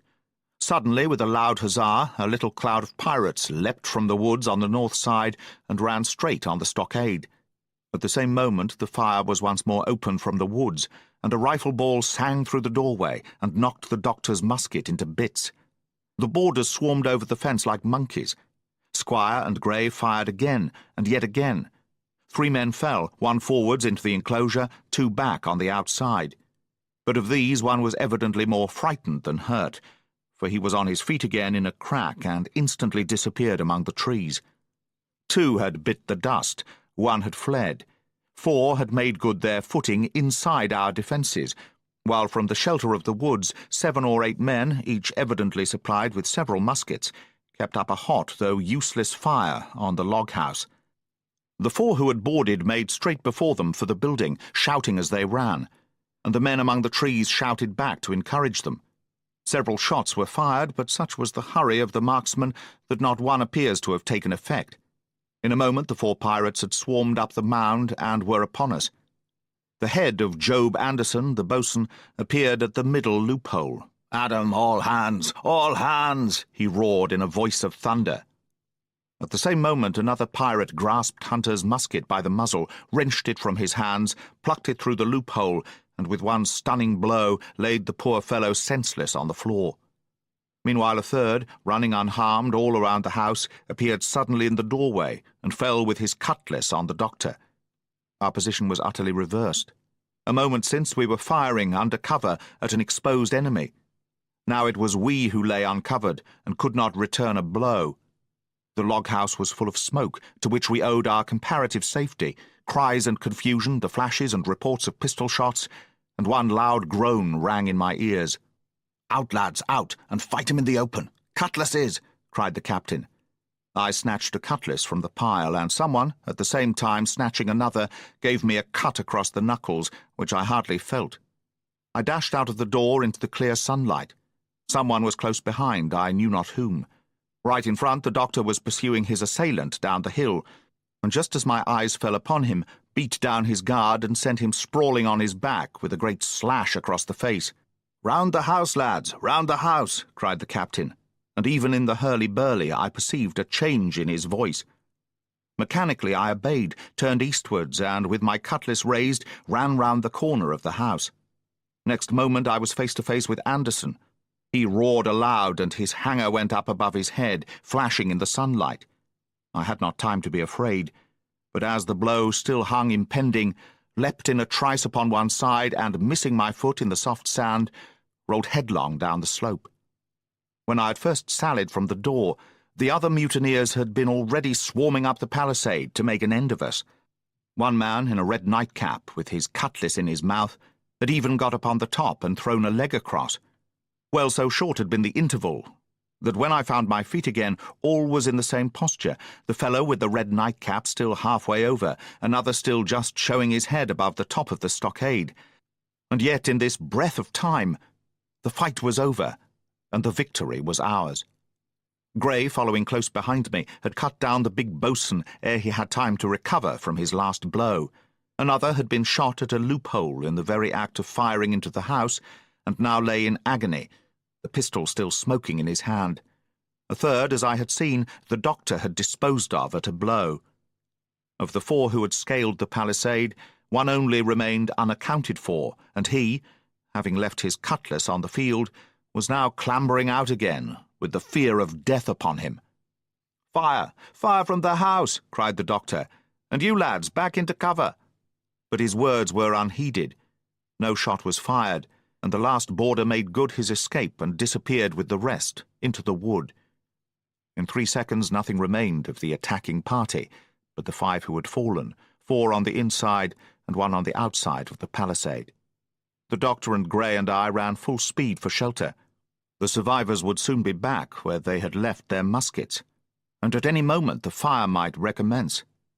The house was by this time somewhat cleared of smoke, and we saw at a glance the price we had paid for victory. Hunter lay beside his loophole, stunned, Joyce by his, shot through the head, never to move again, while right in the centre the squire was supporting the captain, one as pale as the other. "The captain's wounded," said Mr. Trelawney. "Have they run?" asked Mr. Smollett. "All that could, you may be bound," returned the doctor, "but there's 5 of them will never run again."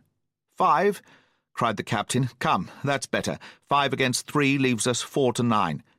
That's better odds than we had at starting. We were 7 to 19 then, or thought we were, and that's as bad to bear."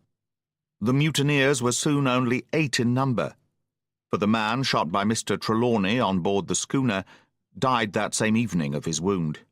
But this was, of course, not known till after, by the faithful party. Part 5. My Sea Adventure. 22. How my sea adventure began. There was no return of the mutineers, not so much as another shot out of the woods. They had got their rations for that day, as the captain put it, and we had the place to ourselves and a quiet time to overhaul the wounded and get dinner. Squire and I cooked outside in spite of the danger, and even outside we could hardly tell what we were at, for horror of the loud groans that reached us from the doctor's patients. Out of the 8 men who had fallen in the action, only 3 still breathed. That one of the pirates who had been shot at the loophole, Hunter, and Captain Smollett. And of these the first 2 were as good as dead. The mutineer indeed died under the doctor's knife, and Hunter, do what we could, never recovered consciousness in this world. He lingered all day, breathing loudly like the old buccaneer at home in his apoplectic fit. but the bones of his chest had been crushed by the blow, and his skull fractured in falling, and sometime in the following night, without sign or sound, he went to his Maker. As for the captain, his wounds were grievous indeed, but not dangerous. No organ was fatally injured. Anderson's ball, for it was Job that shot him first, had broken his shoulder blade and touched the lung, not badly. The second had only torn and displaced some muscles in the calf. He was sure to recover, the doctor said, but in the meantime, and for weeks to come, he must not walk nor move his arm, nor so much as speak when he could help it. My own accidental cut across the knuckles was a flea bite. Dr. Livesey patched it up with plaster and pulled my ears for me into the bargain. After dinner, the squire and the doctor sat by the captain's side a while in consultation, and when they had talked to their heart's content, it being then a little past noon, the doctor took up his hat and pistols, girt on a cutlass, put the chart in his pocket, and with a musket over his shoulder, crossed the palisade on the north side, and set off briskly through the trees. Grey and I were sitting together at the far end of the blockhouse, to be out of earshot of our officers consulting, and Grey took his pipe out of his mouth, and fairly forgot to put it back again, so thunderstruck he was at this occurrence. "Why, in the name of Davy Jones," said he, "is Dr. Livesey mad?" "Why, no," says I. "He's about the last of this crew for that, I take it." "Well, shipmate," said Grey, "mad he may not be, but if he's not, you mark my words, I am." "I take it," replied I, "the doctor has his idea, and if I'm right, he's going now to see Ben Gunn." I was right, as appeared later, but in the meantime, the house being stifling hot, and the little patch of sand inside the palisade ablaze with midday sun, I began to get another thought into my head, which was not by any means so right. What I began to do was to envy the doctor walking in the cool shadow of the woods, with the birds about him and the pleasant smell of the pines, while I sat grilling, with my clothes stuck to the hot resin, and so much blood about me and so many poor dead bodies lying all around, that I took a disgust of the place that was almost as strong as fear. All the time I was washing out the blockhouse and then washing up the things from dinner, this disgust and envy kept growing stronger and stronger, till at last, being near a bread bag and no one then observing me, I took the first step towards my escapade and filled both pockets of my coat with biscuit. I was a fool, if you like, and certainly I was going to do a foolish, over-bold act. But I was determined to do it, with all the precautions in my power. These biscuits, should anything befall me, would keep me at least from starving till far on in the next day. The next thing I laid hold of was a brace of pistols, and as I already had a powder horn and bullets, I felt myself well supplied with arms. As for the scheme I had in my head, it was not a bad one in itself. I was to go down the sandy spit that divides the anchorage on the east from the open sea, find the white rock I had observed last evening, and ascertain whether it was there or not that Ben Gunn had hidden his boat, a thing quite worth doing, as I still believe. But as I was certain I should not be allowed to leave the enclosure, my only plan was to take French leave and slip out when nobody was watching, and that was so bad a way of doing it as made the thing itself wrong. But I was only a boy, and I had made my mind up. Well, as things at last fell out, I found an admirable opportunity. The squire and Grey were busy helping the captain with his bandages. The coast was clear. I made a bolt for it over the stockade and into the thickest of the trees, and before my absence was observed, I was out of cry of my companions. This was my second folly, far worse than the first, as I left but 2 sound men to guard the house. But, like the first, it was a help towards saving all of us. I took my way straight for the east coast of the island, for I was determined to go down the seaside of the spit to avoid all chance of observation from the anchorage. It was already late in the afternoon, although still warm and sunny. As I continued to thread the tall woods, I could hear from far before me not only the continuous thunder of the surf, but a certain tossing of foliage and grinding of boughs which showed me the sea breeze had set in higher than usual.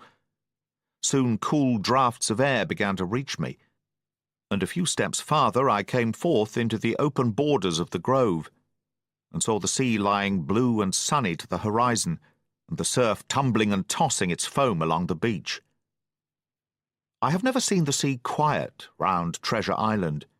The sun might blaze overhead, the air be without a breath, the surface smooth and blue, but still these great rollers would be running along all the external coast, thundering and thundering by day and night.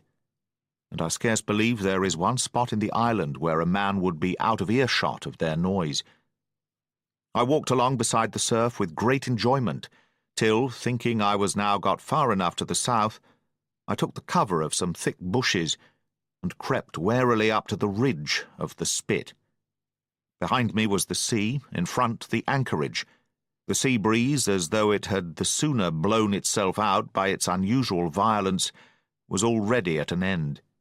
It had been succeeded by light variable airs from the south and southeast, carrying great banks of fog, and the anchorage under lee of Skeleton Island lay still and leaden as when first we entered it.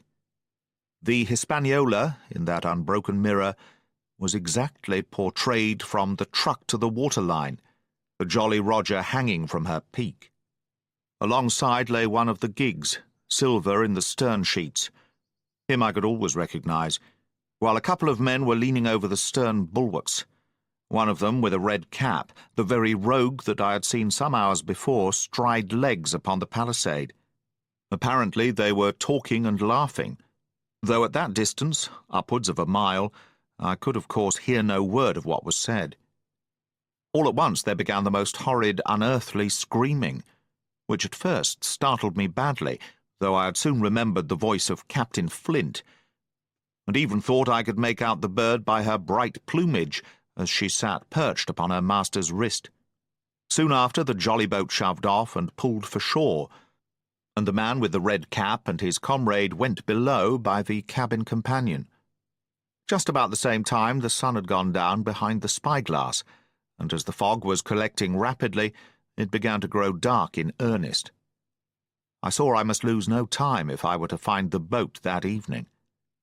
The white rock, visible enough above the brush, was still some eighth of a mile further down the spit, and it took me a goodish while to get up with it, crawling often on all fours among the scrub. Night had almost come when I laid my hand on its rough sides. Right below it there was an exceedingly small hollow of green turf, hidden by banks, and a thick underwood about knee-deep that grew there very plentifully. And in the centre of the dell, sure enough, a little tent of goat-skins, like what the gypsies carry about with them in England. I dropped into the hollow, lifted the side of the tent, and there was Ben Gunn's boat. Homemade, if ever anything was homemade, a rude, lopsided framework of tough wood, and stretched upon that a covering of goatskin, with the hair inside. The thing was extremely small, even for me, and I can hardly imagine that it could have floated with a full-sized man. There was one thwart set as low as possible, a kind of stretcher in the bows, and a double paddle for propulsion. I had not then seen a coracle such as the ancient Britons made, but I've seen one since, and I can give you no fairer idea of Ben Gunn's boat than by saying it was like the first and the worst coracle ever made by man. But the great advantage of the coracle it certainly possessed, for it was exceedingly light and portable. Well, now that I have found the boat, you would have thought I had had enough of truantry for once, but in the meantime I had taken another notion, and become so obstinately fond of it that I would have carried it out, I believe, in the teeth of Captain Smollett himself. This was to slip out under cover of the night, cut the Hispaniola adrift, and let her go ashore where she fancied. I had quite made up my mind that the mutineers, after their repulse of the morning, had nothing nearer their hearts than to up anchor and away to sea. This, I thought, it would be a fine thing to prevent, and now that I had seen how they left their watchman unprovided with a boat, I thought it might be done with little risk. Down I sat to wait for darkness, and made a hearty meal of biscuit. It was a night out of 10,000 for my purpose. The fog had now buried all heaven. As the last rays of daylight dwindled and disappeared, absolute blackness settled down on Treasure Island, and when at last I shouldered the coracle and groped my way stumblingly out of the hollow where I had supped, there were but 2 points visible on the whole anchorage. One was the great fire on shore by which the defeated pirates lay carousing in the swamp. The other, a mere blur of light upon the darkness, indicated the position of the anchored ship. She had swung round to the ebb. Her bow was now towards me. The only lights on board were in the cabin, and what I saw was merely a reflection on the fog of the strong rays that flowed from the stern window. The ebb had already run some time, and I had to wade through a long belt of swampy sand, where I sank several times above the ankle, before I came to the edge of the retreating water, and wading a little way in, with some strength and dexterity, set my coracle keel downwards on the surface. 23. The ebb tide runs. The coracle, as I had ample reason to know before I was done with her, was a very safe boat for a person of my height and weight, both buoyant and clever in a seaway. But she was the most cross-grained, lopsided craft to manage. Do as you pleased, she always made more leeway than anything else, and turning round and round was the manoeuvre she was best at.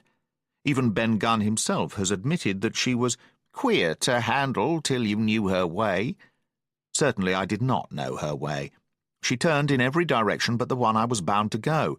The most part of the time we were broadside on, and I'm very sure I never should have made the ship at all, but for the tide. By good fortune, paddle as I pleased, the tide was still sweeping me down, and there lay the Hispaniola right in the fairway, hardly to be missed. First she loomed before me like a blot of something, yet blacker than darkness. Then her spars and hull began to take shape, and the next moment, as it seemed, for the farther I went, the brisker grew the current of the ebb, I was alongside of her hawser and had laid hold. The hawser was as taut as a bowstring, and the current so strong she pulled upon her anchor. All round the hull, in the blackness, the rippling current bubbled and chattered like a little mountain stream. One cut with my sea gully, and the Hispaniola would go humming down the tide. So far so good. But it next occurred to my recollection that a taut hawser suddenly cut is a thing as dangerous as a kicking horse. 10 to 1, if I were so foolhardy as to cut the Hispaniola from her anchor, I and the coracle would be knocked clean out of the water. This brought me to a full stop, and if fortune had not again particularly favoured me, I should have had to abandon my design. But the light airs which had begun blowing from the south-east and south had hauled round after nightfall into the south-west. Just while I was meditating, a puff came, caught the Hispaniola, and forced her up into the current, and to my great joy I felt the hawser slacken in my grasp, and the hand by which I held it dip for a second under water. With that I made my mind up, took out my gully, opened it with my teeth, and cut one strand after another, till the vessel swung only by 2. Then I lay quiet, waiting to sever these last, when the strain should be once more lightened by a breath of wind. All this time I had heard the sound of loud voices from the cabin, but to say truth, my mind had been so entirely taken up with other thoughts that I had scarcely given ear. Now, however, when I had nothing else to do, I began to pay more heed. One I recognized for the coxswain's, Israel Hands, that had been Flint's gunner in former days. The other was, of course, my friend of the red nightcap. Both men were plainly the worse of drink, and they were still drinking, for even while I was listening, one of them, with a drunken cry, opened the stern window and threw out something, which I divined to be an empty bottle. But they were not only tipsy. It was plain that they were furiously angry. Oaths flew like hailstones, and every now and then there came forth such an explosion as I thought was sure to end in blows. But each time the quarrel passed off, and the voices grumbled lower for a while, until the next crisis came and, in its turn, passed away without result. On shore I could see the glow of the great campfire burning warmly through the shoreside trees. Someone was singing a dull, old, droning sailor's song, with a droop and a quaver at the end of every verse, and seemingly no end to it at all but the patience of the singer. I had heard it on the voyage more than once, and remembered these words, "But one man of her crew alive, what put to sea with 75. And I thought it was a ditty rather too dolefully appropriate for a company that had met such cruel losses in the morning. But indeed, from what I saw, all these buccaneers were as callous as the sea they sailed on. At last the breeze came, the schooner sidled and drew nearer in the dark. I felt the hawser slacken once more, and with a good tough effort cut the last fibres through.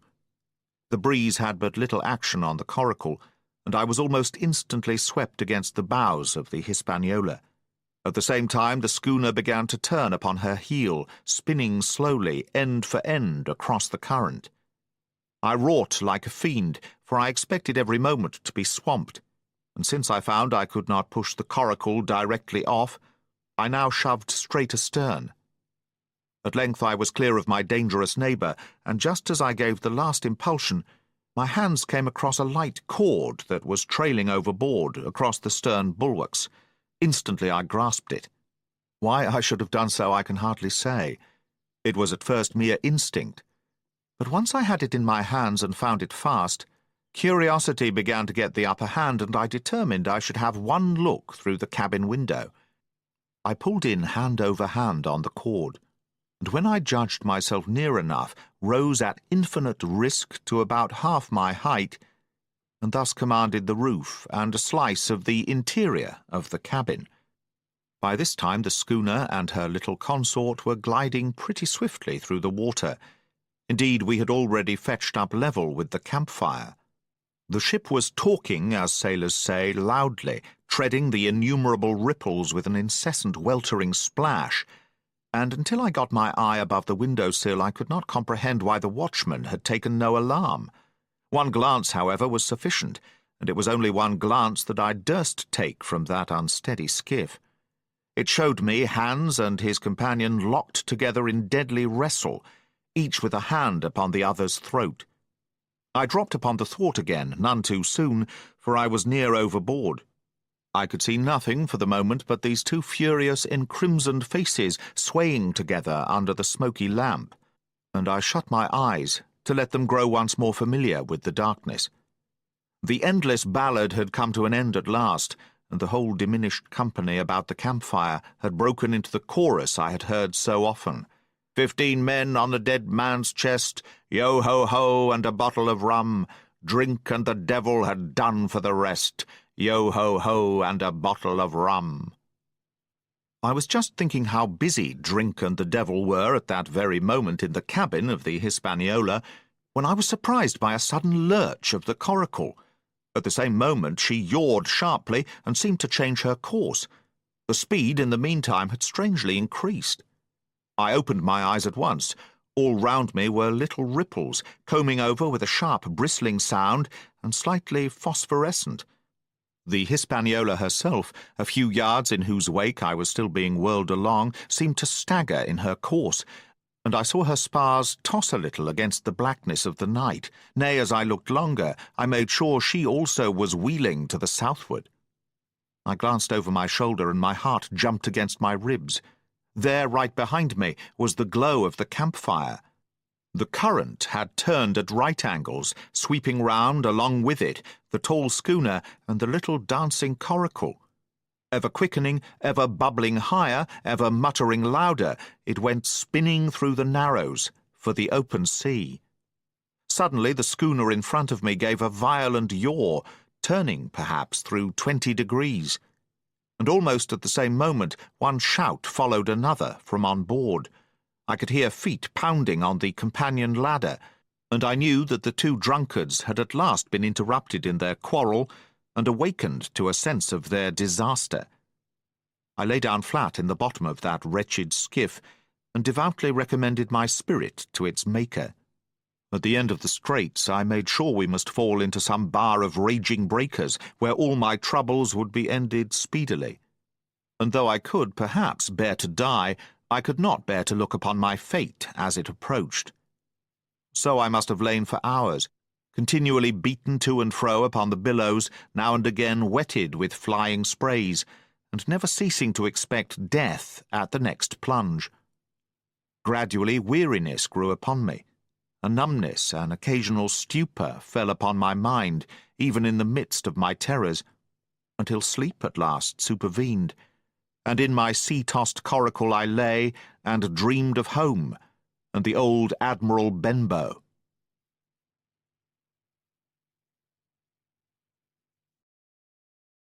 "24.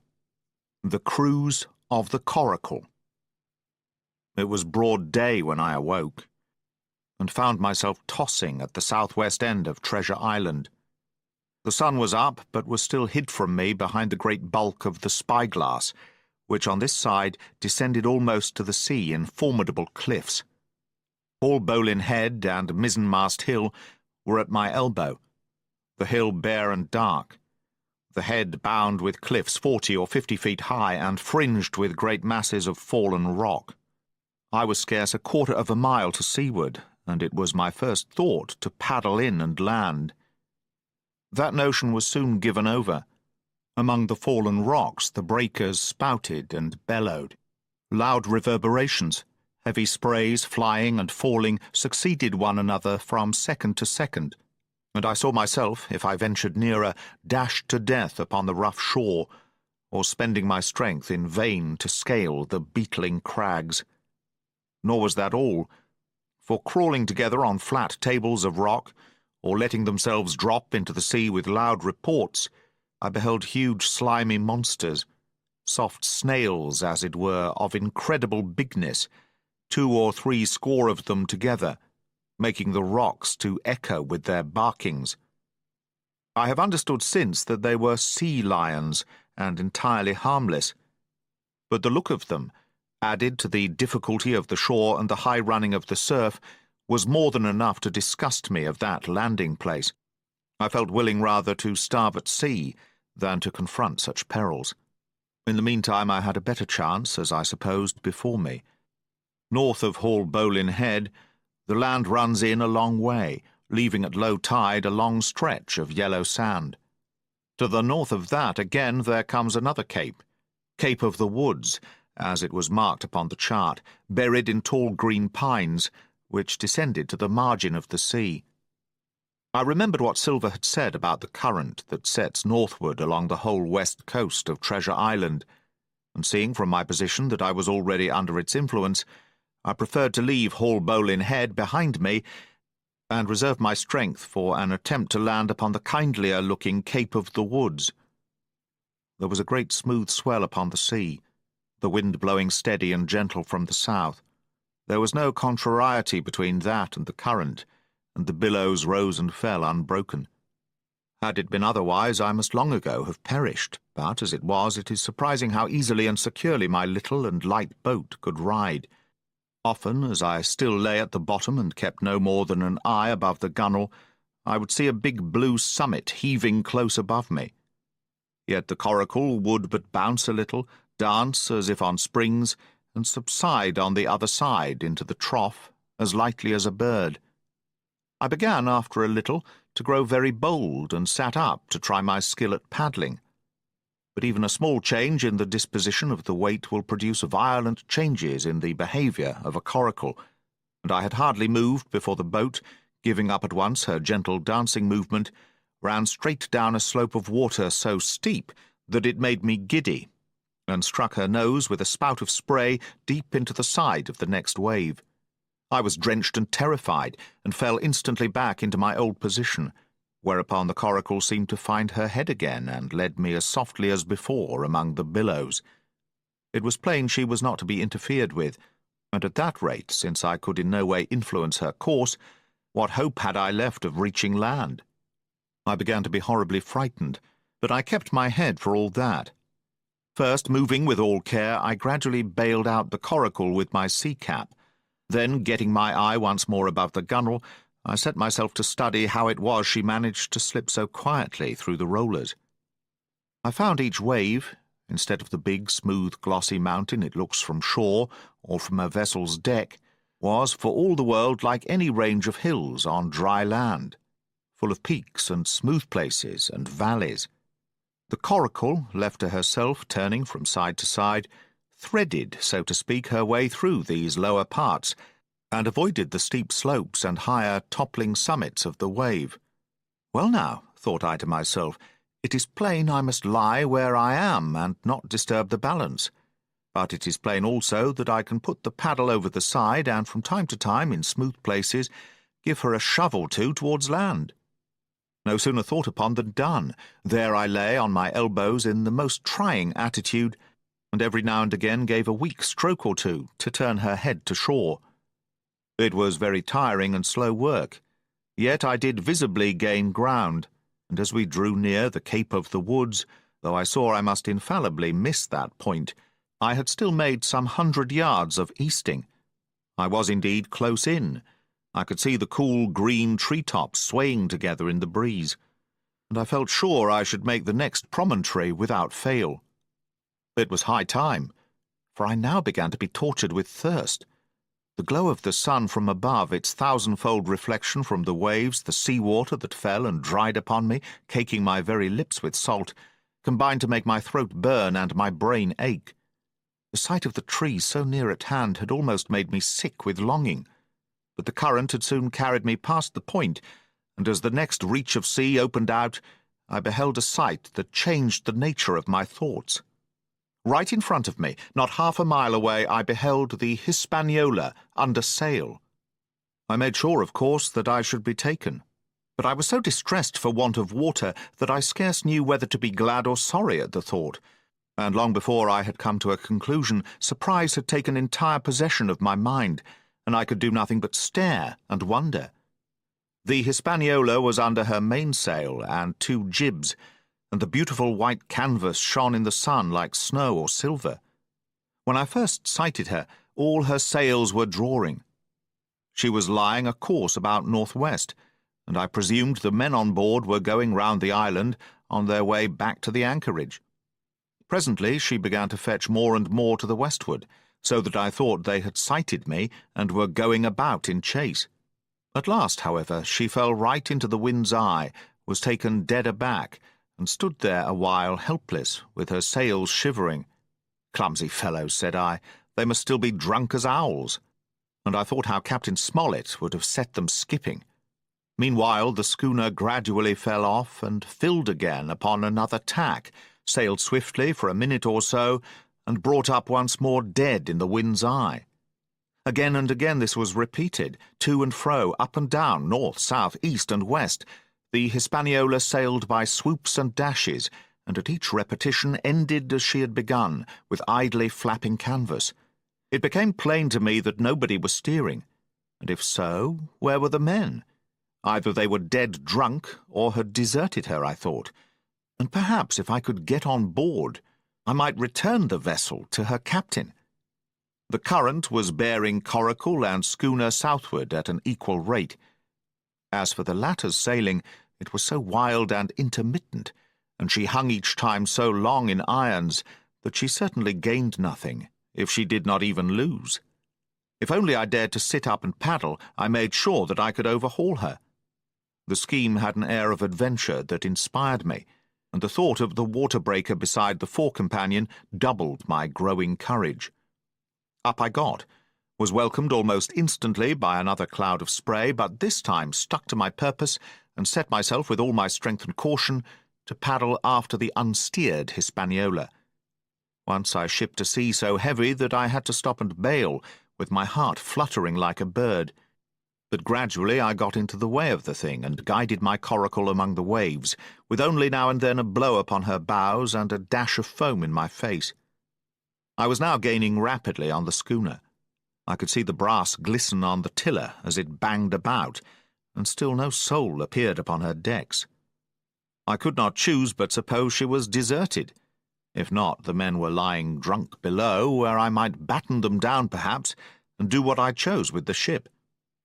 For some time she had been doing the worst thing possible for me, standing still. She headed nearly due south, yawing, of course, all the time.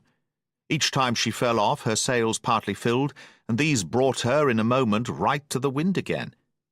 I have said this was the worst thing possible for me, for helpless as she looked in this situation, with the canvas cracking like cannon and the blocks trundling and banging on the deck, she still continued to run away from me, not only with the speed of the current, but by the whole amount of her leeway, which was naturally great.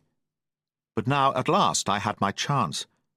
The breeze fell for some seconds very low, and the current gradually turning her, the Hispaniola revolved slowly round her centre, and at last presented me her stern, with the cabin window still gaping open, and the lamp over the table still burning on into the day.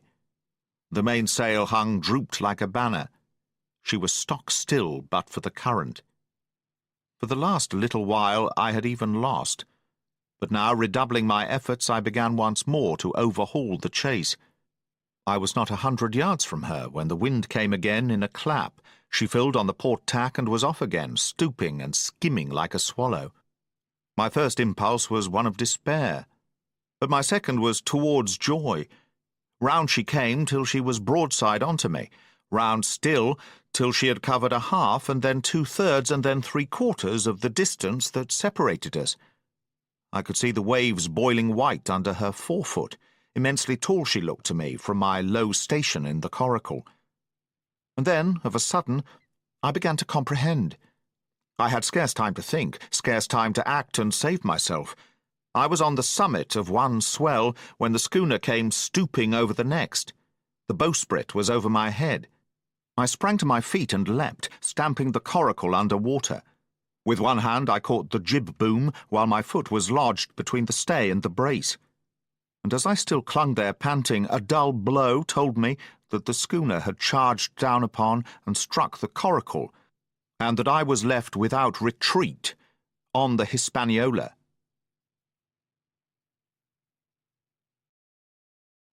"25. I strike the Jolly Roger." I had scarce gained a position on the bowsprit when the flying jib flapped and filled upon the other tack with a report like a gun. The schooner trembled to her keel under the reverse, but next moment, the other sails still drawing, the jib flapped back again and hung idle.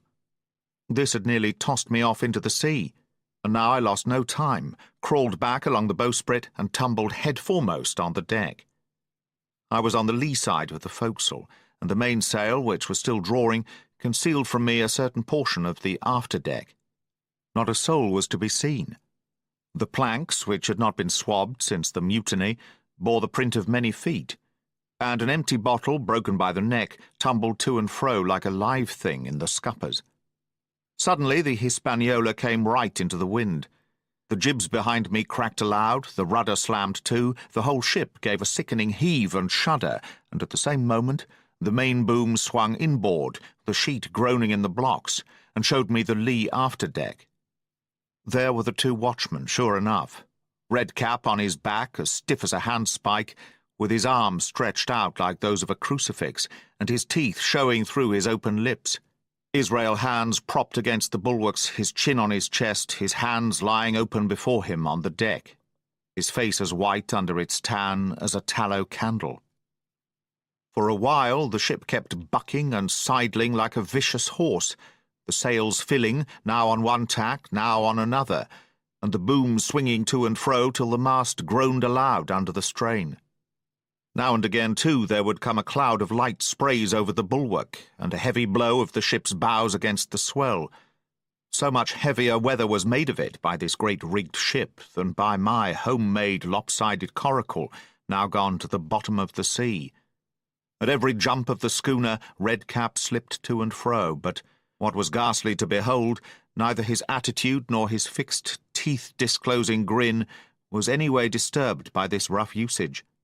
At every jump, too, Hans appeared still more to sink into himself and settle down upon the deck, his feet sliding ever the farther out and the whole body canting towards the stern, so that his face became little by little hid from me, and at last I could see nothing beyond his ear and the frayed ringlet of one whisker. At the same time I observed around both of them splashes of dark blood upon the planks, and began to feel sure that they had killed each other in their drunken wrath. While I was thus looking and wondering in a calm moment when the ship was still, Israel Hands turned partly round, and with a low moan writhed himself back to the position in which I had seen him first. The moan, which told of pain and deadly weakness, and the way in which his jaw hung open, went right to my heart. But when I remembered the talk I had overheard from the apple barrel, all pity left me. I walked aft until I reached the mainmast. "Come aboard, Mr. Hands," I said ironically. He rolled his eyes round heavily, but he was too far gone to express surprise. All he could do was to utter one word: "Brandy." It occurred to me there was no time to lose, and dodging the boom as it once more lurched across the deck, I slipped aft and down the companion stairs into the cabin. It was such a scene of confusion as you can hardly fancy. All the lock-fast places had been broken open in quest of the chart. The floor was thick with mud where ruffians had sat down to drink or consult after wading in the marshes round their camp. The bulkheads, all painted in clear white and beaded round with gilt, bore a pattern of dirty hands. Dozens of empty bottles clinked together in corners to the rolling of the ship. One of the doctor's medical books lay open on the table, half of the leaves gutted out, I suppose, for pipe lights. In the midst of all this, the lamp still cast a smoky glow, obscure and brown as umber. I went into the cellar. All the barrels were gone, and of the bottles a most surprising number had been drunk out and thrown away. Certainly, since the mutiny began, not a man of them could ever have been sober. Foraging about, I found a bottle with some brandy left, for Hans, and for myself I routed out some biscuit, some pickled fruits, a great bunch of raisins, and a piece of cheese. With these I came on deck, put down my own stock behind the rudder head and well out of the coxswain's reach, went forward to the water breaker and had a good deep drink of water, and then, and not till then, gave Hans the brandy. He must have drunk a gill before he took the bottle from his mouth. "Aye," said he, "by thunder, but I wanted some of that." I had sat down already in my own corner and begun to eat. "Much hurt?" I asked him.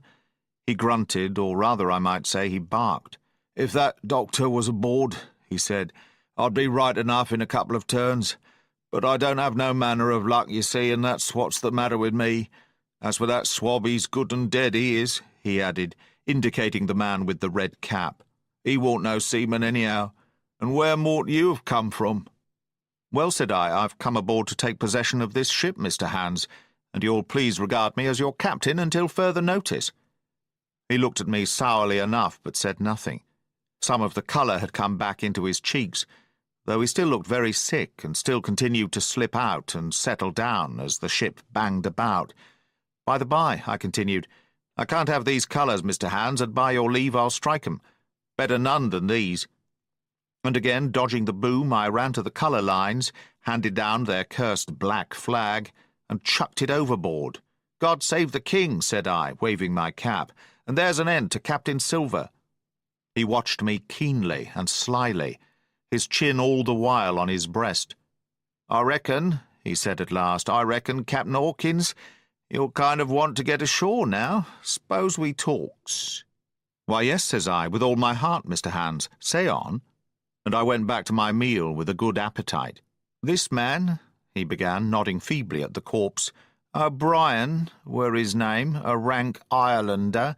This man and me got the canvas on her, meaning for to sail her back. Well, he's dead now, he is, as dead as bilge. And who's to sail this ship, I don't see. Without I gives you a hint, you ain't that man, as far as I can tell. Now look here, you gives me food and drink, an old scarf or handkerchief to tie my wound up, you do, and I'll tell you how to sail her, and that's about square all round, I take it.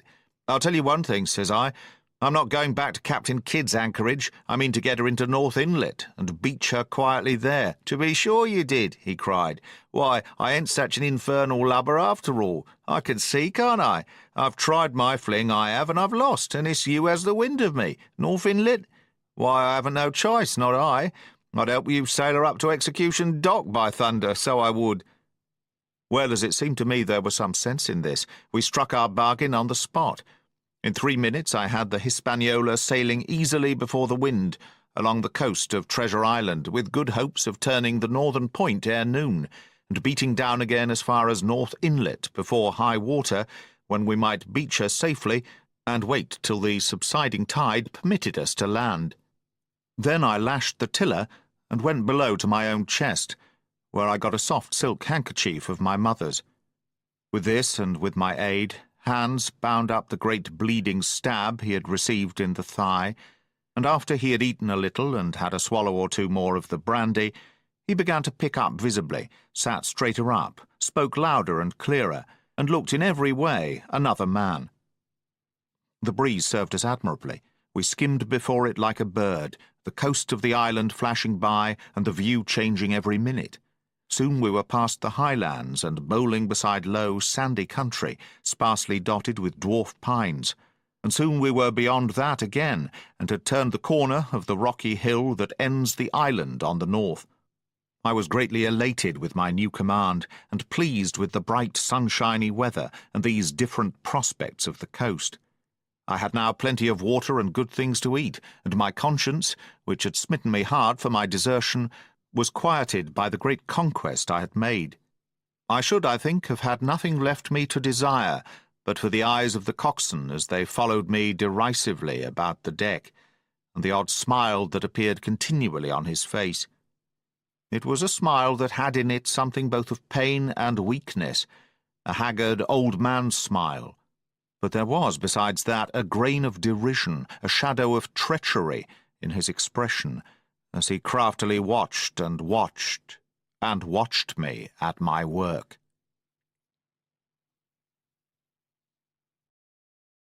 (26) Israel Hands. The wind, serving us to a desire, now hauled into the west. We could run so much the easier from the northeast corner of the island to the mouth of the north inlet. Only, as we had no power to anchor, and dared not beach her till the tide had flowed a good deal farther, time hung on our hands. The coxswain told me how to lay the ship to. After a good many trials I succeeded, and we both sat in silence over another meal. "Captain," said he at length, with that same uncomfortable smile, "here's my old shipmate, O'Brien. Suppose you was to heave him overboard. I ain't particular, as a rule, and I don't take no blame for settling his hash, but I don't reckon him ornamental. Now, do you? I'm not strong enough, and I don't like the job. And there he lies for me," said I. "This here's an unlucky ship, this Hispaniola, Jim," he went on, blinking. "There's a power of men been killed in this Hispaniola, a sight of poor seamen dead and gone since you and me took ship to Bristol.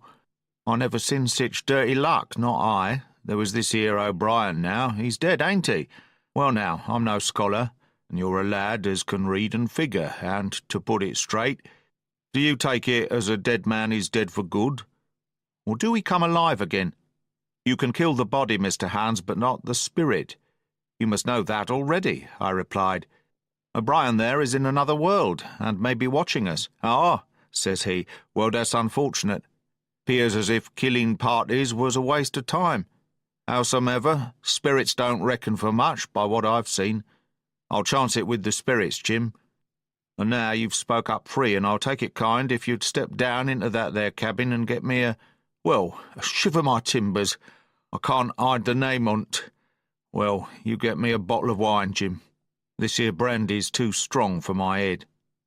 Now the coxswain's hesitation seemed to be unnatural, and as for the notion of his preferring wine to brandy, I entirely disbelieved it. The whole story was a pretext. He wanted me to leave the deck, so much was plain, but with what purpose I could in no way imagine. His eyes never met mine. They kept wandering to and fro, up and down, now with a look to the sky, now with a flitting glance upon the dead O'Brien. All the time he kept smiling, and putting his tongue out in the most guilty, embarrassed manner, so that a child could have told that he was bent on some deception. I was prompt with my answer, however, for I saw where my advantage lay, and that with a fellow so densely stupid I could easily conceal my suspicions to the end. "Some wine," I said, "far better. Will you have white or red?" "Well, I reckon it's about the blessed same to me, shipmate," he replied. "So it's strong, and plenty of it. What's the odds?" "All right," I answered. "I'll bring you port, Mr. Hans, but I'll have to dig for it." With that I scuttled down the companion with all the noise I could, slipped off my shoes, ran quietly along the sparred gallery, mounted the forecastle ladder, and popped my head out of the fore companion. I knew he would not expect to see me there, yet I took every precaution possible, and certainly the worst of my suspicions proved too true. He had risen from his position to his hands and knees, and though his leg obviously hurt him pretty sharply when he moved, for I could hear him stifle a groan, yet it was at a good rattling rate that he trailed himself across the deck. In half a minute he had reached the port scuppers and picked, out of a coil of rope, a long knife, or rather a short dirk, discoloured to the hilt with blood. He looked upon it for a moment, thrusting forth his under jaw, tried the point upon his hand, and then, hastily concealing it in the bosom of his jacket, trundled back again into his old place against the bulwark. This was all that I required to know. Israel could move about. He was now armed, and if he had been at so much trouble to get rid of me, it was plain that I was meant to be the victim. What he would do afterwards, whether he would try to crawl right across the island from North Inlet to the camp among the swamps, or whether he would fire Long Tom, trusting that his own comrades might come first to help him, was of course more than I could say. Yet I felt sure that I could trust him in one point, since in that our interests jumped together, and that was in the disposition of the schooner. We both desired to have her stranded safe enough, in a sheltered place, and so that when the time came, she could be got off again with as little labour and danger as might be. And until that was done, I considered that my life would certainly be spared. While I was thus turning the business over in my mind, I had not been idle with my body. I had stolen back to the cabin, slipped once more into my shoes, and laid my hand at random on a bottle of wine, and now, with this for an excuse, I made my reappearance on the deck. Hans lay as I had left him, all fallen together in a bundle, and with his eyelids lowered as though he were too weak to bear the light. He looked up, however, at my coming, knocked the neck off the bottle like a man who had done the same thing often, and took a good swig with his favourite toast of "Here's luck." Then he lay quiet for a little, and then, pulling out a stick of tobacco, begged me to cut him a quid. "Cut me a junk of that," says he, "for I haven't no knife, and hardly strength enough." So be as I had. "Ah, Jim, I reckon I've missed stays. Cut me a quid, as'll likely be the last, lad, for I'm for my long home, and no mistake." "Well," said I, "I'll cut you some tobacco, but if I was you and thought myself so badly, I would go to my prayers like a Christian man." "Why?" said he. "Now, you tell me why." "Why?" I cried. "You were asking me just now about the dead. You've broken your trust. You've lived in sin and lies and blood. There's a man you killed lying at your feet this moment, and you ask me why? For God's mercy, Mr. Hans, that's why."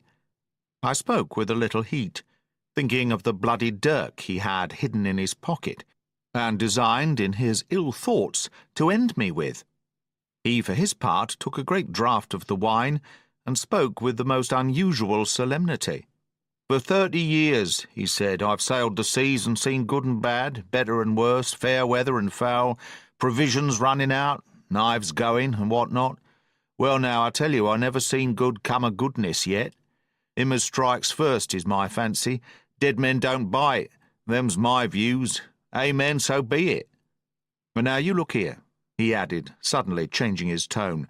"We've had about enough of this foolery. The tide's made good enough by now. You just take my orders, Captain Hawkins, and we'll sail slap in and be done with it." All told, we had scarce 2 miles to run, but the navigation was delicate. The entrance to this northern anchorage was not only narrow and shoal, but lay east and west, so that the schooner must be nicely handled to be got in. I think I was a good, prompt subaltern, and I'm very sure that Hans was an excellent pilot, for we went about and dodged in, shaving the banks with a certainty and a neatness that were a pleasure to behold. Scarcely had we passed the heads before the land closed around us. The shores of North Inlet were as thickly wooded as those of the southern anchorage, but the space was longer and narrower, and more like, what in truth it was, the estuary of a river. Right before us, at the southern end, we saw the wreck of a ship in the last stages of dilapidation. It had been a great vessel of 3 masts, but had laid so long exposed to the injuries of the weather that it was hung about with great webs of dripping seaweed, and on the deck of it shore bushes had taken root, and now flourished thick with flowers. It was a sad sight, but it showed us that the anchorage was calm. "Now," said Hans, "look there. There's a pet bit for to beach a ship in, fine flat sand, never a cat's paw, trees all around of it, and flowers a blowing like a garding on that old ship." "And once beached," I inquired, "how shall we get her off again?" "Why so," he replied. "You take a line ashore there on the other side at low water, take a turn about one of them big pines, bring it back, take a turn around the capstan, and lie to for the tide. Come high water, all hands take a pull upon the line, and off she comes as sweet as nature. And now, boy, you stand by. We're near the bit now, and she's too much way on her. Starboard a little, so. Steady, starboard. Larboard a little. Steady, steady." So he issued his commands, which I breathlessly obeyed, till all of a sudden he cried, "Now, my hearty, luff!" and I put the helm hard up, and the Hispaniola swung round rapidly and ran stem on for the low wooded shore. The excitement of these last manoeuvres had somewhat interfered with the watch I had kept hitherto, sharply enough, upon the coxswain. Even then I was still so much interested, waiting for the ship to touch, that I had quite forgot the peril that hung over my head, and stood craning over the starboard bulwarks and watching the ripples spreading wide before the bows. I might have fallen without a struggle for my life, had not a sudden disquietude seized upon me and made me turn my head. Perhaps I had heard a creak or seen his shadow moving with the tail of my eye. Perhaps it was an instinct like a cat's, but sure enough, when I looked round, there was Hans, already halfway towards me, with the dirk in his right hand. We must both have cried out loud when our eyes met, but while mine was the shrill cry of terror, his was a roar of fury like a charging bully's. At the same instant he threw himself forward, and I leapt sideways towards the bows. As I did so, I let go of the tiller, which sprang sharp to leeward, and I think this saved my life, for it struck Hans across the chest and stopped him for the moment dead. Before he could recover, I was safe out of the corner where he had me trapped, with all the deck to dodge about. Just forward of the mainmast I stopped, drew a pistol from my pocket, took a cool aim, though he had already turned, and was once more coming directly after me, and drew the trigger. The hammer fell, but there followed neither flash nor sound. The priming was useless with sea-water. I cursed myself for my neglect. Why had I not long before reprimed and loaded my only weapons? Then I should not have been as now, a mere fleeing sheep, before this butcher. Wounded as he was, it was wonderful how fast he could move, his grizzled hair tumbling over his face, and his face itself as red as a red ensign with his haste and fury. I had no time to try my other pistol, nor indeed much inclination, for I was sure it would be useless. One thing I saw plainly: I must not simply retreat before him, or he would speedily hold me boxed into the bows, as a moment since he had so nearly boxed me in the stern. Once so caught, and 9 or 10 inches of the blood-stained dirk would be my last experience on this side of eternity. I placed my palms against the mainmast, which was of goodish bigness, and waited, every nerve upon the stretch. Seeing that I meant to dodge, he also paused, and a moment or two passed in feints on his part, and corresponding movements upon mine. It was such a game as I had often played at home about the rocks of Black Hill Cove, but never before, you may be sure, with such a wildly beating heart as now. Still, as I say, it was a boy's game, and I thought I could hold my own at it against an elderly seaman with a wounded thigh. Indeed, my courage had begun to rise so high that I allowed myself a few darting thoughts on what would be the end of the affair, and while I saw certainly that I could spin it out for long, I saw no hope of any ultimate escape. Well, while things stood thus, suddenly the Hispaniola struck, staggered, ground for an instant in the sand, and then, swift as a blow, canted over to the port side, till the deck stood at an angle of 45 degrees, and about a puncheon of water splashed into the scupper holes and lay in a pool between the deck and bulwark. We were both of us capsized in a second, and both of us rolled almost together into the scuppers, the dead red cap, with his arms still spread out, tumbling stiffly after us. So near were we, indeed, that my head came against the coxswain's foot with a crack that made my teeth rattle. Blow and all, I was the first afoot again, for Hans had got involved with the dead body. The sudden canting of the ship had made the deck no place for running on. I had to find some new way of escape, and that upon the instant, for my foe was almost touching me. Quick as thought, I sprang into the mizzen shrouds, rattled up hand over hand, and did not draw a breath till I was seated on the cross-trees. I had been saved by being prompt. The dirk had struck not half a foot below me as I pursued my upward flight, and there stood Israel Hands, with his mouth open and his face upturned to mine, a perfect statue of surprise and disappointment. Now that I had a moment to myself, I lost no time in changing the priming of my pistol, and then, having one ready for service, and to make assurance doubly sure, I proceeded to draw the load of the other, and recharge it afresh from the beginning. My new employment struck Hans all of a heap. He began to see the dice going against him, and after an obvious hesitation, he also hauled himself heavily into the shrouds, and with the dirk in his teeth, began slowly and painfully to mount. It cost him no end of time and groans to haul his wounded leg behind him, and I had quietly finished my arrangements before he was much more than a third of the way up. Then, with a pistol in either hand, I addressed him. "One more step, Mr. Hans," said I, "and I'll blow your brains out. Dead men don't bite, you know," I added with a chuckle. He stopped instantly. I could see by the working of his face that he was trying to think, and the process was so slow and laborious that, in my new-found security, I laughed aloud. At last, with a swallow or two, he spoke, his face still wearing the same expression of extreme perplexity. In order to speak, he had to take the dagger from his mouth, but in all else he remained unmoved. "Jim," says he, "I reckon we're fouled, you and me, and we'll have to sign articles. I'd have had you but for that there lurch, but I don't have no luck, not I, and I reckon I'll have to strike, which comes hard, you see, for a master mariner to a ship's younker like you, Jim." I was drinking in his words and smiling away, as conceited as a cock upon a wall, when, all in a breath, back went his right hand over his shoulder. Something sang like an arrow through the air. I felt a blow and then a sharp pang, and there I was, pinned by the shoulder to the mast.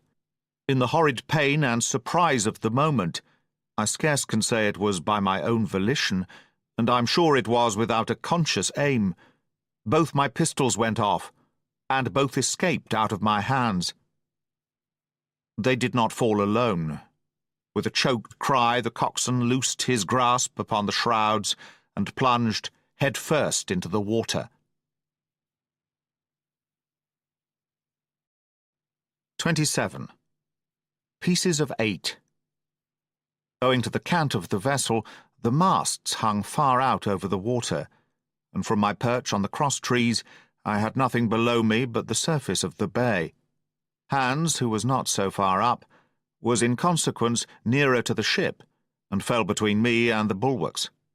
He rose once to the surface in a lather of foam and blood, and then sank again for good. As the water settled, I could see him lying huddled together on the clean, bright sand, in the shadow of the vessel's sides. A fish or two whipped past his body. Sometimes, by the quivering of the water, he appeared to move a little, as if he were trying to rise. But he was dead enough for all that, being both shot and drowned, and was food for fish in the very place where he had designed my slaughter. I was no sooner certain of this than I began to feel sick, faint, and terrified. The hot blood was running over my back and chest. The dirk, where it had pinned my shoulder to the mast, seemed to burn like a hot iron. Yet it was not so much these real sufferings that distressed me, for these, it seemed to me, I could bear without a murmur. It was the horror I had upon my mind of falling from the cross-trees into that still green water, beside the body of the coxswain. I clung with both hands till my nails ached, and I shut my eyes as if to cover up the peril. Gradually my mind came back again, my pulses quieted down to a more natural time, and I was once more in possession of myself. It was my first thought to pluck forth the dirk, but either it stuck too hard or my nerve failed me, and I desisted with a violent shudder. Oddly enough, that very shudder did the business. The knife, in fact, had come the nearest in the world to missing me altogether. It held me by a mere pinch of skin, and this the shudder tore away. The blood ran down the faster, to be sure, but I was my own master again, and only tacked to the mast by my own coat and shirt. These last I broke through with a sudden jerk, and then regained the deck by the starboard shrouds. For nothing in the world would I have again ventured, shaken as I was, upon the overhanging port shrouds from which Israel had so lately fallen. I went below and did what I could for my wound. It pained me a good deal and still bled freely, but it was neither deep nor dangerous, nor did it greatly gall me when I used my arm. Then I looked around me, and as the ship was now, in a sense, my own, I began to think of clearing it from its last passenger, the dead man, O'Brien. He had pitched, as I have said, against the bulwarks, where he lay like some horrible, ungainly sort of puppet. Life-size, indeed, but how different from life's colour or life's comeliness. In that position I could easily have my way with him, and as the habit of tragical adventures had worn off almost all my terror for the dead, I took him by the waist, as if he had been a sack of bran, and with one good heave tumbled him overboard. He went in with a sounding plunge. The red cap came off and remained floating on the surface. And as soon as the splash subsided, I could see him and Israel lying side by side, both wavering with the tremulous movement of the water. O'Brien, though still quite a young man, was very bald. There he lay with that bald head across the knees of the man who had killed him, and the quick fishes steering to and fro over both. I was now alone upon the ship. The tide had just turned.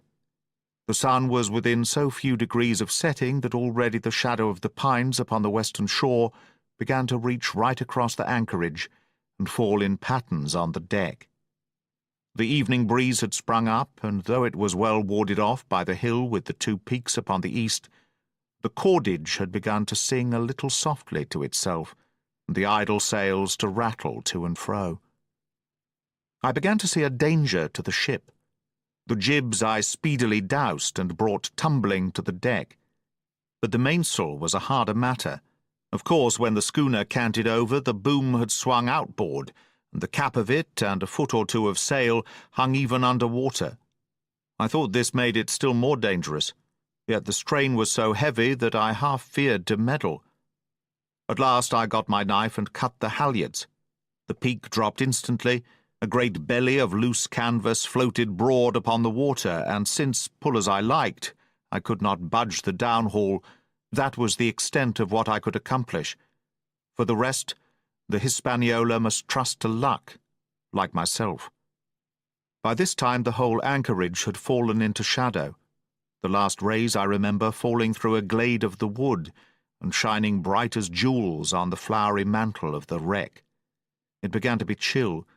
The tide was rapidly fleeting seaward, the schooner settling more and more on her beam ends.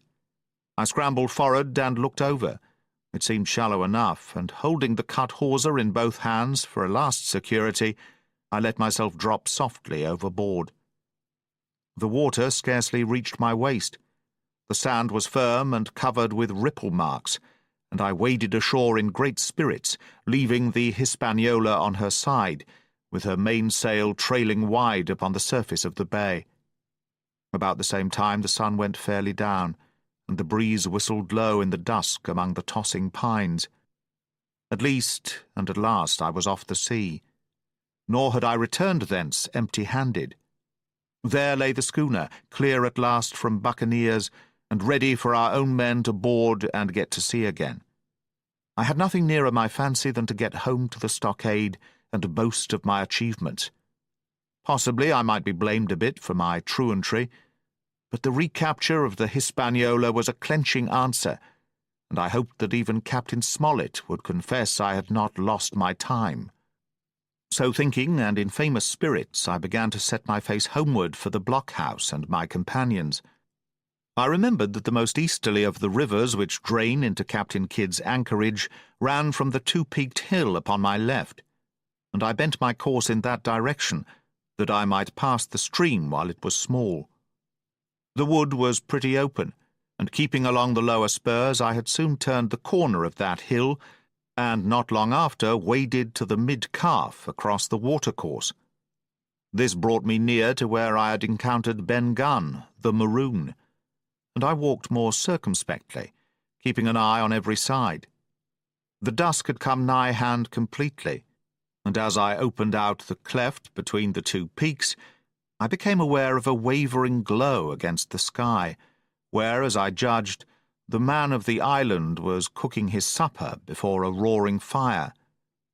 And yet I wondered in my heart that he should show himself so careless, for if I could see this radiance, might it not reach the eyes of Silver himself, where he camped upon the shore among the marshes? Gradually the night fell blacker. It was all I could do to guide myself even roughly towards my destination. The double hill behind me and the spyglass on my right hand loomed faint and fainter. The stars were few and pale, and in the low ground where I wandered I kept tripping among bushes and rolling into sandy pits. Suddenly a kind of brightness fell about me. I looked up. A pale glimmer of moonbeams had alighted on the summit of the spyglass, and soon after I saw something broad and silvery moving low down behind the trees, and knew the moon had risen. With this to help me, I passed rapidly over what remained to me of my journey, and sometimes walking, sometimes running, impatiently drew near to the stockade. Yet, as I began to thread the grove that lies before it, I was not so thoughtless but that I slacked my pace and went a trifle warily. It would have been a poor end of my adventures to get shot down by my own party in mistake. The moon was climbing higher and higher. Its light began to fall here and there in masses through the more open districts of the wood, and right in front of me a glow of a different colour appeared among the trees. It was red and hot, and now and again it was a little darkened, as it were the embers of a bonfire smouldering. For the life of me I could not think what it might be. At last I came right down upon the borders of the clearing. The western end was already steeped in moonshine. The rest, and the blockhouse itself, still lay in a black shadow, checkered with long silvery streaks of light. On the other side of the house, an immense fire had burned itself into clear embers and shed a steady red reverberation, contrasted strongly with the mellow paleness of the moon. There was not a soul stirring, nor a sound beside the noises of the breeze. I stopped, with much wonder in my heart, and perhaps a little terror also. It had not been our way to build great fires. We were indeed, by the captain's orders, somewhat niggardly of firewood, and I began to fear that something had gone wrong while I was absent. I stole round by the eastern end, keeping close in shadow, and, at a convenient place where the darkness was thickest, crossed the palisade. To make assurance surer, I got upon my hands and knees and crawled, without a sound, towards the corner of the house. As I drew nearer, my heart was suddenly and greatly lightened. It is not a pleasant noise in itself, and I have often complained of it at other times, but just then it was like music to hear my friends snoring together so loud and peaceful in their sleep. The sea cry of the watch, that beautiful "All's well," never fell more reassuringly on my ear. In the meantime there was no doubt of one thing. They kept an infamous bad watch. If it had been Silver and his lads that were now creeping in on them, not a soul would have seen daybreak. That was what it was, thought I, to have the captain wounded. And again I blamed myself sharply for leaving them in that danger, with so few to mount guard. By this time I had got to the door and stood up. All was dark within, so that I could distinguish nothing by the eye.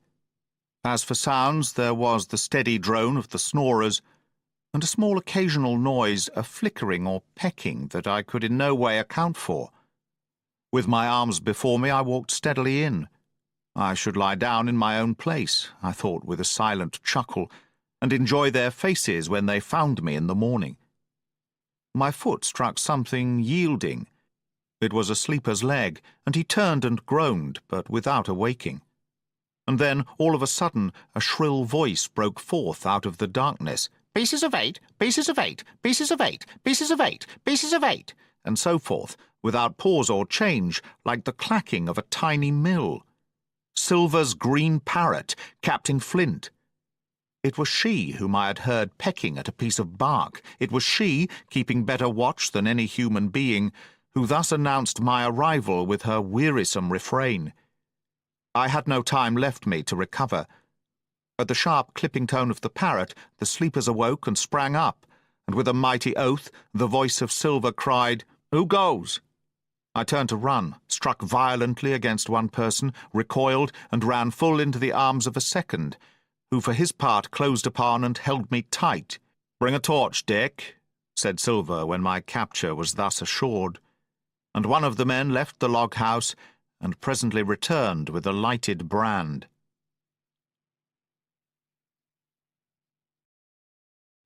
Part 6. Captain Silver. 28. In the enemy's camp.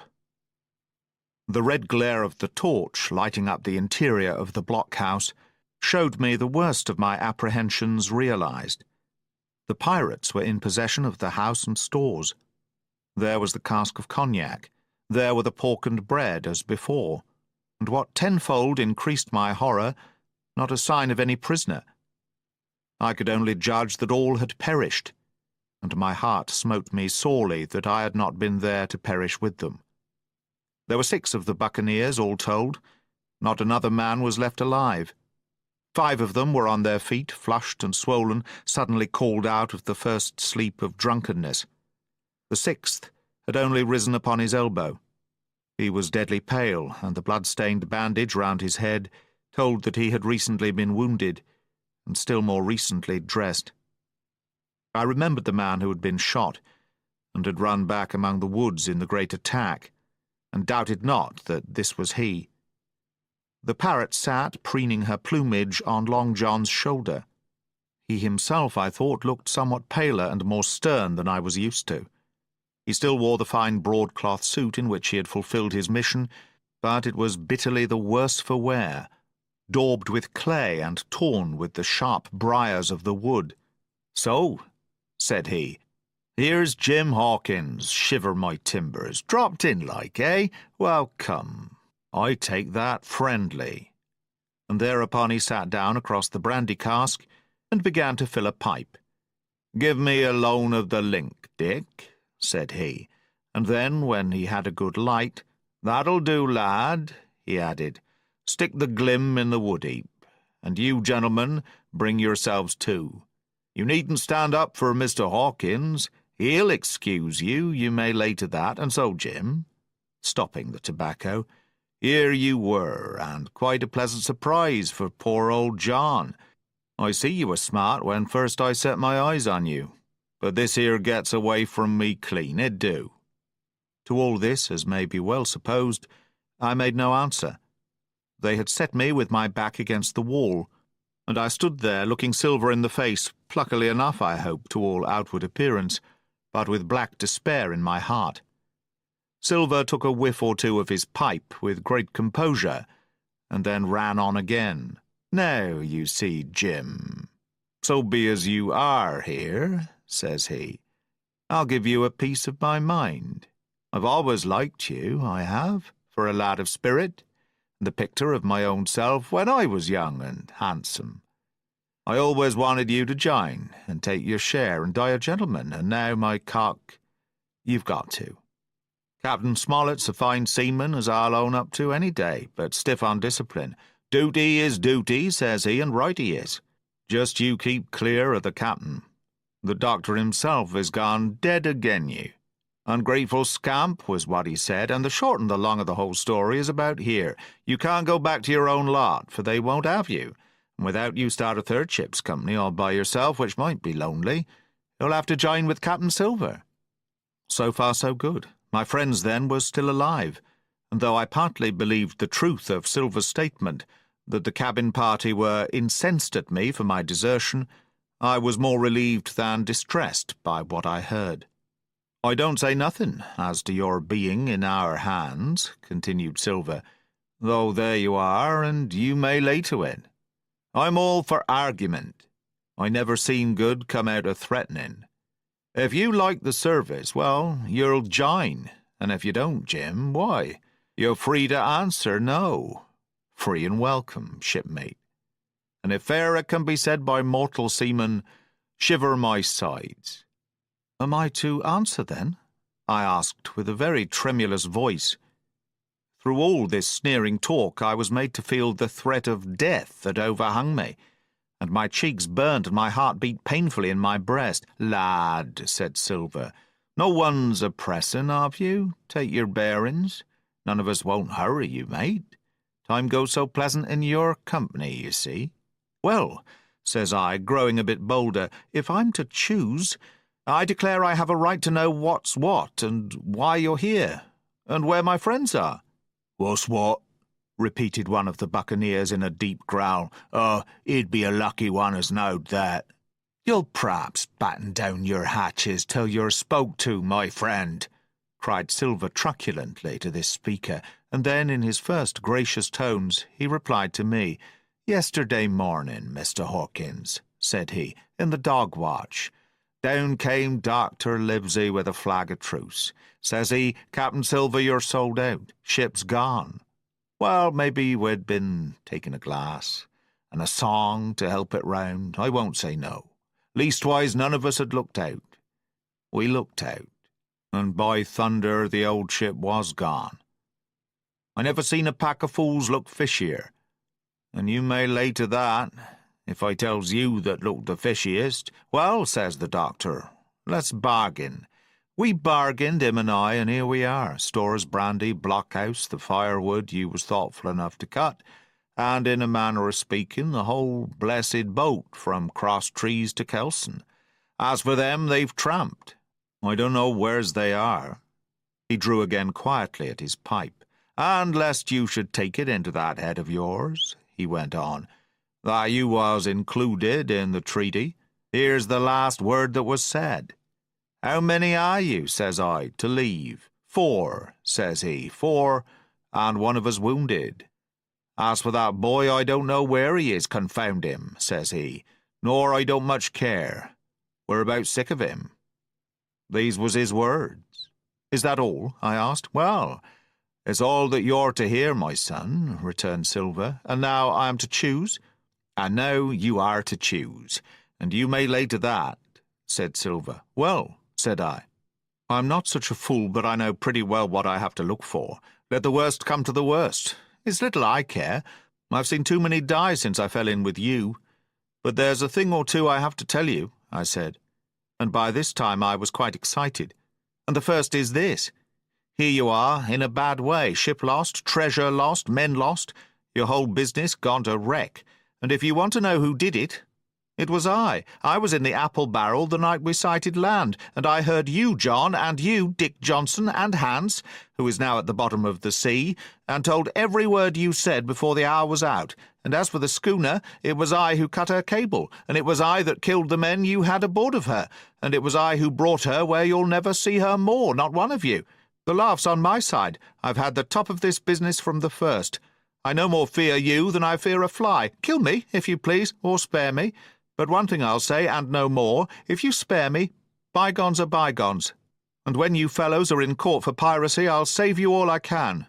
It is for you to choose. Kill another and do yourselves no good, or spare me and keep a witness to save you from the gallows." I stopped, for I tell you I was out of breath, and to my wonder not a man of them moved, but all sat staring at me like as many sheep. And while they were still staring, I broke out again. "And now, Mr. Silver," I said, "I believe you're the best man here, and if things go to the worst, I'll take it kind of you to let the doctor know the way I took it." "I'll bear it in mind," said Silver, with an accent so curious that I could not for the life of me decide whether he were laughing at my request or had been favourably affected by my courage. "I'll put one to that," cried the old mahogany-faced seaman, Morgan by name, whom I had seen in Long John's public house upon the quays of Bristol. It was him that knowed Black Dog. Well, and see here, added the sea cook, I'll put another again to that, by thunder, for it was this same boy that faked the chart from Billy Bones. First and last we've split upon Jim Hawkins. Then here goes, said Morgan with an oath, and he sprang up, drawing his knife as if he had been 20. Avast there, cried Silver. Who are you, Tom Morgan? Maybe you thought you was captain here, perhaps. By the powers, but I'll teach you better. Cross me, and you'll go where many a good man's gone before you, first and last, these 30 year back. Some to the yard arm, shiver my timbers, and some by the board, and all to feed the fishes. There's never a man looked me between the eyes and seen a good day afterwards, Tom Morgan, you may lay to that. Morgan paused, but a hoarse murmur rose from the others. Tom's right, said one. I stood hazing long enough from one, added another. I'll be hanged if I'll be hazed by you, John Silver. Did any of you gentlemen want to have it out with me? Roared Silver, bending far forward from his position on the keg, with his pipe still glowing in his right hand. Put a name on what you're at. You ain't dumb, I reckon. Him that wants shall get it. Have I lived this many years, and a son of a rum punch and cock his hat athwart my hawse at the latter end of it? You know the way. You're all gentlemen of fortune by your account. Well, I'm ready. Take a cutlass, him that dare, and I'll see the colour of his inside, crutch and all, before that pipe's empty. Not a man stirred. Not a man answered. That's your sword, is it? He added, returning his pipe to his mouth. Well, you're a gay lot to look at anyway. Not much worth to fight, you ain't. Perhaps you can understand King George's English. I'm captain here by 'lection. I'm captain here because I'm the best man by a long sea mile. You won't fight, as gentlemen of fortune should. Then by thunder you'll obey, and you may lay to it. I like that boy now. I never seen a better boy than that. He's more a man than any pair of rats of you in this here house, and what I say is this. Let me see him that'll lay a hand on him. That's what I say, and you may lay to it. There was a long pause after this. I stood straight up against the wall, my heart still going like a sledgehammer, but with a ray of hope now shining in my bosom. Silver leant back against the wall, his arms crossed, his pipe in the corner of his mouth, as calm as though he had been in church. Yet his eye kept wandering furtively, and he kept the tail of it on his unruly followers. They, on their part, drew gradually together towards the far end of the blockhouse, and the low hiss of their whispering sounded in my ear continuously like a stream. One after another they would look up, and the red light of the torch would fall for a second on their nervous faces. But it was not towards me, it was towards Silver that they turned their eyes. You seem to have a lot to say, remarked Silver, spitting far into the air. Pipe up, and let me hear it, or lay to. Ax your pardon, sir, returned one of the men. You're pretty free with some of the rules. Maybe you'll kindly keep an eye upon the rest. This crew's dissatisfied. This crew don't value bullying and marlin spike. This crew has its rights like other crews. I'll make so free as that, and by your own rules, I take it, we can talk together. I ax your pardon, sir, acknowledging you for to be capting at this present. But I claim my right, and steps outside for a council.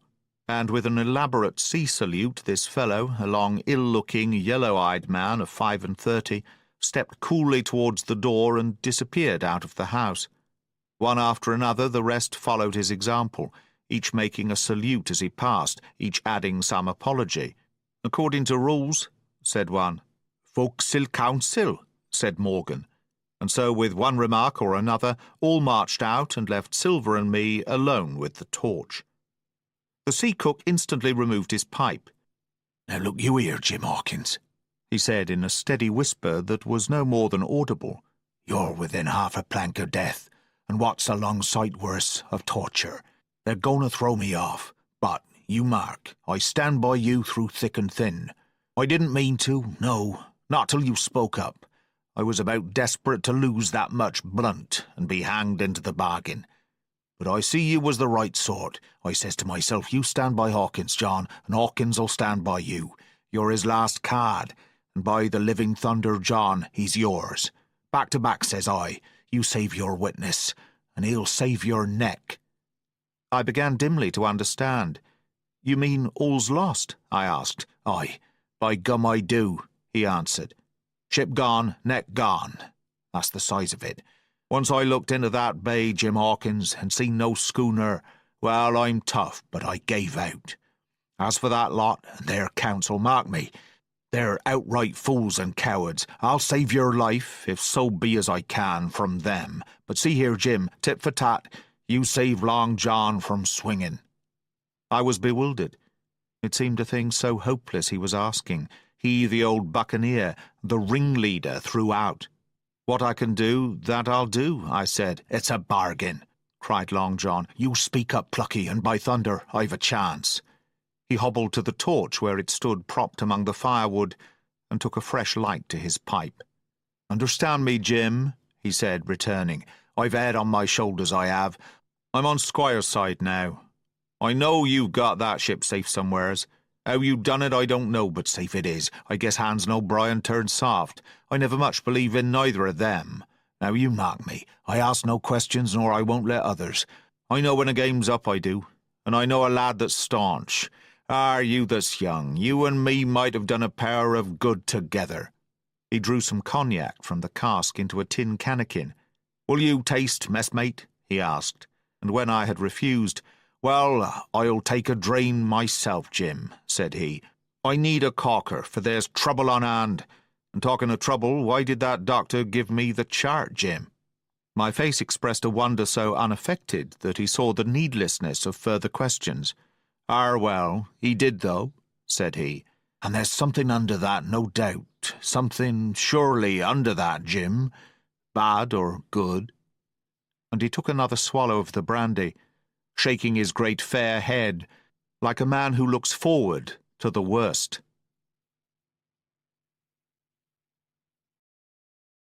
29. The Black Spot Again. The council of buccaneers had lasted some time when one of them re-entered the house, and with a repetition of the same salute, which had in my eyes an ironical air, begged for a moment's loan of the torch. Silver briefly agreed, and this emissary retired again, leaving us together in the dark. "There's a breeze coming, Jim," said Silver, who had by this time adopted quite a friendly and familiar tone. I turned to the loophole nearest me and looked out. The embers of the great fire had so far burnt themselves out, and now glowed so low and duskily that I understood why these conspirators desired a torch. About halfway down the slope to the stockade they were collected in a group. One held a light, another was on his knees in their midst, and I saw the blade of an open knife shine in his hand with varying colours in the moon and torchlight. The rest were all somewhat stooping, as though watching the manoeuvres of this last. I could just make out that he had a book as well as a knife in his hand, and was still wondering how anything so incongruous had come in their possession, when the kneeling figure rose once more to his feet, and the whole party began to move together towards the house. "Here they come," said I, and I returned to my former position, for it seemed beneath my dignity that they should find me watching them. "Well, let 'em come, lad, let 'em come," said Silver cheerily. "I've still a shot in my locker." The door opened, and the 5 men, standing huddled together just inside, pushed one of their number forward. In any other circumstances it would have been comical to see his slow advance, hesitating as he set down each foot, but holding his closed right hand in front of him. "Step up, lad," cried Silver. "I won't eat you. Hand it over, lubber. I know the rules, I do. I won't hurt a deputation." Thus encouraged, the buccaneer stepped forth more briskly, and having passed something to Silver from hand to hand, slipped yet more smartly back again to his companions. The sea cook looked at what had been given him. "The Black Spot, I thought so," he observed. "Where might you have got the paper? Why, hello! Look here now, this ain't lucky. You've gone and cut this out of a Bible. What fools cut a Bible?" "There," said Morgan, "there. What did I say? No good'll come of that, I said." "Well, you've about fixed it now, among you," continued Silver. You'll all swing now, I reckon. What soft-headed lubber had a Bible? It was Dick, said one. Dick, was it? Then Dick can get to prayers, said Silver. He's seen his slice of luck, as Dick, and you may lay to that. But here the long man with the yellow eyes struck in. Belay that talk, John Silver, he said. This crew has tipped you the black spot in full council, as in duty bound. Just you turn it over, as in duty bound, and see what's wrote there. Then you can talk. Thank ye, George, replied the sea cook. You always was brisk for business, and has the rules by heart, George, as I'm pleased to see. Well, what is it anyway? Deposed. That's it, is it? Very pretty wrote, to be sure, like print, I swear. Your hand a-right, George? Why, you was getting quite a leading man in this here crew. You'll be captain next, I shouldn't wonder. Just oblige me with that torch again, will you? This pipe don't draw. Come now, said George. You don't fool this crew no more. You're a funny man by your account, but you're over now, and you'll maybe step down off that barrel and help vote. I thought you said you knowed the rules, returned Silver contemptuously.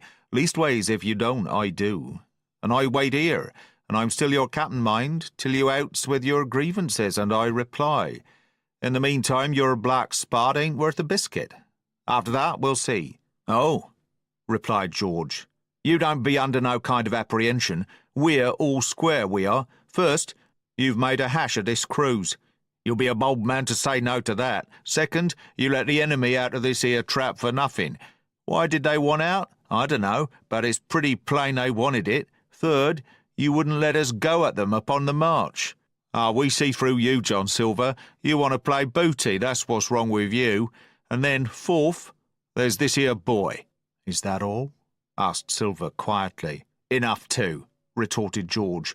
We'll all swing and sun-dry for your bungling. Well, now, look here. I'll answer these 4 pints. One after another I'll answer 'em.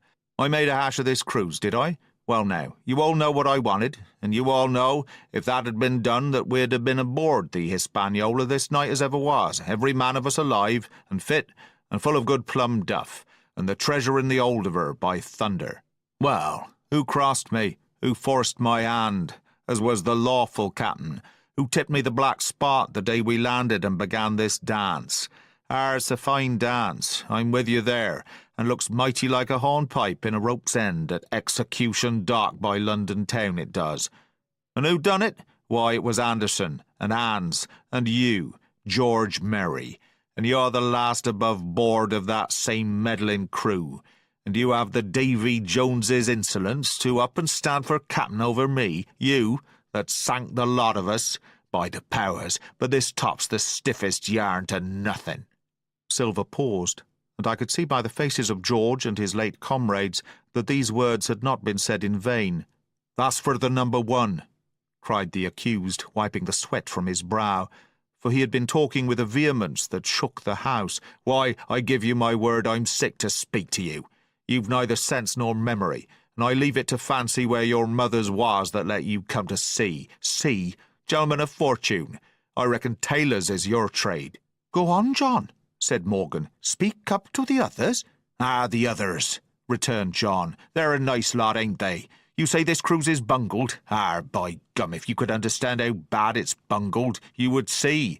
We're that near the gibbet that my neck's stiff with thinking on it. You've seen 'em, maybe, hanged in chains, birds about 'em, seamen pinting 'em out as they go down with the tide. Who's that? Says one. That? Why, that's John Silver. I knowed him well, says another. And you can hear the chains a jangle as you go about and reach for the other boy. Now, that's about where we are, every mother's son of us, thanks to him, and Hans and Anderson and other ruination fools of you. And if you want to know about number 4, and that boy, why, shiver my timbers, isn't he a hostage? Are we a-going to waste a hostage?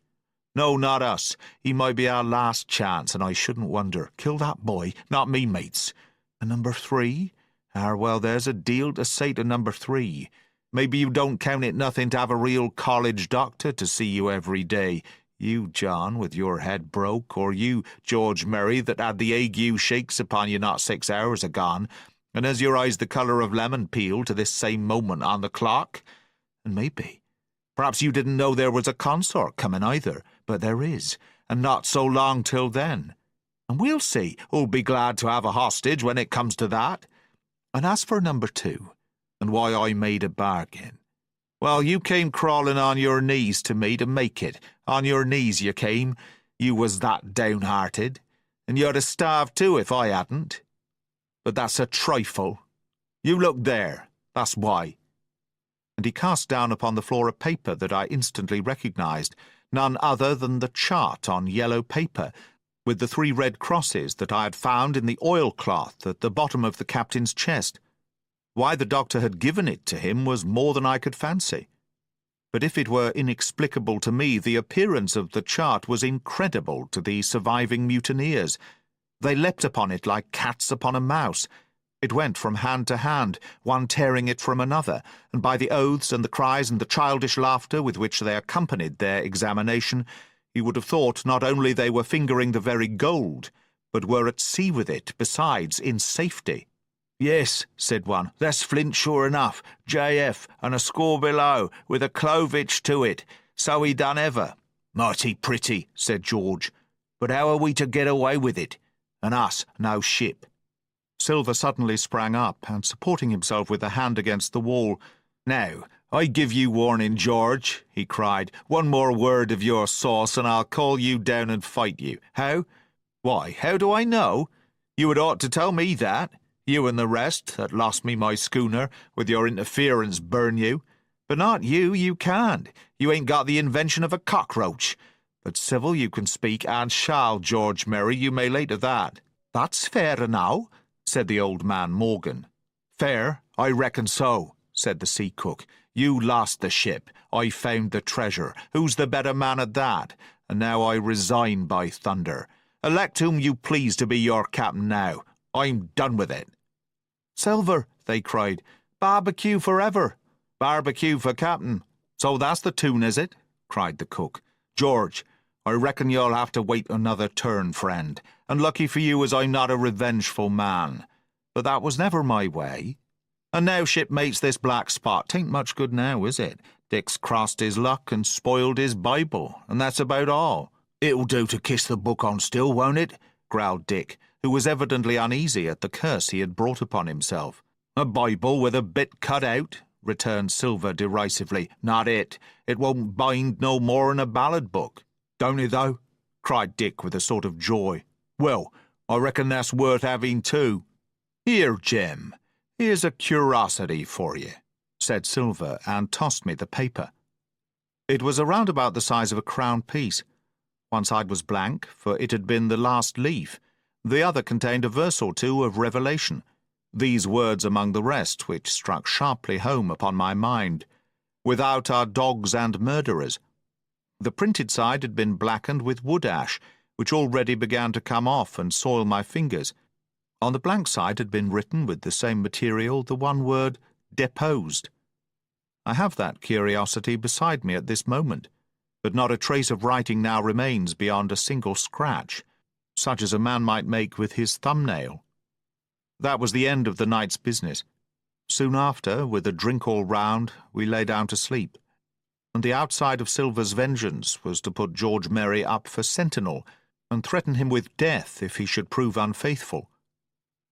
It was long ere I could close an eye, and heaven knows I had matter enough for thought in the man whom I had slain that afternoon, in my most perilous position, and above all in the remarkable game that I saw Silver now engaged upon, keeping the mutineers together with one hand, and grasping with the other after every means possible and impossible to make his peace and save his miserable life. He himself slept peacefully and snored aloud, yet my heart was sore for him, wicked as he was, to think on the dark perils that environed and the shameful gibbet that awaited him.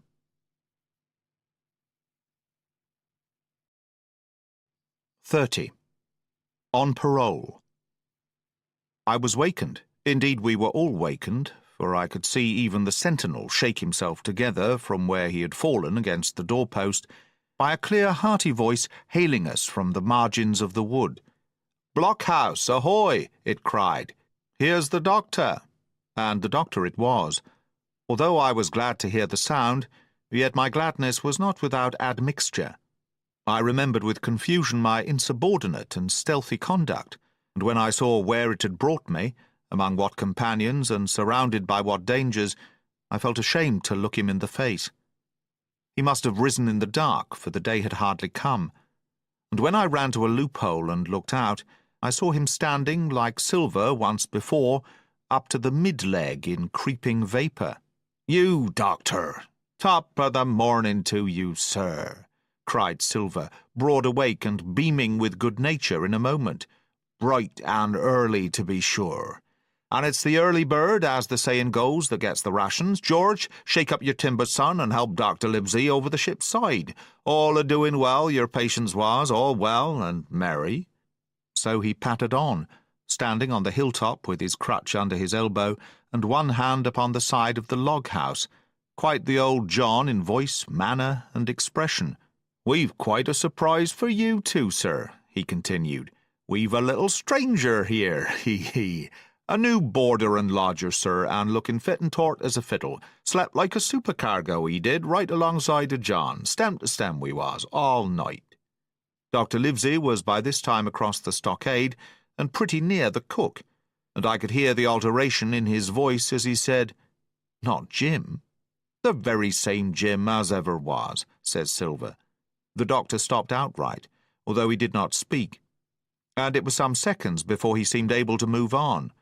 "Well, well," he said at last, "duty first and pleasure afterwards, as you might have said yourself, Silver.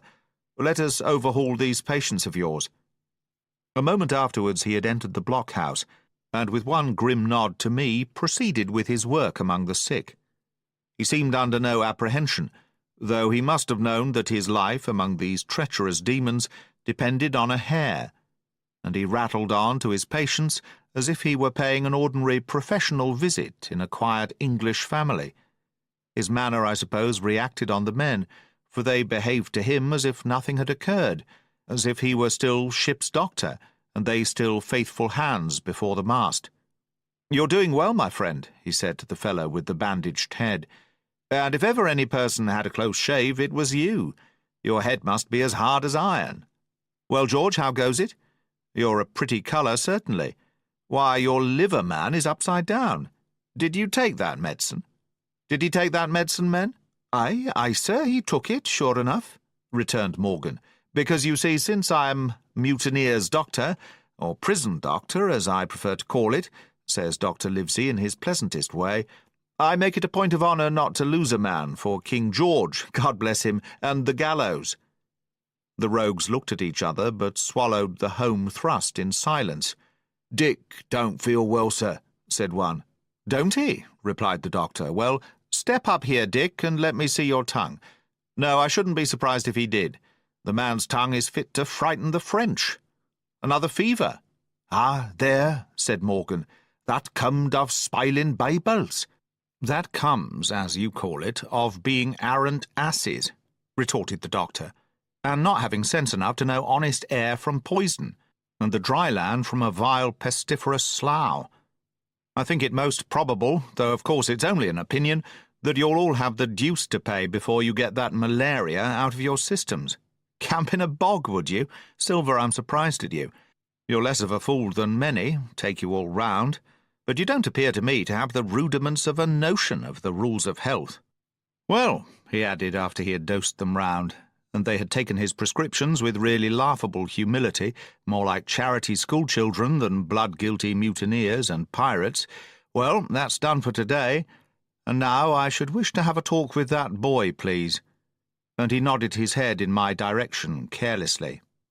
George Merry was at the door, spitting and spluttering over some bad-tasted medicine, but at the first word of the doctor's proposal he swung round with a deep flush and cried, "No!"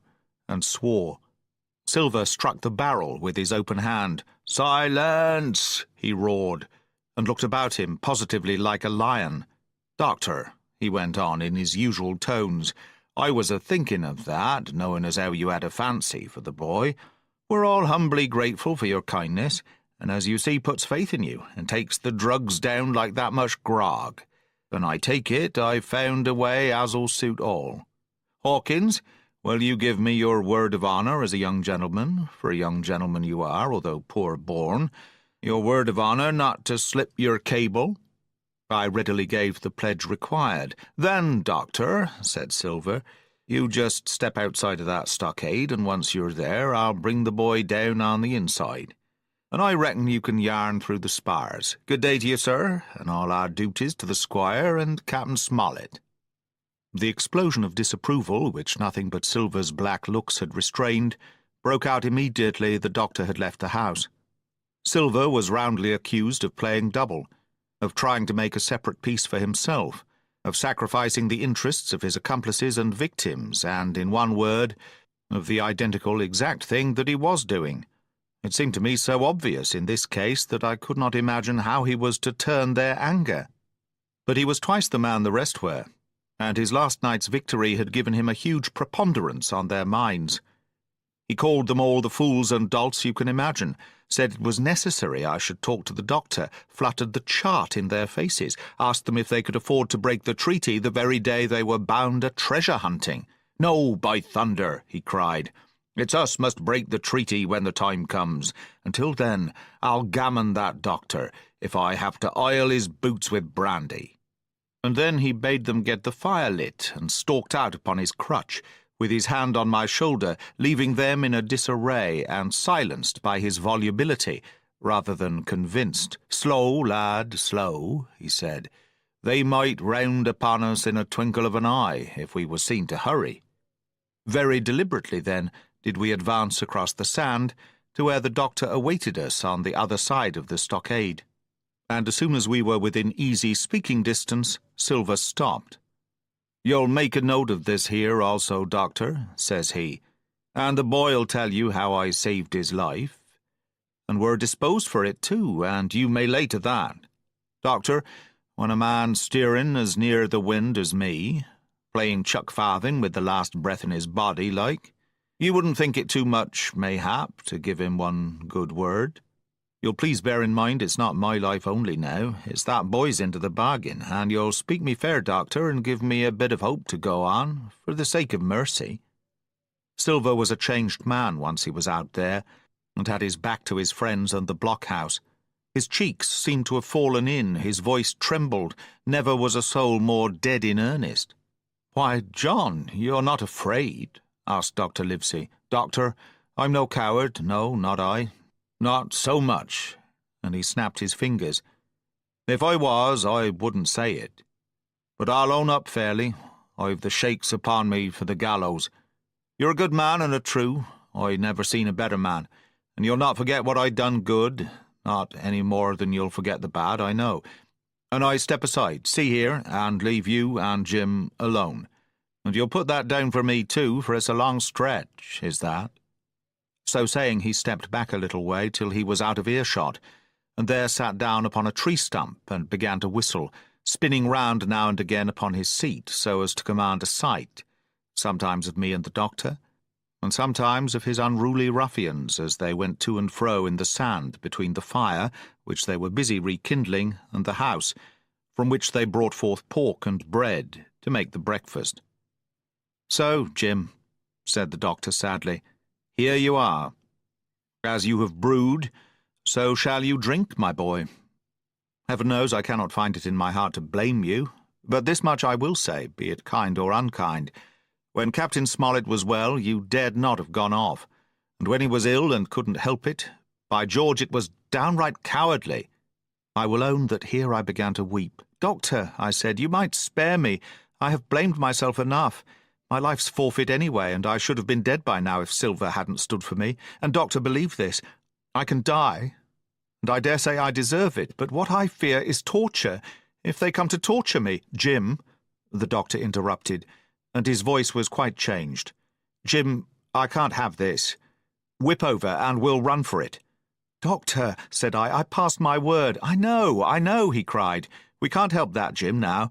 I'll take it on my shoulders, holus bolus, blame and shame, my boy, but stay here, I cannot let you. Jump, one jump and you're out, and we'll run for it like antelopes." "No," I replied, You know right well you wouldn't do the thing yourself, neither you nor squire nor captain, and no more will I. Silver trusted me. I passed my word, and back I go. But, Doctor, you did not let me finish. If they come to torture me, I might let slip a word of where the ship is, for I got the ship, part by luck and part by risking, and she lies in North Inlet on the southern beach, and just below high water. At half-tide she must be high and dry. The ship! Exclaimed the doctor. Rapidly I described to him my adventures, and he heard me out in silence. There is a kind of fate in this, he observed when I had done. Every step, it's you that saves our lives. And do you suppose by any chance that we are going to let you lose yours? That would be a poor return, my boy. You found out the plot. You found Ben Gunn, the best deed that you ever did, or will do, though you live to 90. Oh, by Jupiter, and talking of Ben Gunn, why, this is the mischief in person. Silver, he cried, Silver, I'll give you a piece of advice, he continued, as the cook drew near again. Don't you be in any great hurry after that treasure. Why, sir, I do my possible, which that ain't, said Silver. I can only, asking your pardon, save my life and the boys by seeking for that treasure, and you may lay to that. Well, Silver, replied the doctor, if that is so, I'll go one step further. Look out for squalls when you find it, sir, said Silver, as between man and man. That's too much and too little. What you're after, why you left the blockhouse, why you given me that there chart, I don't know now, do I? And yet, I done your bidding with my eyes shut, and never a word of hope. But no, this here's too much. If you won't tell me what you mean plain out, just say so, and I'll leave the helm. No, said the doctor musingly, I've no right to say more. It's not my secret, you see, Silver, or I give you my word I'd tell it you. But I'll go as far with you as I dare go, and a step beyond, for I'll have my wig sorted by the captain, or I'm mistaken. And first, I'll give you a bit of hope, Silver. If we both get alive out of this wolf trap, I'll do my best to save you, short of perjury. Silver's face was radiant. You couldn't say more, I'm sure, sir. Not if you was my mother, he cried. Well, that's my first concession, added the doctor. My second is a piece of advice. Keep the boy close beside you, and when you need help, halloo. I'm off to seek it for you, and that itself will show you if I speak at random. Goodbye, Jim. And Dr. Livesey shook hands with me through the stockade, nodded to Silver, and set off at a brisk pace into the wood. 31. The Treasure Hunt. Flint's Pointer. Jim, said Silver when we were alone, if I saved your life, you saved mine, and I'll not forget it. I seen the doctor waving you to run for it. With the tail of my eye I did. And I seen you say no, as plain as hearing, Jim. That's one to you. This is the first glint of hope I had since the attack failed, and I owe it to you. And now, Jim, we're to go in for this here treasure hunting, with sealed orders too, and I don't like it. And you and me must stick close, back to back like, and we'll save our necks in spite of fate and fortune. Just then a man hailed us from the fire that breakfast was ready, and we were soon seated here and there about the sand over biscuits and fried junk. They had lit a fire fit to roast an ox, and it was now grown so hot that they could only approach it from the windward, and even there not without precaution. In the same wasteful spirit they had cooked, I suppose, 3 times more than we could eat, and one of them, with an empty laugh, threw what was left into the fire, which blazed and roared again over this unusual fuel. I never in my life saw men so careless of the morrow. Hand to mouth is the only word that can describe their way of doing, and what with wasted food and sleeping sentries, though they were bold enough for a brush and be done with it, I could see their entire unfitness for anything like a prolonged campaign. Even Silver, eating away with Captain Flint upon his shoulder, had not a word of blame for their recklessness. And this the more surprised me, for I thought he had never shown himself so cunning as he did then. "Aye, mates," said he, "it's lucky you have barbecue to thank for you with this here head. I got what I wanted, I did. Sure enough, they have the ship. Where they have it, I don't know yet, but once we hit the treasure, we'll have to jump about and find out. And then, mates, us that has the boats, I reckon, has the upper hand." Thus he kept running on, with his mouth full of the hot bacon, Thus he restored their hope and confidence, and, I more than suspect, repaired his own at the same time. As for hostage, he continued, that's his last talk, I guess, with them he loves so dear. I've got my piece of news, and thank ye to him for that, but it's over and done. I'll take him in a line when we go treasure hunting, for we'll keep him like so much gold, in case of accidents, you mark, and in the meantime, once we got the ship and treasure both, and off to sea like jolly companions, why then we'll talk Mr. Hawkins over, we will, and we'll give him his share, to be sure, for all his kindness. It was no wonder the men were in a good humour now. For my part, I was horribly cast down. Should the scheme he had now sketched prove feasible, Silver, already doubly a traitor, would not hesitate to adopt it.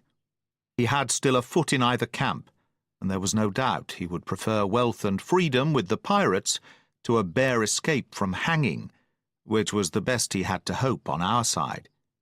Nay, and even if things so fell out that he was forced to keep his faith with Dr. Livesey, even then, what danger lay before us? What a moment that would be when the suspicions of his followers turned to certainty, and he and I should have to fight for dear life, he a cripple and I a boy, against 5 strong and active seamen. Add to this double apprehension the mystery that still hung over the behaviour of my friends, their unexplained desertion of the stockade, their inexplicable cession of the chart, or harder still to understand, the doctor's last warning to Silver, look out for squalls when you find it, and you will readily believe how little taste I found in my breakfast, and with how uneasy a heart I set forth behind my captors on the quest for treasure. We made a curious figure had anyone been there to see us, all in soiled sailor clothes, and all but me armed to the teeth. Silver had 2 guns slung about him, one before and one behind, besides the great cutlass at his waist, and a pistol in each pocket of his square-tailed coat. To complete his strange appearance, Captain Flint sat perched upon his shoulder, and gabbling odds and ends of purposeless sea-talk. I had a line about my waist, and followed obediently after the sea-cook, who held the loose end of the rope, now in his free hand, now between his powerful teeth. For all the world I was led like a dancing bear. The other men were variously burthened, some carrying picks and shovels, for that had been the very first necessary they brought ashore from the Hispaniola, others laden with pork, bread, and brandy for the midday meal. All the stores, I observed, came from our stock, and I could see the truth of Silver's words the night before. Had he not struck a bargain with the doctor, he and his mutineers, deserted by the ship, must have been driven to subsist on clear water and the proceeds of their hunting. Water would have been little to their taste. A sailor is not usually a good shot, and besides all that, when they were so short of eatables, it was not likely they would be very flush of powder. Well, thus equipped, we all set out. Even the fellow with the broken head, who should certainly have kept in shadow, and straggled one after another to the beach, where the 2 gigs awaited us. Even these bore trace of the drunken folly of the pirates, one in a broken thwart, and both in their muddy and unbailed condition. Both were to be carried along with us for the sake of safety, and so, with our numbers divided between them, we set forth upon the bosom of the anchorage. As we pulled over, there was some discussion on the chart. The Red Cross was, of course, far too large to be a guide, and the terms of the note on the back, as you will hear, admitted of some ambiguity. They ran, the reader may remember, thus: Tall tree, spyglass shoulder, bearing a point to the north of nor'-nor'-east, Skeleton Island, east-southeast, and by east, 10 feet. A tall tree was thus the principal mark. Now, right before us, the anchorage was bounded by a plateau from 200 to 300 feet high, adjoining on the north the sloping southern shoulder of the spyglass, and rising again towards the south into the rough, cliffy eminence called the mizzenmast hill. The top of the plateau was dotted thickly with pine trees of varying height. Every here and there one of a different species rose 40 or 50 feet clear above its neighbours, and which of these was the particular tall tree of Captain Flint could only be decided on the spot, and by the readings of the compass. Yet, although that was the case, every man on board the boats had picked a favourite of his own ere we were halfway over, Long John alone shrugging his shoulders and bidding them wait till they were there. We pulled easily by Silver's directions, not to weary the hands prematurely, and after quite a long passage landed at the mouth of the second river, that which runs down a woody cleft of the Spyglass. Thence, bending to our left, we began to ascend the slope towards the plateau. At the first outset, heavy, miry ground and a matted, marish vegetation greatly delayed our progress. But by little and little the hill began to steepen and become stony underfoot, and the wood to change its character and to grow in a more open order. It was indeed a most pleasant portion of the island that we were now approaching. A heavy-scented broom and many flowering shrubs had almost taken the place of grass. Thickets of green nutmeg trees were dotted here and there with the red columns and the broad shadow of the pines, and the first mingled their spice with the aroma of the others. The air besides was fresh and stirring, and this, under the sheer sunbeams, was a wonderful refreshment to our senses. The party spread itself abroad in a fan shape, shouting and leaping to and fro. About the centre, and a good way behind the rest, Silver and I followed, I tethered by my rope, he ploughing with deep pants among the sliding gravel. From time to time, indeed, I had to lend him a hand, or he must have missed his footing and fallen backward down the hill. We had thus proceeded for about half a mile, and were approaching the brow of the plateau, when the man upon the farthest left began to cry aloud, as if in terror. Shout after shout came from him, and the others began to run in his direction. "He can't have found the treasure," said old Morgan, hurrying past us from the right, "for that's clean atop." Indeed, as we found when we also reached the spot, it was something very different. At the foot of a pretty big pine, and involved in a green creeper which had even partly lifted some of the smaller bones, a human skeleton lay, with a few shreds of clothing, on the ground. I believe a chill struck for a moment to every heart. "He was a seaman," said George Merry, who, bolder than the rest, had gone up close and was examining the rags of clothing. "Leastways, this is good sea-cloth." "Aye, aye," said Silver, "like enough. You wouldn't look to find a bishop here, I reckon. But what sort of a way is that for bones to lie? 'Tain't in nature." Indeed, on a second glance it seemed impossible to fancy that the body was in a natural position, but for some disarray, the work perhaps of the birds that had fed upon him, or of the slow-growing creeper that had gradually enveloped his remains, the man lay perfectly straight, his feet pointing in one direction, his hands raised above his head like a diver's, pointing directly in the opposite. "I've taken a notion into my old numbskull," observed Silver. "Here's the compass. There's the tip-top pint of Skeleton Island sticking out like a tooth. Just take a bearing, will you, along the line of them bones." It was done. The body pointed straight in the direction of the island, and the compass read duly east-south-east and by east. "I thought so," cried the cook. "This here is a pointer. Right up there is our line for the Pole Star and the Jolly Dollars, but, by thunder, if it don't make me cold inside to think of Flint. This is one of his jokes, and no mistake. Him and these 6 was alone here. He killed 'em every man, and this one he hauled here and laid down by compass, shiver my timbers. They're long bones, and the hair's been yellow. Aye, that would be Allardyce.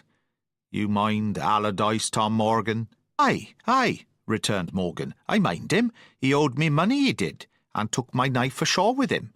"Speaking of knives," said another, "why don't we find his lying round? Flint want the man to pick a seaman's pocket, and the birds, I guess, would leave it be." "By the powers, and that's true," cried Silver. "There ain't a thing left here," said Merry, still feeling round among the bones. "Not a copper doit, nor a baccy box. It don't look natural to me." "No, by gum, it don't," agreed Silver. "Not natural. Nor not nice, says you. Great guns, messmates. But if Flint was living, this would be a hot spot for you and me. 6 they were, and 6 are we, and bones is what they are now." "I saw him dead with these here deadlights," said Morgan. "Billy took me in, There he laid with penny pieces on his eyes. Dead. Aye, sure enough he's dead and gone below, said the fellow with the bandage. But if ever spirit walked, it would be Flint's. Dear heart, but he died bad, did Flint. Aye, that he did, observed another. Now he raged, and now he hollered for the rum, and now he sang. 15 men were his only song mates, and I tell you true, I never rightly liked to hear it since. It was main hot, and the windy was open, and I hear that old song coming out as clear, and the death hall on the man already. Come, come, said Silver, stow this talk. He's dead, and he don't walk, that I know. Leastways he won't walk by day, and you may lay to that. Care killed a cat. Fetch ahead for the doubloons. We started certainly, but in spite of the hot sun and the staring daylight, the pirates no longer ran separate and shouting through the wood, but kept side by side and spoke with bated breath. The terror of the dead buccaneer had fallen on their spirits. 32. The treasure hunt. The voice among the trees. Partly from the damping influence of this alarm, partly to rest Silver and the sick folk, the whole party sat down as soon as they had gained the brow of the ascent. The plateau being somewhat tilted towards the west, this spot on which we had paused commanded a wide prospect on either hand. Before us, over the tree-tops, we beheld the Cape of the Woods, fringed with surf. Behind, we not only looked down upon the anchorage and Skeleton Island, but saw, clear across the spit and the eastern lowlands, a great field of open sea upon the east. Sheer above us rose the spyglass, here dotted with single pines, there black with precipices. There was no sound but that of the distant breakers, mounting from all round, and the chirp of countless insects in the brush. Not a man, not a sail upon the sea. The very largeness of the view increased the sense of solitude. Silver, as he sat, took certain bearings with his compass. "There are 3 tall trees," said he, "about in this right line from Skeleton Island. Spyglass shoulder, I take it, means that lower point there. It's child's play to find the stuff now. I've half a mind to dine first." "I don't feel sharp," growled Morgan. "Thinking of Flint, I think it were, has done me." "Ah, well, my son, you praise your stars he's dead," said Silver. "He were an ugly devil," cried a third pirate with a shudder. "That blue in the face, too." "That was how the rum took him," added Merry. "Blue. Well, I reckon he was blue. That's a true word." Ever since they had found the skeleton and got upon this train of thought, they had spoken lower and lower, and they had almost got to whispering by now, so that the sound of their talk hardly interrupted the silence of the wood. All of a sudden, out of the middle of the trees in front of us, a thin, high, trembling voice struck up the well-known air and words. 15 men on the dead man's chest, yo-ho-ho, and a bottle of rum." I never have seen men more dreadfully affected than the pirates. The colour went from their 6 faces like enchantment. Some leapt to their feet, some clawed hold of others. Morgan grovelled on the ground. "It's Flint, by—" cried Merry. The song had stopped as suddenly as it began, broken off, you would have said, in the middle of a note, as though someone had laid his hand upon the singer's mouth. Coming through the clear, sunny atmosphere among the green tree-tops, I thought it had sounded airily and sweetly, and the effect on my companions was the stranger. "Come," said Silver, struggling with his ashen lips to get the word out. "This won't do. Stand by to go about. This is a rum start, and I can't name the voice, but it's someone skylarking, someone that's flesh and blood, and you may lay to that." His courage had come back as he spoke, and some of the colour to his face along with it. Already the others had begun to lend an ear to this encouragement, and were coming a little to themselves, when the same voice broke out again. Not this time singing, but in a faint distant hail that echoed yet fainter among the clefts of the spyglass. "Darby McGraw," it wailed, for that is the word that best describes the sound. "Darby McGraw! Darby McGraw! again and again and again, and then rising a little higher, and with an oath that I leave out. "Fetch aft the rum, Darby!" The buccaneers remained rooted to the ground, their eyes starting from their heads. Long after the voice had died away, they still stared in silence, dreadfully before them. "That fixes it," gasped one. "Let's go." "They was his last words," moaned Morgan. "His last words above board." Dick had his Bible out and was praying volubly. He had been well brought up, had Dick, before he came to sea and fell among bad companions. Still Silver was unconquered. I could hear his teeth rattle in his head, but he had not yet surrendered. "Nobody in this here island ever heard of Darby," he muttered. "Not one but us that's here." And then, making a great effort, "Shipmates," he cried, "I'm here to get that stuff, and I'll not be beat by man or devil. I never was afeard of Flint in his life, and by the powers I'll face him dead. There's £700,000 not a quarter of a mile from here. When did ever a gentleman of fortune show his stern to that much dollars for a boozy old seaman with a blue mug, and him dead too?" But there was no sign of reawakening courage in his followers, rather, indeed, of growing terror at the irreverence of his words. "Belay there, John," said Mary. "Don't you cross a spirit." And the rest were all too terrified to reply. They would have run away severally had they dared, but fear kept them together, and kept them close by John, as if his daring helped them. He, on his part, had pretty well fought his weakness down. "Spirit? Well, maybe," he said, "but there's one thing not clear to me. There was an echo. Now, no man ever seen a spirit with a shadow. Well, then, what's he doing with an echo to him, I should like to know? That ain't in nature, surely." This argument seemed weak enough to me, but you can never tell what will affect the superstitions, and to my wonder, George Merry was greatly relieved. "Well, that's so," he said. "You've a head upon your shoulders, John, and no mistake. 'Bout shipmates. This here crew is on a wrong tack, I do believe. And come to think on it, it was like Flint's voice, I grant you, but not just so clear away like it, after all. It was like somebody else's voice now. It was like By the powers, Ben Gunn!" roared Silver. "Aye, and so it were," cried Morgan, springing on his knees. "Ben Gunn it were." "It don't make much odds, do it, now?" asked Dick. "Ben Gunn's not here in the body any more than Flint." But the older hands greeted this remark with scorn. "Why, nobody minds Ben Gunn," cried Merry. "Dead or alive, nobody minds him." It was extraordinary how their spirits had returned, and how the natural colour had revived in their faces. Soon they were chatting together, with intervals of listening, and not long after, hearing no further sound, they shouldered the tools and set forth again, Merry walking first with Silver's compass to keep them on the right line with Skeleton Island. He had said the truth. Dead or alive, nobody minded Ben Gunn. Dick alone still held his Bible and looked around him as he went, with fearful glances, but he found no sympathy, and Silver even joked him on his precautions.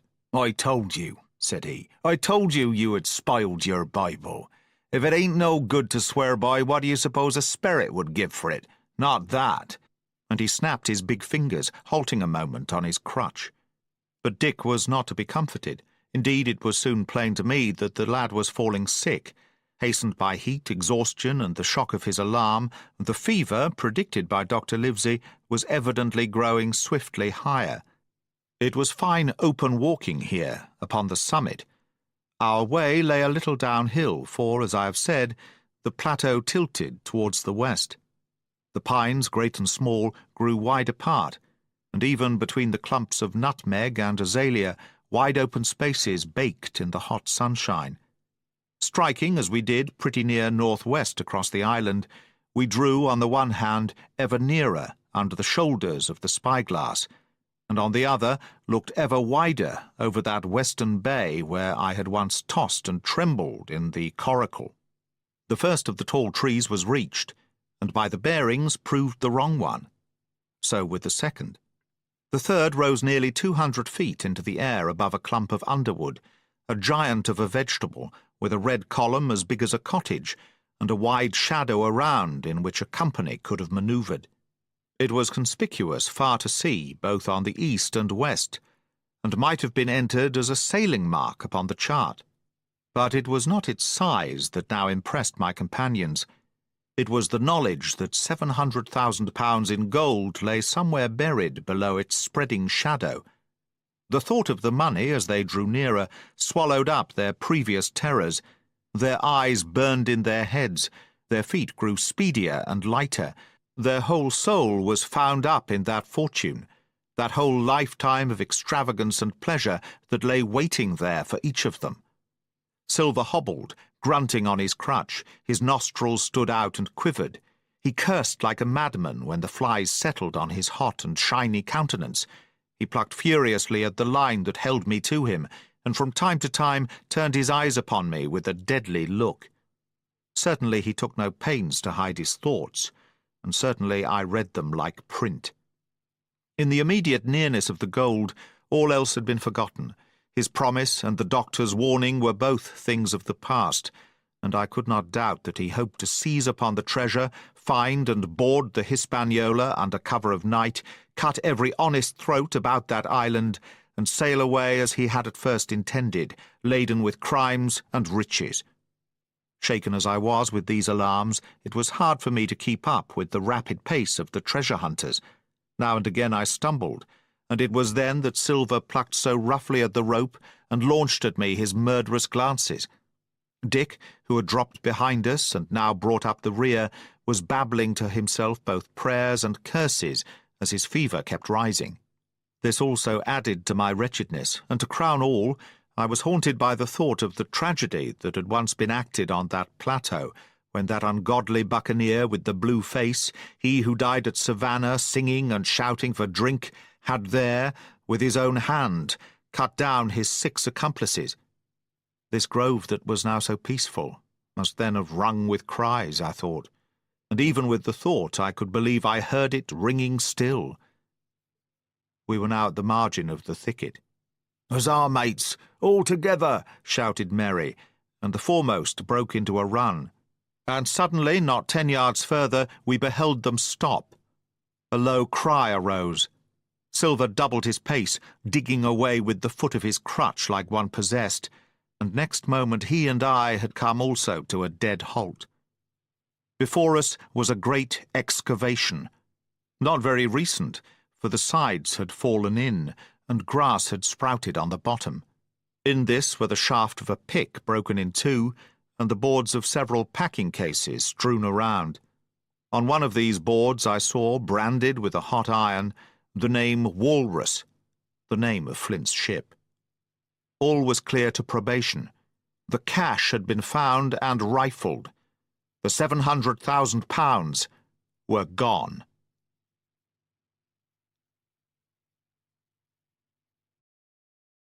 "33. The Fall of a Chieftain. There never was such an overturn in this world. Each of these 6 men was as though he had been struck. But with Silver, the blow passed almost instantly. Every thought of his soul had been set full stretch, like a racer, on that money. Well, he was brought up in a single second, dead. And he kept his head, found his temper, and changed his plan before the others had had time to realize the disappointment. "Jim," he whispered, "take that, and stand by for trouble." And he passed me a double-barreled pistol. At the same time he began quietly moving northward, and in a few steps had put the hollow between us 2 and the other 5. Then he looked at me and nodded, as much as to say, "Here is a narrow corner," as indeed I thought it was. His looks were not quite friendly, and I was so revolted at these constant changes that I could not forbear whispering, "So you've changed sides again." There was no time left for him to answer in. The buccaneers, with oaths and cries, began to leap, one after another, into the pit, and to dig with their fingers, throwing the boards aside as they did so. Morgan found a piece of gold. He held it up with a perfect spout of oaths. It was a 2-guinea piece, and it went from hand to hand among them for a quarter of a minute. 2 guineas, roared Merry, shaking it at Silver. "That's your £700,000, is it? You're the man for bargains, ain't you? You're him that never bungled nothing, you wooden-headed lubber. Dig away, boys, said Silver with the coolest insolence. You'll find some pig-nuts, and I shouldn't wonder. Pig-nuts, repeated Merry in a scream. Mates, do you hear that? I tell you now that man there knew it all along. Look in the face of him, and you'll see it right there. Ah, Merry, remarked Silver, standing for captain again. You're a pushing lad, to be sure. But this time everyone was entirely in Merry's favour. They began to scramble out of the excavation, darting furious glances behind them. One thing I observed which looked well for us, they all got out upon the opposite side from Silver. Well, there we stood, 2 on one side, 5 on the other, the pit between us, and nobody screwed up high enough to offer the first blow. Silver never moved. He watched them, very upright on his crutch, and looked as cool as ever I saw him. He was brave and no mistake. At last Merry seemed to think a speech might help matters. Mate, says he, there's 2 of them alone there. One's the old cripple that brought us all here and blundered us down to this. The other's that cub that I mean to have the art of. Now, mates. He was raising his arm and his voice, and plainly meant to lead a charge. But just then, crack, crack, crack, 3 musket shots flashed out of the thicket. Merry tumbled head foremost into the excavation. The man with the bandage spun round like a teetotum and fell all his length upon his side, where he lay dead, but still twitching. And the other 3 turned and ran for it with all their might. Before you could wink, Long John had fired 2 barrels of a pistol into the struggling Merry, and as the man rolled up his eyes at him in the last agony, "George," said he, "I reckon I settled you." At the same time the doctor, Gray, and Ben Gunn joined us with smoking muskets from among the nutmeg trees. "Forward!" cried the doctor. "Double quick, my lads. We must head 'em off the boats." And we set off at a great pace, sometimes plunging through the bushes to the chest. I tell you, but Silver was anxious to keep up with us. The work that man went through, leaping on his crutch till the muscles of his chest were fit to burst, was work no sound man ever equalled, and so thinks the doctor. As it was, he was already 30 yards behind us and on the verge of strangling when we reached the brow of the slope. "Doctor," he hailed, "see there! No hurry." Sure enough, there was no hurry. In a more open part of the plateau we could see the 3 survivors still running in the same direction as they had started, right for Mizzenmast Hill. We were already between them and the boats, and so we 4 sat down to breathe, while Long John, mopping his face, came slowly up with us. "Thank ye kindly, doctor," says he. "You came in about the nick, I guess, for me and Hawkins. And so it's you, Ben Gunn," he added. "Well, you're a nice one, to be sure." "I'm Ben Gunn, I am," replied the maroon, wriggling like an eel in his embarrassment. "And," he added after a long pause, "how do, Mr. Silver? Pretty well, I thank ye, says you." Ben, murmured Silver, "to think as you've done me." The doctor sent back Gray for one of the pickaxes deserted in their flight by the mutineers, and then, as we proceeded leisurely downhill to where the boats were lying, related in a few words what had taken place. It was a story that profoundly interested Silver, and Ben Gunn, the half-idiot maroon, was the hero from beginning to end. Ben, in his long, lonely wanderings about the island, had found the skeleton. It was he that had rifled it. He had found the treasure. He had dug it up. It was the haft of his pickaxe that lay broken in the excavation. He had carried it on his back, in many weary journeys, from the foot of the tall pine to a cave he had on the 2-pointed hill at the northeast angle of the island. And there it had lain, stored in safety since 2 months before the arrival of the Hispaniola.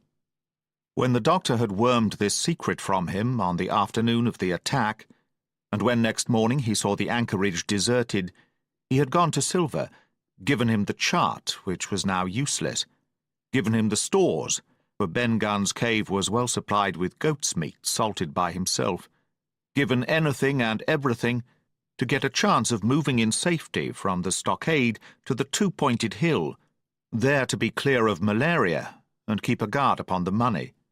"As for you, Jim," he said, "it went against my heart. But I did what I thought best for those who had stood by their duty. And if you were not one of these, whose fault was it?" That morning, finding that I was to be involved in the horrid disappointment he had prepared for the mutineers, he had run all the way to the cave, and leaving the squire to guard the captain, had taken Grey and the Maroon, and started making the diagonal across the island to be at hand beside the pine. Soon, however, he saw that our party had the start of him, and Ben Gunn, being fleet of foot, had been dispatched in front to do his best alone. Then it had occurred to him to work upon the superstitions of his former shipmates, and he was so far successful that Grey and the doctor had come up and were already ambushed before the arrival of the treasure hunters. "Arr," said Silver, "it were fortunate for me that I had Hawkins here. You would have let old John be cut to bits and never give it a thought, Doctor." "Not a thought," replied Dr. Livesey cheerily. And by this time we had reached the gigs. The doctor, with the pickaxe, demolished one of them, and then we all got aboard the other and set out to go round by sea for North Inlet. This was a run of 8 or 9 miles. Silver, though he was almost killed already with fatigue, was set to an oar like the rest of us, and we were soon skimming swiftly over a smooth sea. Soon we passed out of the straits and doubled the southeast corner of the island, round which 4 days ago we had towed the Hispaniola.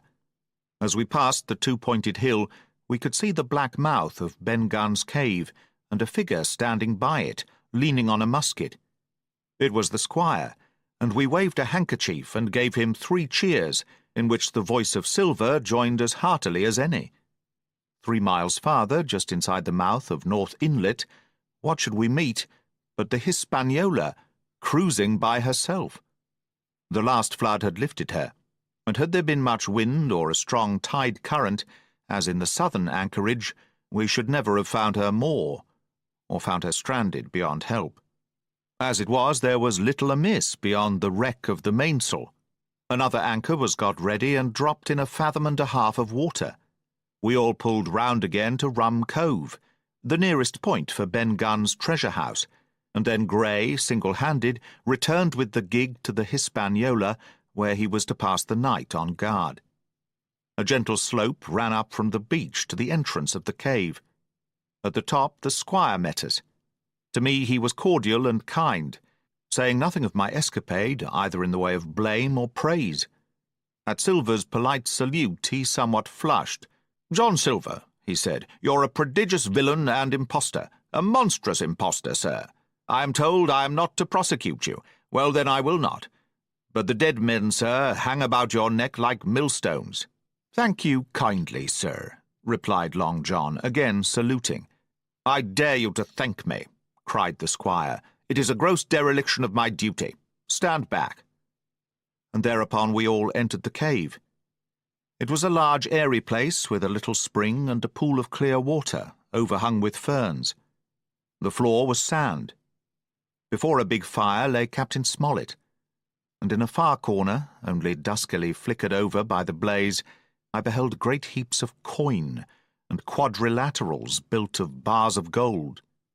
That was Flint's treasure, that we had come so far to seek, and that had cost already the lives of 17 men from the Hispaniola. How many it had cost in the amassing, what blood and sorrow, what good ships scuttled on the deep, what brave men walking the plank blindfold, what shot of cannon, what shame and lies and cruelty, perhaps no man alive could tell. Yet there were still 3 upon that island, Silver, and old Morgan, and Ben Gunn, who had each taken his share in these crimes, as each had hoped in vain to share in the reward.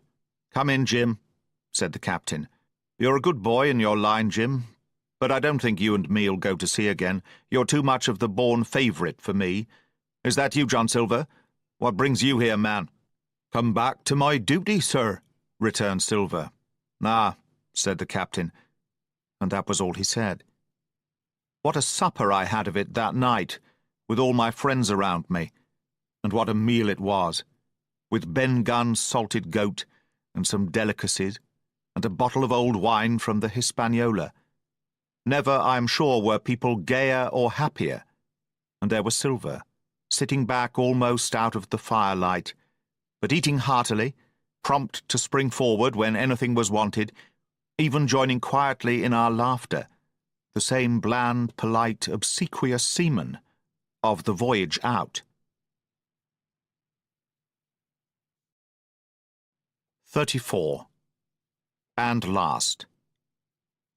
The next morning we fell early to work, for the transportation of this great mass of gold near a mile by land to the beach, and thence 3 miles by boat to the Hispaniola, was a considerable task for so small a number of workmen. The 3 fellows still abroad upon the island did not greatly trouble us. A single sentry on the shoulder of the hill was sufficient to ensure us against any sudden onslaught, and we thought, besides, they had had more than enough of fighting. Therefore the work was pushed on briskly. Gray and Ben Gunn came and went with the boat, while the rest, during their absences, piled treasure on the beach. 2 of the bars, slung in a rope's end, made a good load for a grown man, one that he was glad to walk slowly with. For my part, as I was not much use at carrying, I was kept busy all day in the cave, packing the minted money into bread bags. It was a strange collection, like Billy Bones's hoard for the diversity of coinage, but so much larger and so much more varied that I think I never had more pleasure than in sorting them. English, French, Spanish, Portuguese, Georges and Louises, doubloons and double guineas and moidores and sequins, the pictures of all the kings of Europe for the last 100 years, strange oriental pieces stamped with what looked like wisps of string or bits of spider's web, round pieces and square pieces, and pieces bored through the middle, as if to wear them round your neck.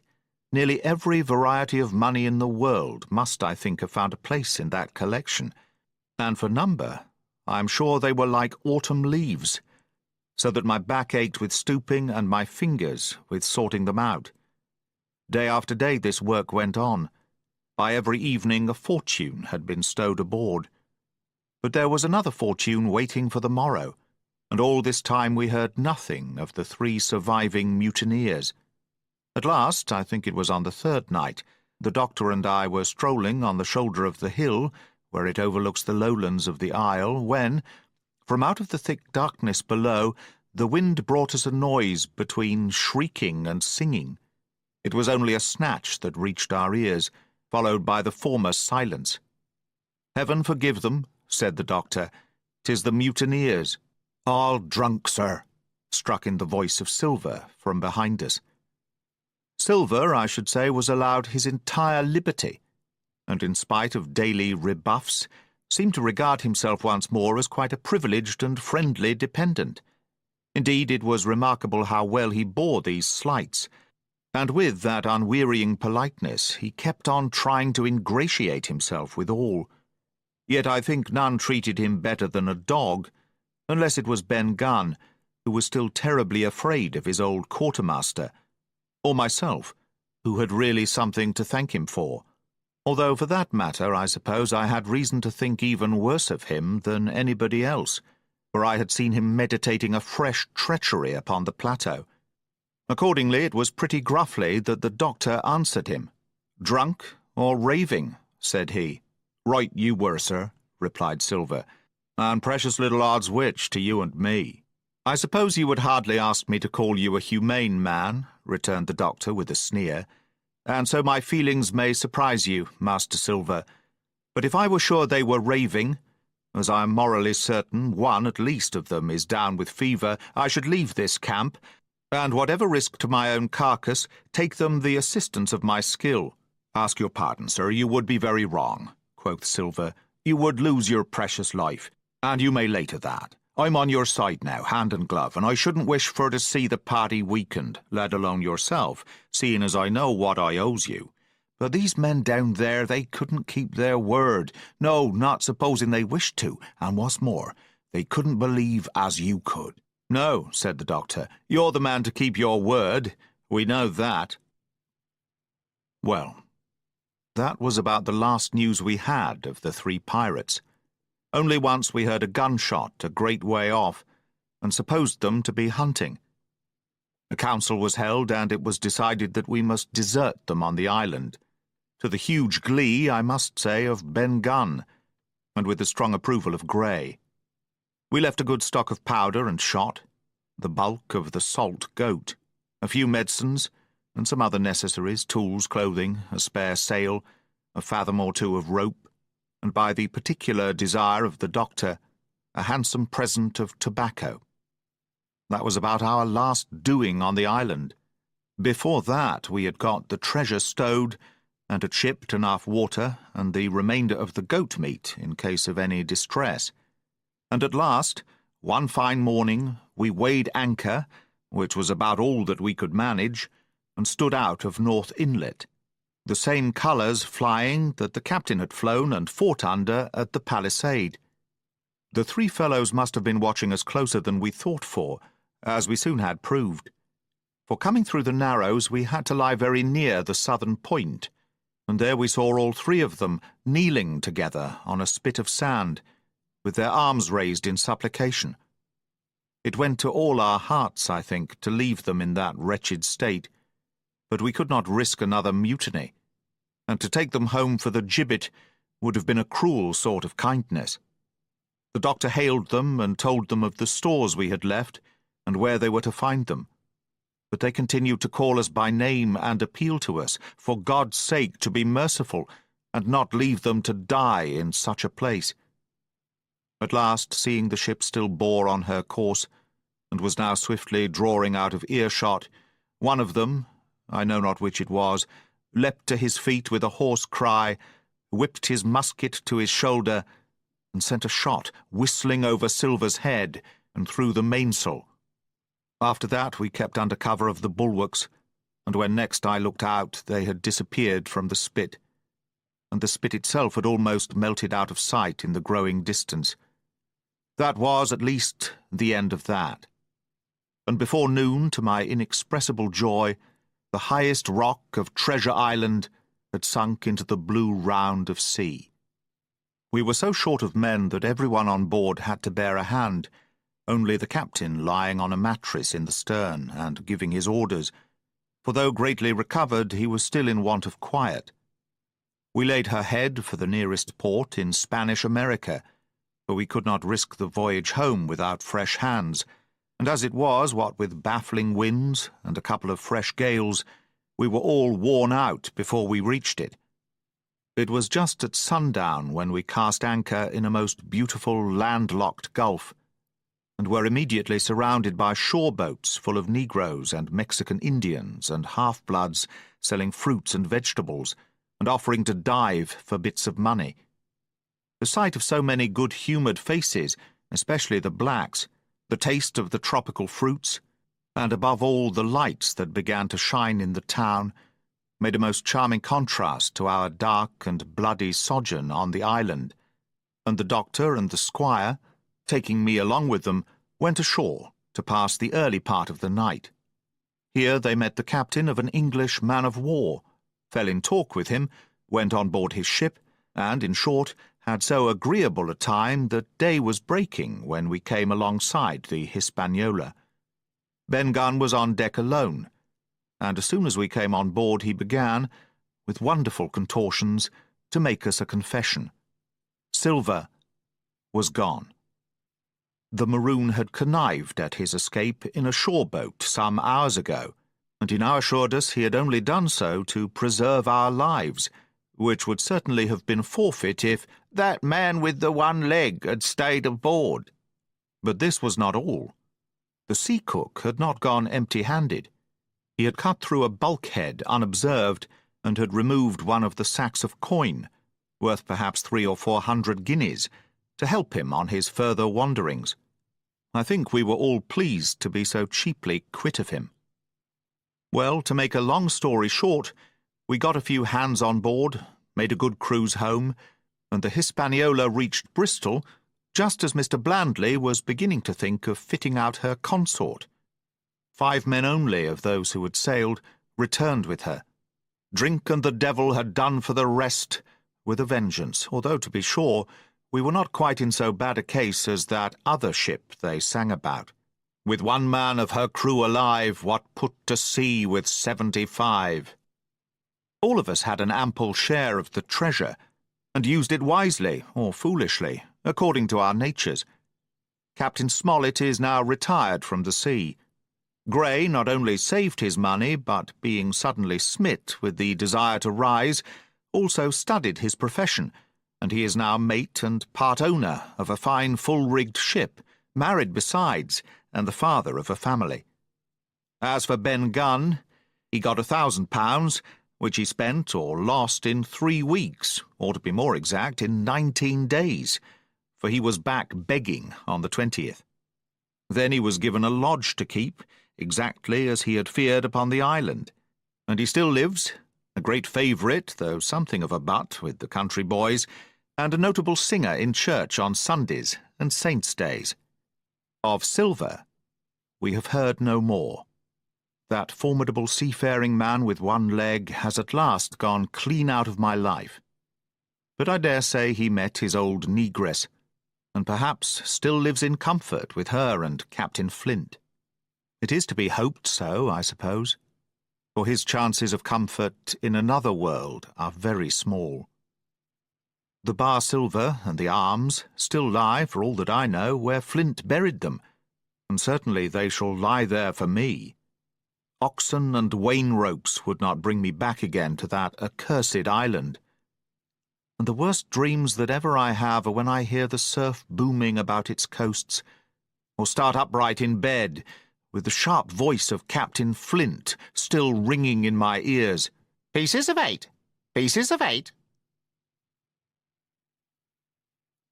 That is the end of Treasure Island, by Robert Louis Stevenson. Read by Greg Wagland, for Magpie Audio. Copyright 2017. Thank you for listening.